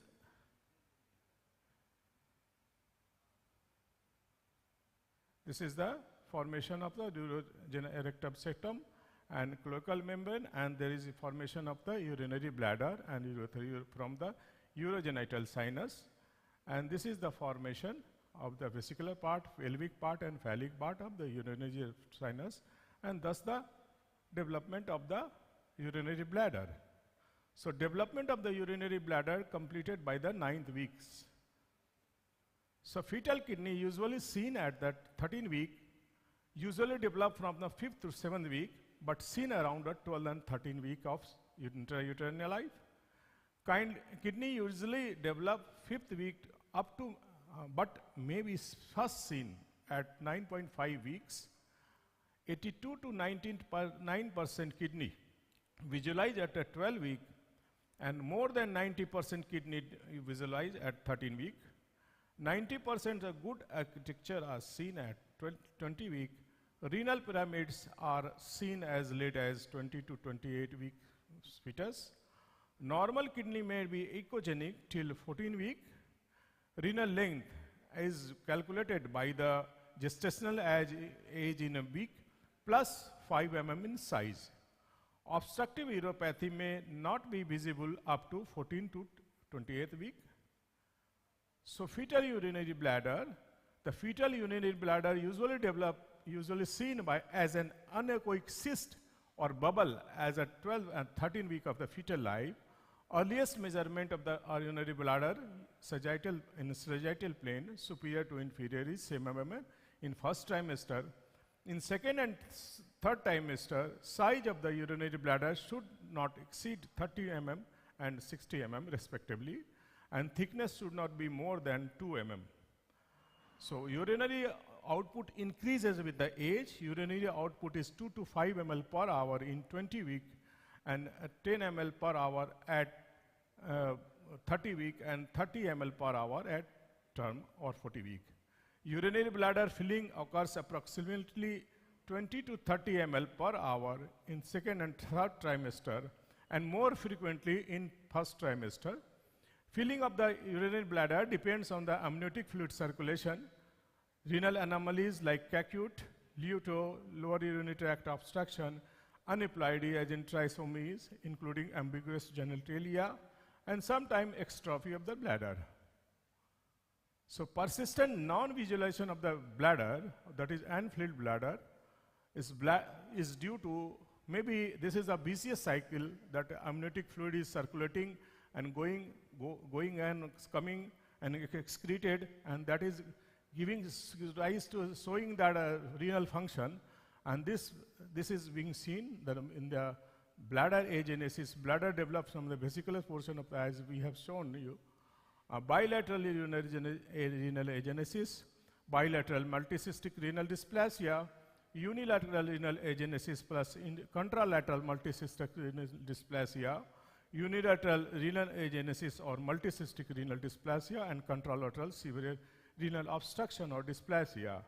Severe bilateral renal obstruction or dysplasia, severe autosomal recessive polycystic kidney disease, severe IUGR, persistent cloaca, cloacal extrophy, and bladder extrophy as well. So this is the, as we have discussed the amniotic fluid circulation, you can see the swallowing by the fetus, and both are the different fetus swallowing by amniotic fluid, and this is going to circulate. Due to PCP&DT restrictions, I am not going to show you the excretion. So significance of the urinary unfilled bladder is adequately filled bladder is important measure to give a good renal function. That it is, if it is visualized properly, it means there is renal function is very good, and almost all genitourinary system are almost normal. After first trimester, fetal urine contribute a significant amount of amniotic fluid formation, which is important to development of the lung. So the amniotic fluid volume must be assessed along with the urinary bladder volume. Unfilled univisible bladder along with the decreased amniotic fluid volume indicate poor renal function. Cause may be bilateral agenesis, hyperechoic kidney, bilateral multicystic dysplastic kidney, bilateral autosomal recessive polycystic kidney disease, and bilateral autosomal dominant polycystic kidney disease. Renal development variants that includes duplicated collecting system, obstructive anomalies, UTDS, bilateral renal obstruction and dysplasia, luto, that is bilateral ureterocele, and syringomyelia, and Meckel-Guber syndrome. So this is the picture, just normal picture I am showing. The bilateral kidney is being seen axial section, and the bilateral, you can see the bilateral renal artery as well. And with the both, this is the bladder, and you can see the normal variant of the bladder on umbilical arteries. So this is just a 12-week fetus.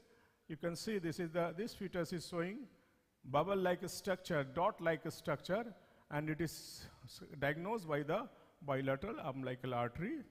And you can see here, this is unfilled bladder. In the just 12-week first trimester, you can see like a bubble. Just filling is just after 5 minutes, this is the bubble is being filled. And you can see the very well seen at 12-week, 5 days, the bilateral renal artery. So it looks like a normal KUV system. And this is same. And there is a crossing over this is an important crossing over the umbilical artery. This is called X sign. And this is important when there will be extrophy of the urinary bladder, there will be open X sign. So this we'll discuss later on. Anomalies of the fetal generator includes 90% of diagnosed by ultrasound. 20 to 30% of all congenital anomaly constitute anomalies of the genitourinary tract detected in intrauterine life. 0.3% of all congenital anomalies seen in a urinary tract anomaly. Detection rate of the urinary tract anomalies are as good as 90% by ultrasound. Unfilled bladder is associated with a cystic renal disease. Majority includes the multicystic dysplastic kidney, obstructive uropathy resulting from the renal dysplasia. Minority includes the autosomal recessive polycystic kidney, that is almost 1 out of 30,000 cases, when somewhere it is written 40,000 also. And autosomal dominant polycystic kidney, this is more common, but 1,000. So obstructive renal disease, that is severe bilateral renal obstruction or dysplasia. Aneuploidy as in trisomy 30, 18, and 21, Meckel-Guebel syndrome, and Juven-Zollinger syndrome. So the bilateral renal genesis, non-visualization of the bladder is a more important one of the most common cause of the renal agenesis or anhydromnias. Spontaneous filling of the bladder excludes this diagnosis. And one of the most difficult malformation to diagnose, severe oligohydramnia, and hydramnia confirms the absent kidney. Non-visualization or absent unfilled bladder is more important than the renal visualization. Lying down adrenal sign, that is reniform adrenal, also confirms the diagnosis. Doppler assessment of the renal artery confirms the diagnosis. Lethal anatomy due to anhydramnias. Spontaneously filling and emptying of the bladder confirm or excludes the diagnosis. So amniotransfusion or instillation of the 100 to 150 cc of the isotonic fluid may be proposed. Bilateral renal agenesis, I discussed 2 out of 10,000 cases. Bilateral, and this is 2.5:1, male-female ratio is there. Unilateral renal agenesis occur 4 to 20 times more common than than female. Most of the anomalies in this KUV or genitourinary is mostly in male, except 1 or 2. So usually associated with the other genitourinary anomaly, anhydramnia, that is unfilled bladder, Potter facies, that includes the big nose, low sets of ear, limb deformity, and oligohydramnias, death from the pulmonary hypoplasia. 14% of the CV anomalies, are out of which 40% is MS anomalies. So genital anomaly include, that is unfilled bladder, bilateral renal genesis, severe oligohydramnia, absent kidney and bladder. Color Doppler of bilateral renal artery confirms presence or absence of the kidney. Lying down adrenal, multicystic dysplastic kidney is there, multicystic oligohydramnia, multiple cyst and echogenic kidney, autosomal recessive, bladder extrophy, etc. So this is the patient is having axial section. You will find there is no any renal artery and bladder is empty here again. And this patient is having severe oligohydramnia, almost nil, there was no fluid, and it was found to be renal agenesis. This is pulmonary hypoplasia, oligohydramnia, twisted skin or wrinkly skin. This is mnemonics of the twisted face, low sets of ear, widely separated eye with the epicantral fold, big nose, extremity deformity, club foot, club hand, and renal agenesis. This is called, all are mnemonics of Potter-Sequelis. So this is the picture you can see. This is a Potter-Sequelis. This is a patient. You can see this is the, there's oligohydramnia and there's all shrinkage, almost all same Potter-Sequelis. So echogenic kidney, I think it will be discussed by someone else here tomorrow probably. Obstructive dysplasia, multicystic dysplastic kidney, genetically inherited renal disease, autosomal dominant, genetic syndrome, that is Pullman syndrome, Wickwick-Wederman syndrome, Meckel-Gruber syndrome, Finnish type nephrotic syndrome, renal vein thrombosis, aneuploidy, trisomy 13, 19. Multicystic dysplastic kidney, Potter type 2, that is paraspinal mass, or that is called bunch of grapes. Most common neonatal renal mass, male is to female ratio again is 2:1. 80% on the left side, complete obstruction of the, or atresia of the renal pelvis at proximal ureter before 10 weeks of age. Non-communicating cyst of a different shape and size replaces the normal renal parenchyma. Minimal urinary bladder, unfilled bladder in bilateral multicystic dysplastic kidney. Contralateral abnormality as 40% and amniotic fluid bladder is normal in unilateral multicystic kidney, while it is a bilateral multicystic kidney, there is not unfilled bladder is there. So multicystic, the consequence of the in utero obstruction, the classical form is early obstruction before 8 to 10 week. Atresia of the ureteric bud system prevents the metanephric blastoma from inducing the formation of the nephros, and absence of the renal parenchyma, absence of communication with the cyst, absence of the renal sinuses, non-functional kidney causing oligohydramnia, unfilled bladder, and this is the, you can see here the development as obstruction is there, and there is a metanephrosis being not formed, and there is nephrosis, there is nephrons is not formed here.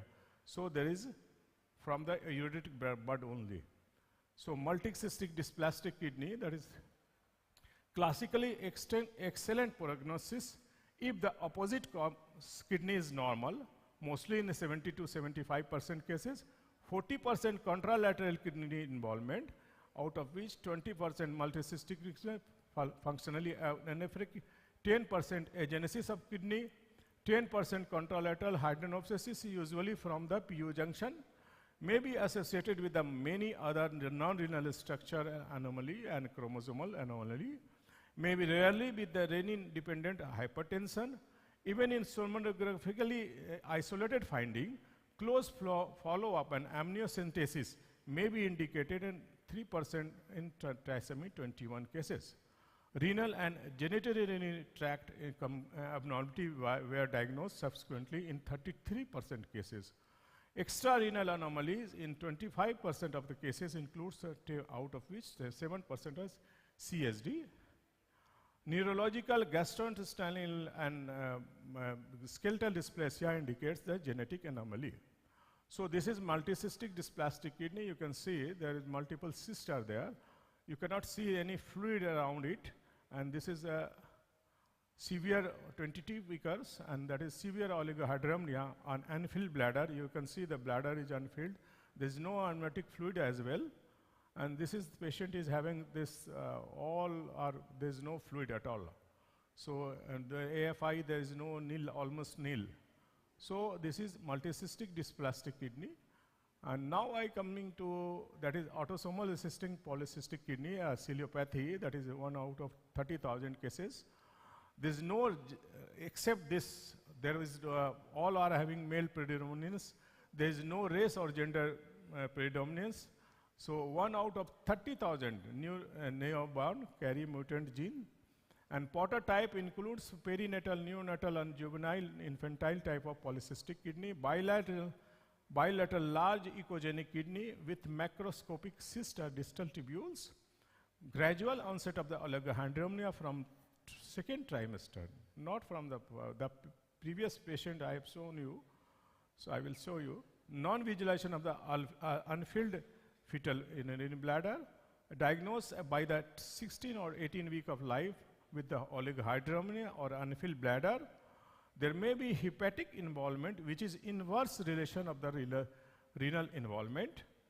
Genetic disease due to mutation of the PSD1 gene chromosome on 6p21.1 and to 6p12. Chorionic Villiers sampling is reliable prenatal diagnosis, almost 80% in the first trimester, and death due to pulmonary hyperplasia and severe oligohydramnia. These are the picture of this multicystic autosomal recessive polycystic kidney, and this is echogenic enlarged kidney, and this if it is bilateral, then it is lethal. So now I come to autosomal dominant, usually present in adulthood, rarely in the in utero involvement. Genetic testing is showing the mutation again, PHKD1 SD1 gene, 85%, 55% on 4q13.23 deletion. Prenatal diagnosis can be done by the chorionic villus sampling. Renal cyst, hypertension, and renal failure. Enlarged echogenic kidney, normal amniotic fluid, bladder is normal and filled. There is no unfilled bladder in this case. That is, so this is, we find in the adult life also. Mostly we find autosomal dominant in the adult life. So this is infantile type of polycystic kidney. Now I come to cystic renal dysplasia, that is Potter type 2. That is obstructive uropathy, that is early obstruction result from the renal dysplasia at our ureteric bud time. Late obstruction result in hydronephrosis. Cortical cyst in setting of the obstructive uropathy indicates the dysplasia. Increased renal echogenicity usually, but not always, implies dysplasia. Sonographically, normal kidney may exhibit severe dysplastic changes at birth. So this includes the renal pyelectasis, that is at trisomy 21, pyelectasis 25% of fetus with trisomy 21 versus 2 to 3% in control. AP diameter of the renal pelvis is more than 4 mm at less than 33 weeks and more than 7 mm after 33 weeks. Sensitivity is very less, that is 17%, and PPA projective value is 1 out of 90. So this is the ureteric bud site from where you are getting this all type of deformity. There is urinoma formation. The POG obstruction, that is 1 in 2,000 birth, male is to female ratio is again high in 80% unilateral. Pelvic calyceal dilatation without ureteric dilatation may cause the perinephric urinoma. Associated with the renal agenesis, multicystic kidney, and renal ectopic ultrasound evaluation. Postnatal majority of the infant are good renal function. Pyeloplasty may be required in few cases. So this is the bilateral pelviectasis, you can see. And ureter, that is duplex collecting system of ureter.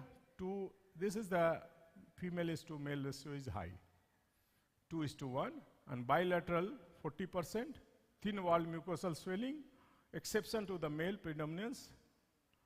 Simple and ectopic ureterocele in bilateral in 15% in cases. Classical appearance in the asymmetrical hydronephrosis or upper pole, mostly associated with the duplex kidney, may not be seen in unfilled bladder. So this is the ureterocele, you can see.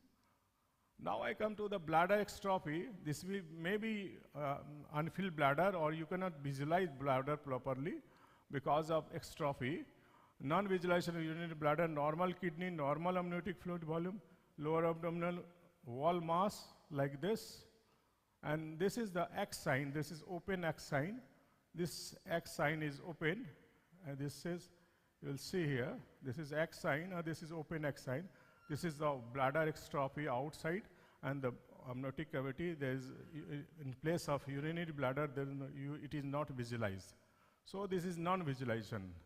So before going checklist of the fetal urinary bladder or unfilled bladder, we have to see the presence or absence of the bladder, bilateral kidney, location of the kidney, whether it is ectopic or somewhere else, shape and contour of the kidney, echo pattern of the kidney, cysts, renal calyces and pelvis ureter, amniotic fluid volume, because it is directly related with the kidney function and urinary bladder.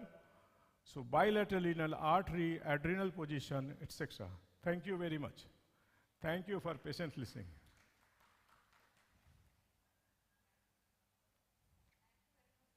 Prakash Garu, for your excellent talk on unfilled bladder. Thank you. Thank you for coming so long for our GUSA conference. Thank you, sir. Thank you. Any questions from the audience? Thank you, sir.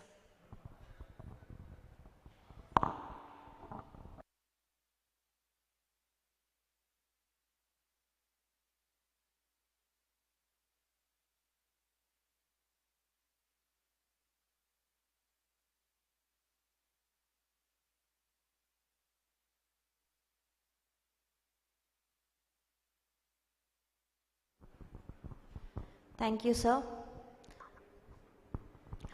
I invite Dr. Sunita Garu to come up on the stage and give Doctor a token of appreciation from GUSA.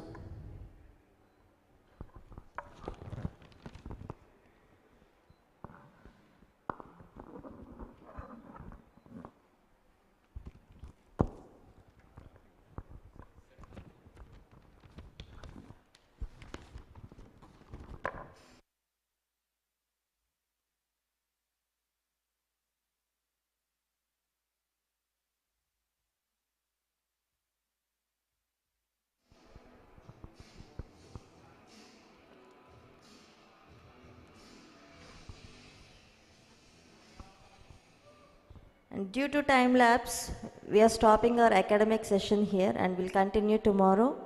And we have banquet session and it starts at 8:30. And last but not the least, our chairperson, thank you ma'am for patiently hearing all the sessions. Please come onto the stage. I invite Dr. Praveen Garu to give a token of appreciation.